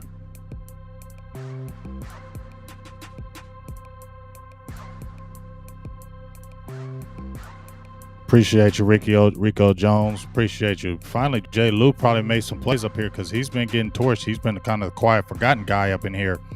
but he makes a good play as he got flushed out the pocket. Jay Lou makes a big tackle on the play. That's what he needed because he's been awful silent this year. I said he might be a sleepy guy. Hasn't really done much. Got ate up pretty much in coverage this year. Actually, A. Brown has played better than him, but that's a great play by Jay Lou. Great tackle. He's always been a sound tackler. Hasn't been the greatest in coverage the last couple of years, but he's always been a guy that's going to stick his head in there. He's not afraid to tackle, and he will lay the wood on you. He's a great blitzer for his size. So, great play by the defense once again. Vikings offense doesn't have over 300 yards, and I think they're 1 for 10 now on third downs. Penalty flag on the play. Let's see what that is. It better not be on them Cowboys. It better not be on Dallas, man, dog.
"13-yard pass play over to CeeDee Lamb." Sorry, I was checking out something. It's a 13-yard pass play over to CeeDee Lamb. First down and 10 at the Cowboys' 22-yard line after the catch. CeeDee Lamb, I think he went over. He's getting close to another 100-yard game here.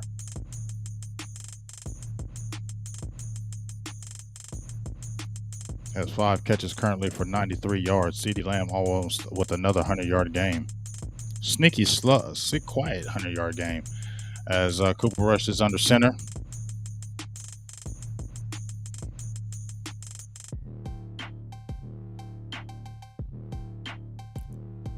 Cooper Rush throwing it again over to Amari Cooper for the first down. 15-yard pass play. Cowboys driving. Tied game at the 37-yard line.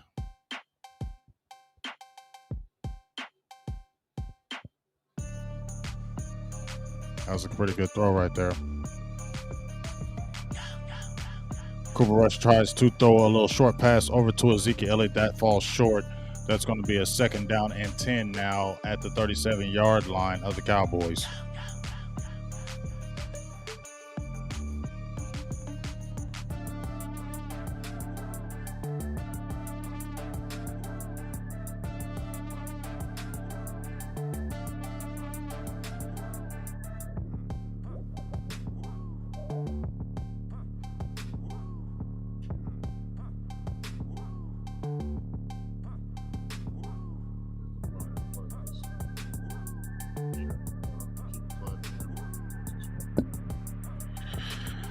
All right, second down and 10 at the 37-yard line. Sorry if I'm a little behind, as I said before.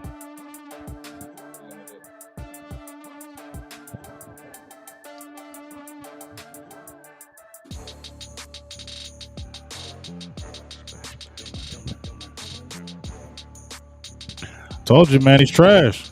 Tanashevsky is no good. Look at that. It was an easy first down, but guess what? Holding.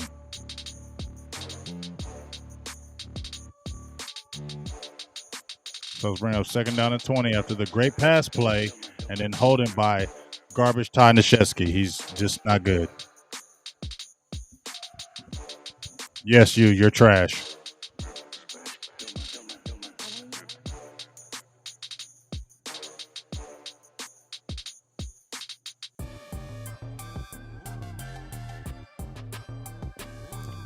Because he's no good, man. He's not good. He's not a good player. Like, look at him. He can't hold Griffin.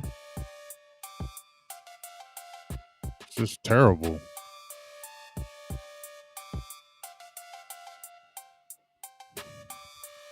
So after that hold,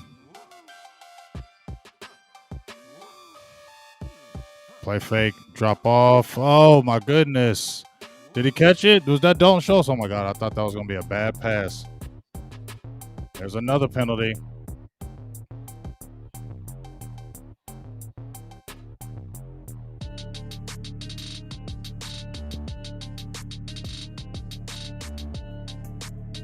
Okay, so it's going to be third down and 13 at 34-yard line.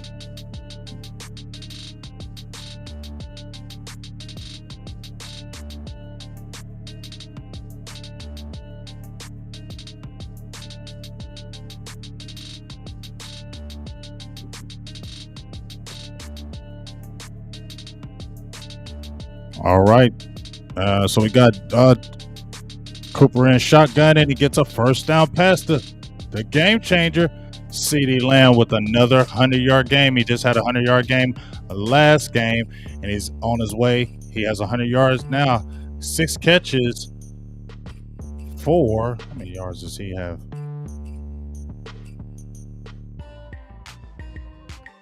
Game changer, baby. CeeDee Lamb's a game changer.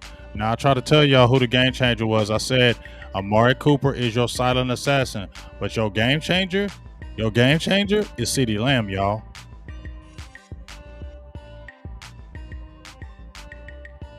Quick 2-yard run up the right side by Ezekiel Elliott. That's going to take it to the 45-yard line of the Vikings. 10 minutes and 45 seconds and counting, tied up score, 13-13, Cowboys driving.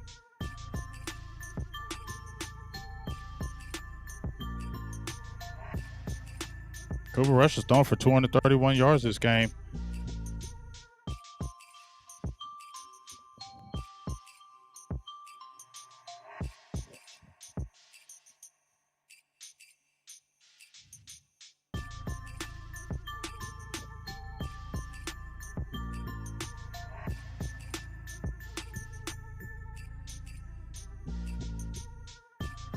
Man, Xavier Woods is just killing him. Big sack. He's having a big game. Fumble. You didn't catch it and see it. That's not his fault. But Xavier Woods, once again, he's loving it right now. Why does the Cowboys let people just come back? You just must really just strike people's nerves when they leave Dallas, because they just want to have revenge on Dallas.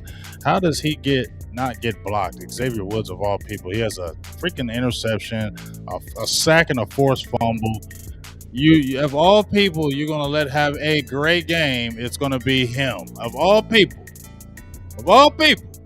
you let it be him, so he can be in the media tomorrow talking about, yeah, I told you I was a playmaker. I told you I was good, but they just didn't believe me. They just let me go. Blah blah blah. Just like Mike White. I ain't blaming you, Cowboys. Not gonna blame you, because y'all have made a lot of good personnel decisions.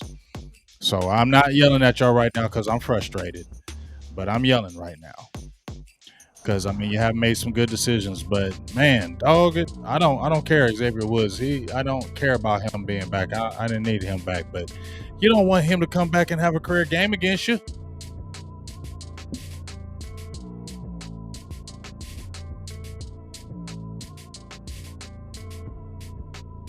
I know, right, Carlos? I'm about to post that, dog.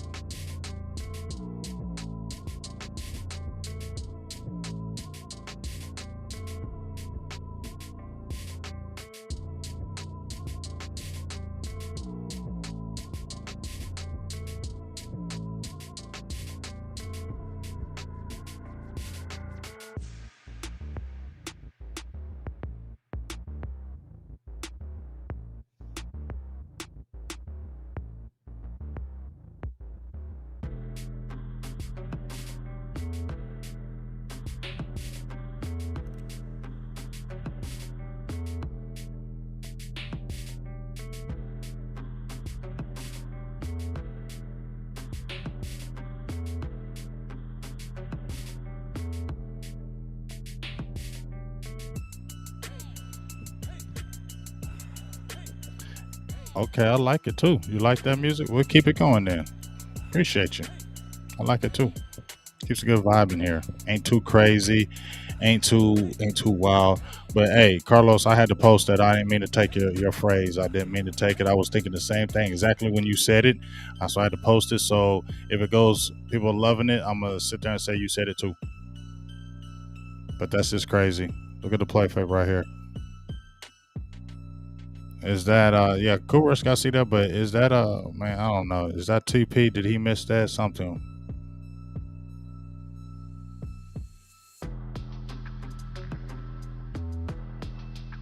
First down and 10. Play fake. Oh, that's holding, dog. Throw that. You gotta call that flag, man. That's some holding. That's some holding.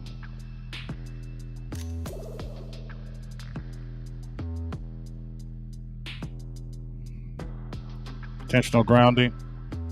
Yeah, because he was about to get sacked, dog. But they need D Law back on that left side for real. They really do.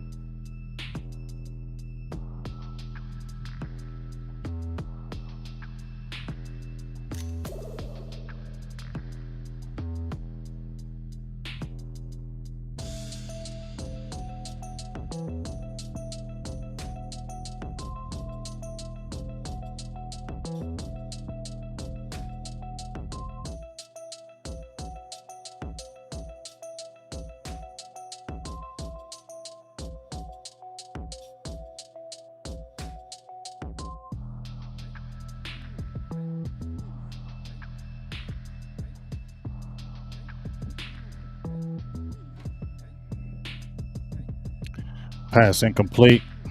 Oh, so there we go. I'm behind, so we at the second down now, 23-yard line after incomplete pass. We got one sack tonight from Randy Gregory. Had a big sack on the third down. Cowboys are still keeping off. I think they're 1 for 10 now, 1 for 11 on third down.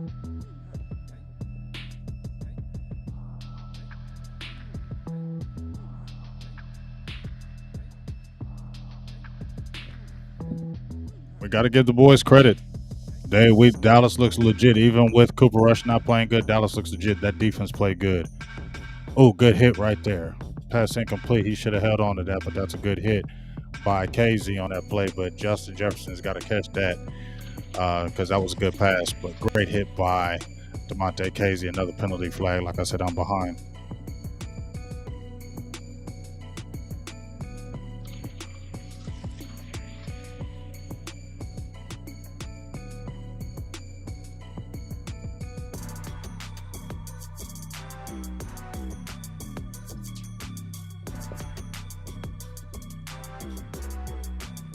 Four-yard run by Matson. They're going to punt on the play again. Dallas defense has played good. I think that's what. What are they on third downs? Got to get that post up.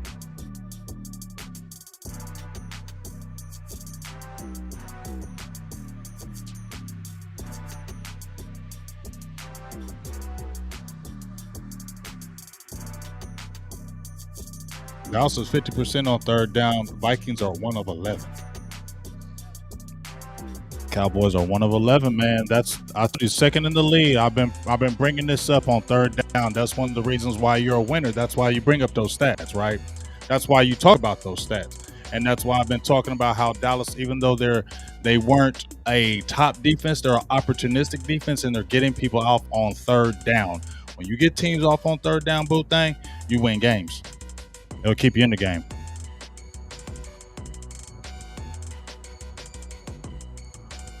Oh boy.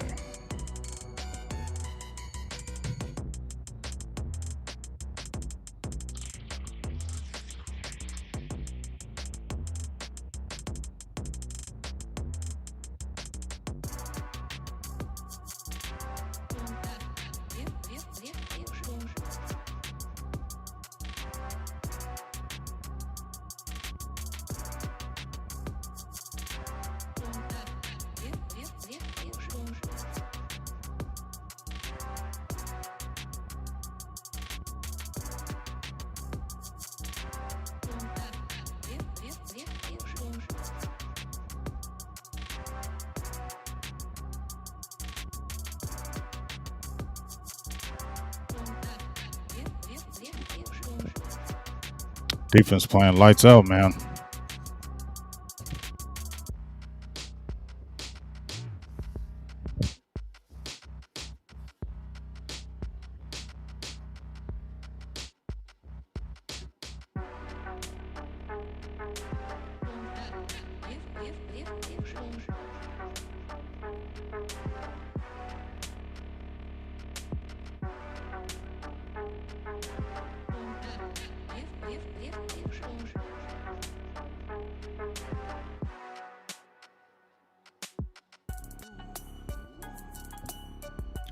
All right, let's see what these boys going to do, man. 9 minutes and 3 seconds left to go in this fourth quarter. Dallas is banging, man. We got to give the Dallas Cowboys props. Like I said, Cooper Rush, you're not a good quarterback, but guess what?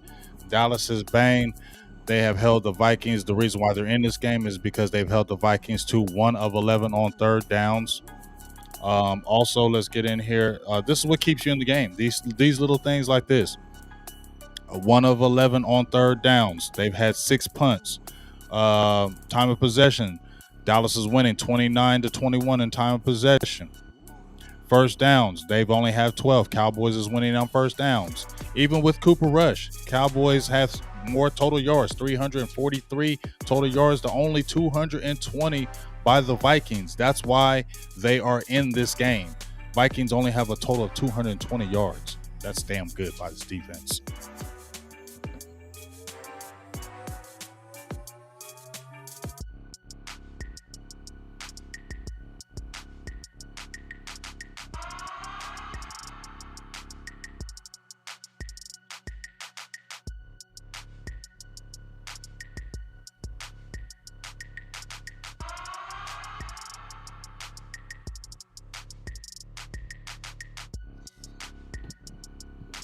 Sorry, I had to get my tweets out. Ezekiel with the 1 yard run. Second down and 9. Let's go.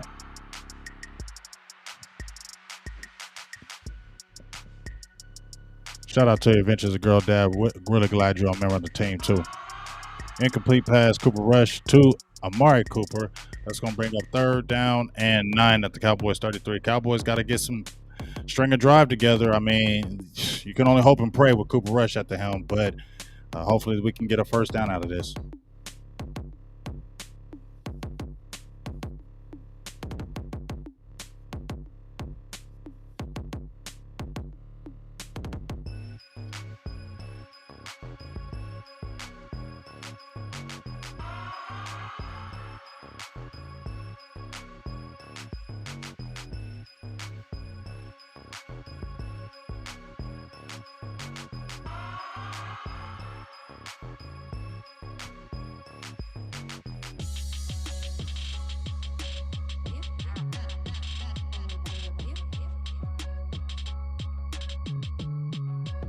So I know y'all seen CeeDee Lamb drop the pass, but let's see right here. Yeah, you got to catch that, dog. You know what I mean? You got to catch that, CD. If I'm calling you the game changer, you got to make those game-changing plays. That's what the 88s do. That's what the Michael Irvins do. That's what the Dez Bryants do.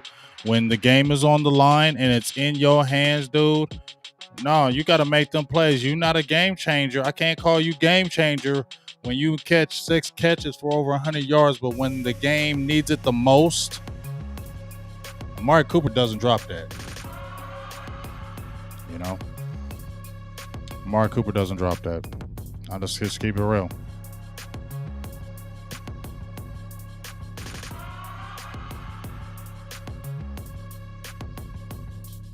You got to catch that CeeDee Lamb, man.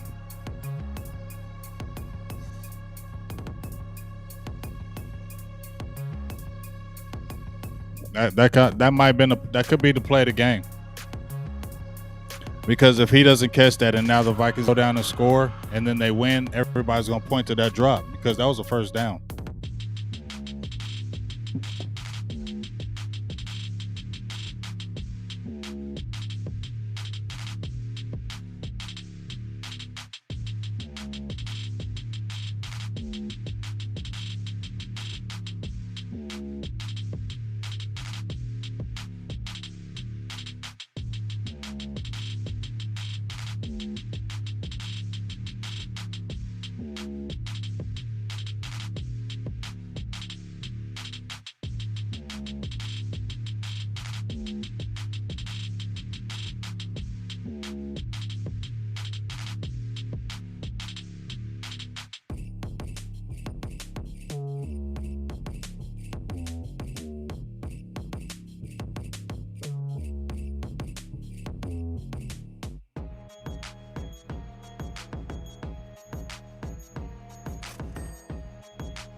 All right, so let's see right here. Kirk Cousins going there. Looks like it could be a hold. Drops out to.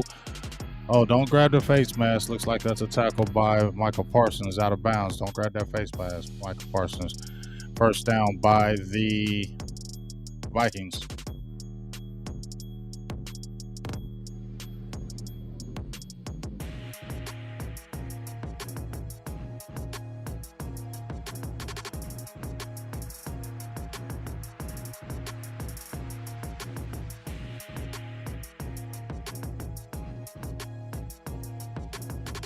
Eight-yard run by Cook. Starting to turn up a little bit. That's going to be a first down now at the Cowboys 34-yard line. Vikings are driving. Cook's starting to get some steam behind him. He's up to 63 yards in the game.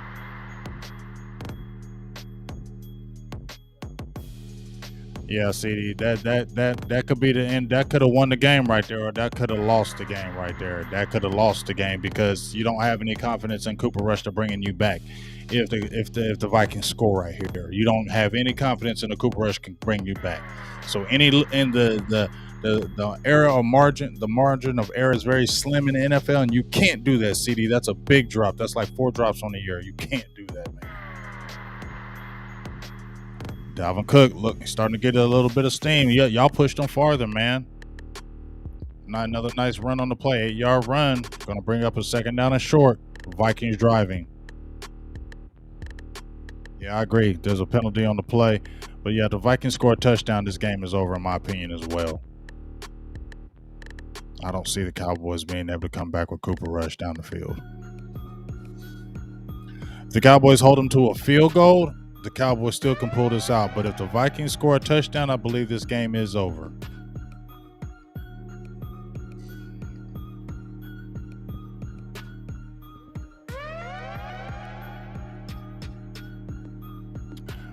So it's on Dallas. So yeah, if the Vikings get in here for a touchdown, man, I think this game is over.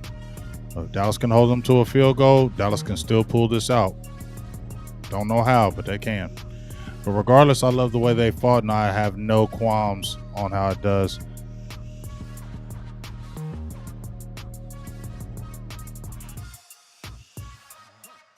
Oh, wow. That looks like some frustration right there.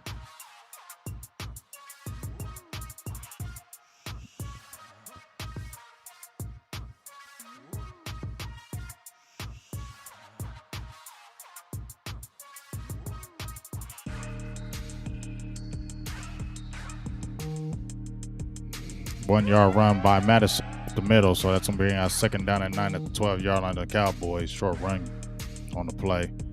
Tackle by, looks like LVE and Hamilton.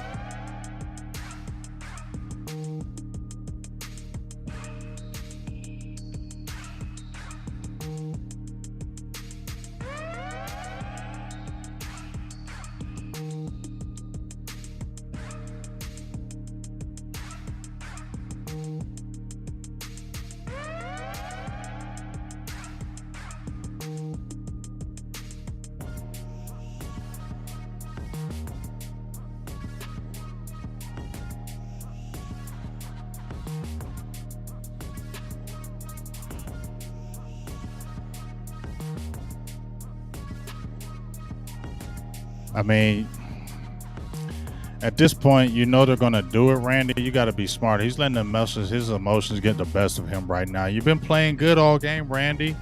You can't let the emotions get the best of you right now. That's why Mike McCarthy's talking to you. There was no reason to do that. Now you're playing undisciplined football, and that's what's hurting the team right now. He was still in bounds, but there was no reason for you to do it. Look, there's no reason to hit him. It doesn't matter if he's in bounds. You should know that the ref is standing right by you. The ref is right there. And you led with your helmet. The ref is right there. You can't do that. That's not about him being in bounds. It's like you got to be smart. You know the ref's going to call that.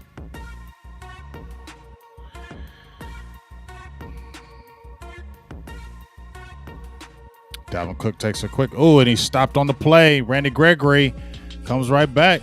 Great play. Play angry, but play smart, man. Play angry, but play smart. Great play, breaking off. He's been given Darrisaw, a little bit of the business. I told you, Darrisaw, second year, only his second start. Is that Darrisaw right there? Or is that the tight end? Oh yeah, the tight end can't guard him. Randy's playing phenomenal as far as that goes. He's just got to play with his emotions in check. Parsons gets another tackle. I think he got like 12 for the game. Come on, Cowboys. Yeah, I mean, refs just be keeping these motherfuckers in the game.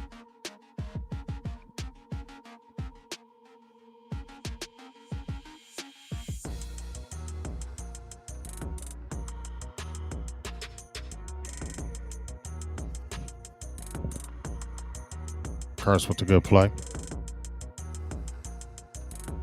Bring up third down and goal.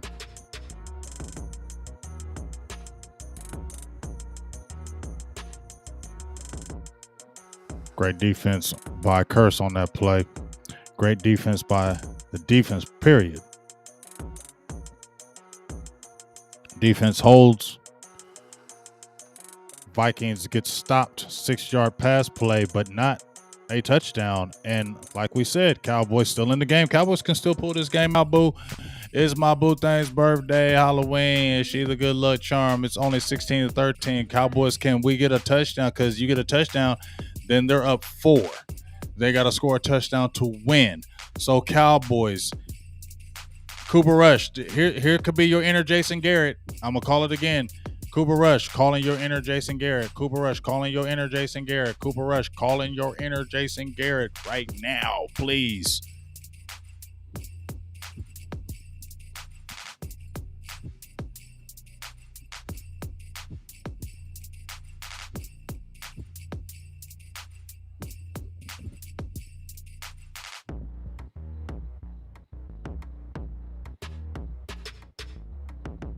I agree, girl. Adventures of Girl Dad. I agree. Defense played their ass off. I'm not mad if the Dallas Cowboys don't come up as a victor this game.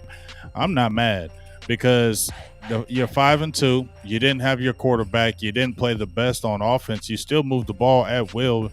Your quarterback's not really an NFL quarterback. You still played great. You held them to 1 for 11 or 2 for 12 on third downs. You did a great job. That was a 10-play drive for only 36 yards. So the Cowboys defense played lights out. So I don't feel bad at all. And you're going to be getting your quarterback right back, along with Michael Gallup, along with D-Law, along with those other guys coming back. So you're still first in your division. You're still undefeated in your division. At the end of the day, that's what you need to win first. You're not worried about being 13-3, 13-4, 15-1, 16-2. You're not worried about all this stuff. You're worried about winning your division first. Once you win your division, anything can happen.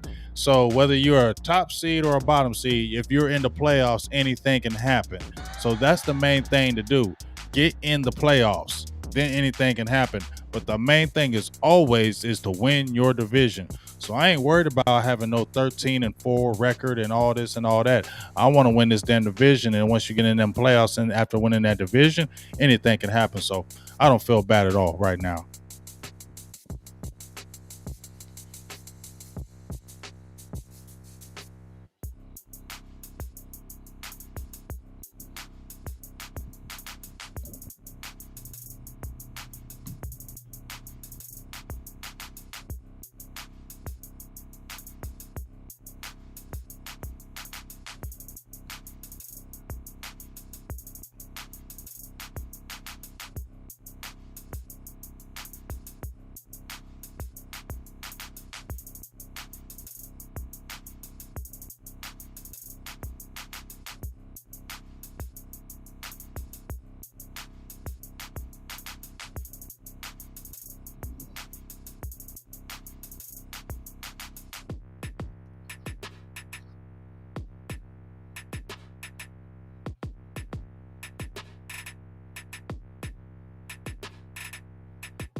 All right, here we going. What's going to happen right here, y'all? What's going to happen right here? 2 minutes and 51 seconds left in the game. Can Cooper Rush channel his inner Jason Garrett right here, y'all? Can he? Can it happen, y'all? Do y'all believe? I don't, but we'll see. It's not that I don't believe in my team. I don't believe in Cooper Rush at all. So I'm not even jumping up and down like Dallas is going to win this game with him. But we'll see. First down and 10. First incomplete pass to CD Lamb.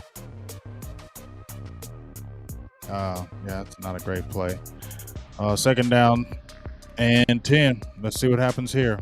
Man, boy, if you had a Dak Prescott, you probably kicked these Vikings' ass today.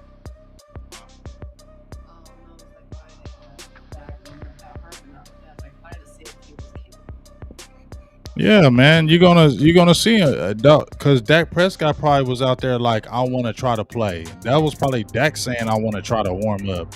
Nobody else, and then they're like, nah, bro, you ain't playing.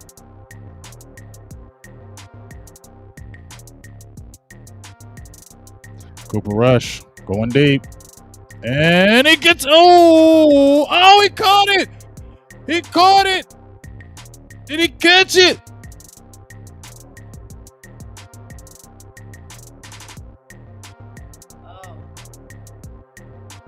Oh, Cooper with the 33-yard catch.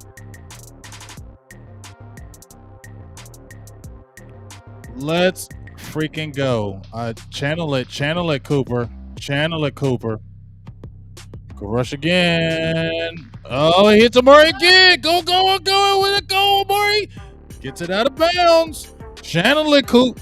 Channel it. Y'all make sure you sub to me if we win this game. Cooper Rush channel is in it. Jason Garrett. Let's go. Yeah, look. See, they're closing their eyes because don't nobody believe he can do it. Nobody believes Cooper can do it, but maybe. Let's go, baby. Let's go.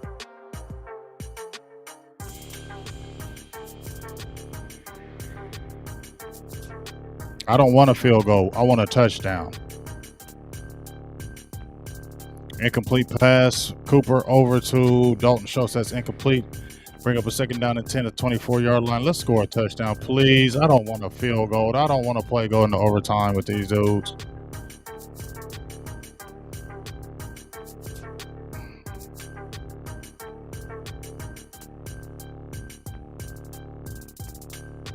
I don't want to go into overtime with these guys. Come on, man.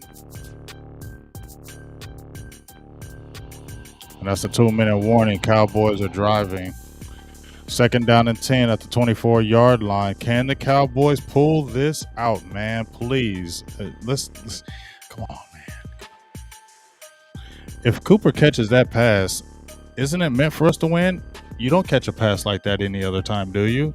Isn't that meant for you to win when that happens? When you see that pass play and your guy catches it, that's not supposed to happen.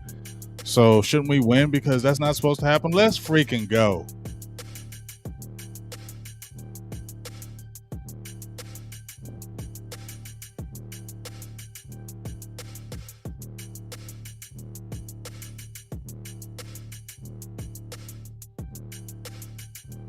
Coop done throw for 300 yards. Good Lord. Kirk Cousins only due for 162, man. Wow.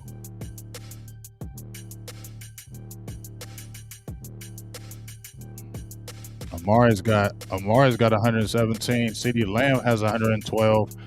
Let's go, man. And don't in here in this feed be saying nothing to me in this feed. Don't say nothing. Just say damn, or don't say nothing. Just let me do this. Because I feel like y'all gonna get excited. So we got second down and 10. Flag. Oh, I told you. Ooh. Oh my goodness, CeeDee Lamb, you tripping.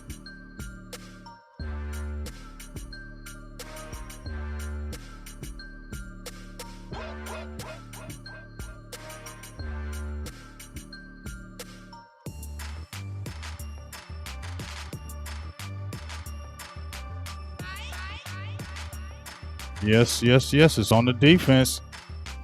Is that an automatic first down?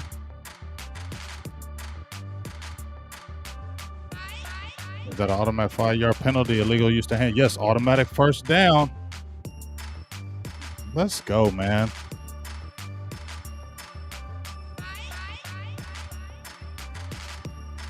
He got blasted in his back, y'all. Don't be saying nothing in his feed neither.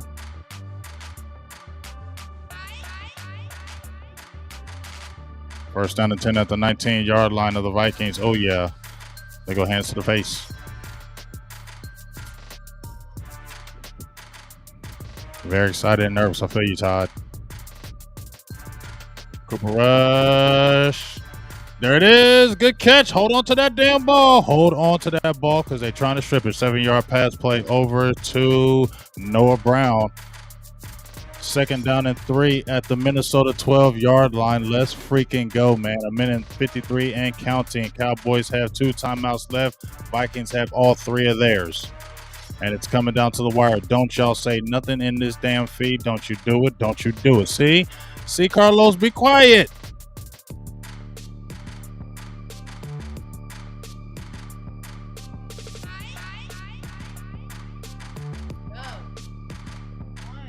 Yeah, that's a holding.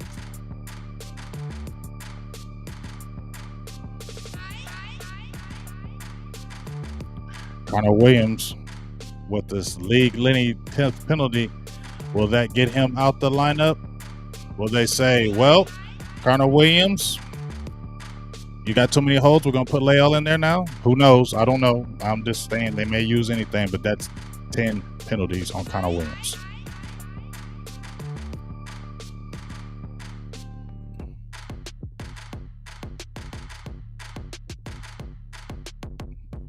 Damn, Coop out with the hamstring. Second and 13. Come on, come on. Can a miracle happen, y'all?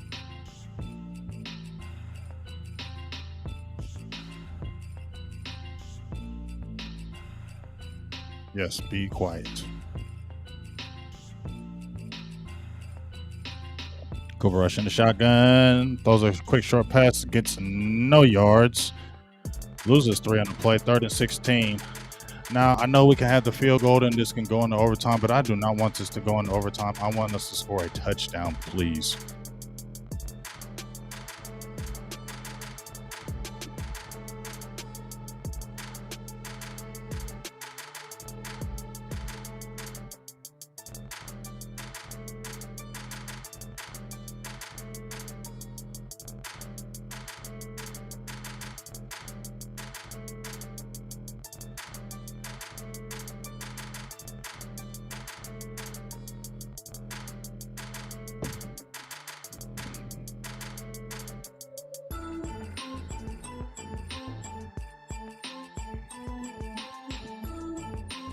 Yeah, Coop in that hammy. Don't be missing no field goal either, Greg the leg.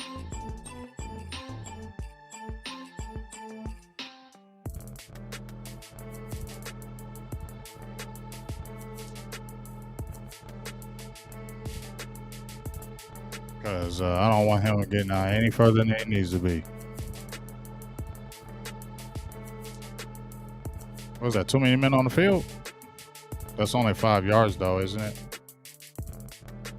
So it's still 3rd down, though, ain't it?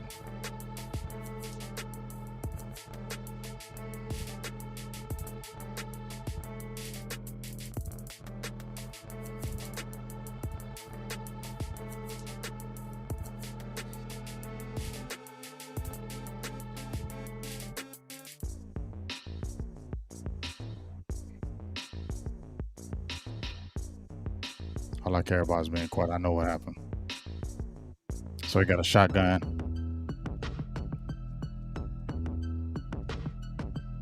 Cooper Rush dumps it off. Ezekiel Elliott breaks to the line. Still going.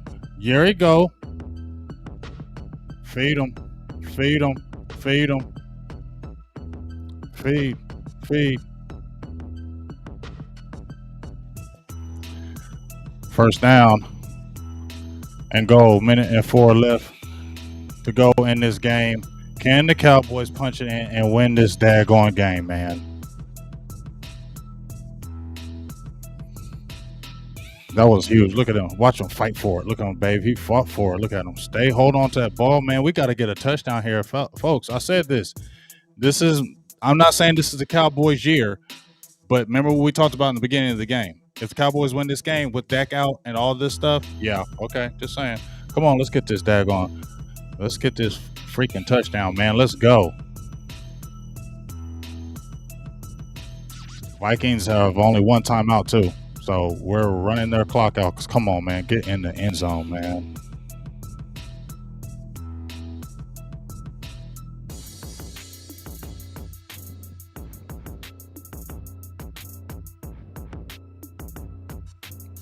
So we already know it's a touchdown. That's okay. I'm excited. Ooh!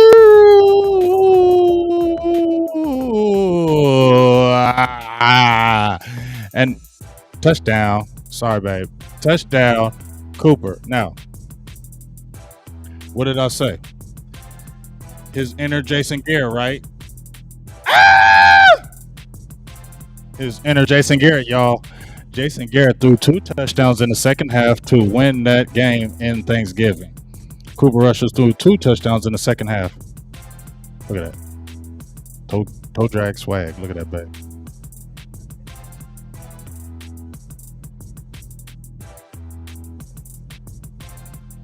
Defense, you've been doing it all game. Let's go. You need to hold them to a touchdown, man. They need to get a touchdown to win.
Come on, defense.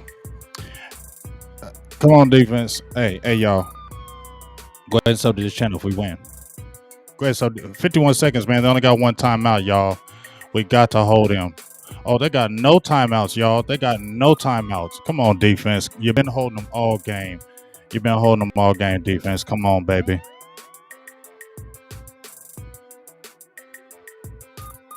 Kirk Cousins, quick pass over to Adam Thielen, and he catches it at the 38-yard line. First down, out of bounds. Remember, the Vikings have no timeouts, and they must score a touchdown to win this game. Come on, Dallas. We can't go all the way this way and lose. Come on. I just feel like we're going to win. I don't know how, but come on, man. Just come on.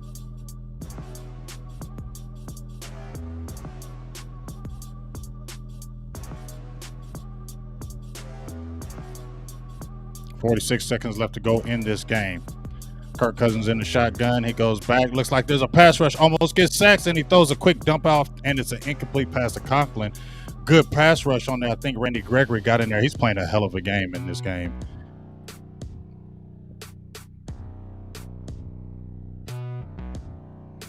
Kirk Cousins in shotgun again. Looks like the pass rush. Here comes Randy Gregory. Get him again. Oh, I was playing. I was showing something else. I was getting excited.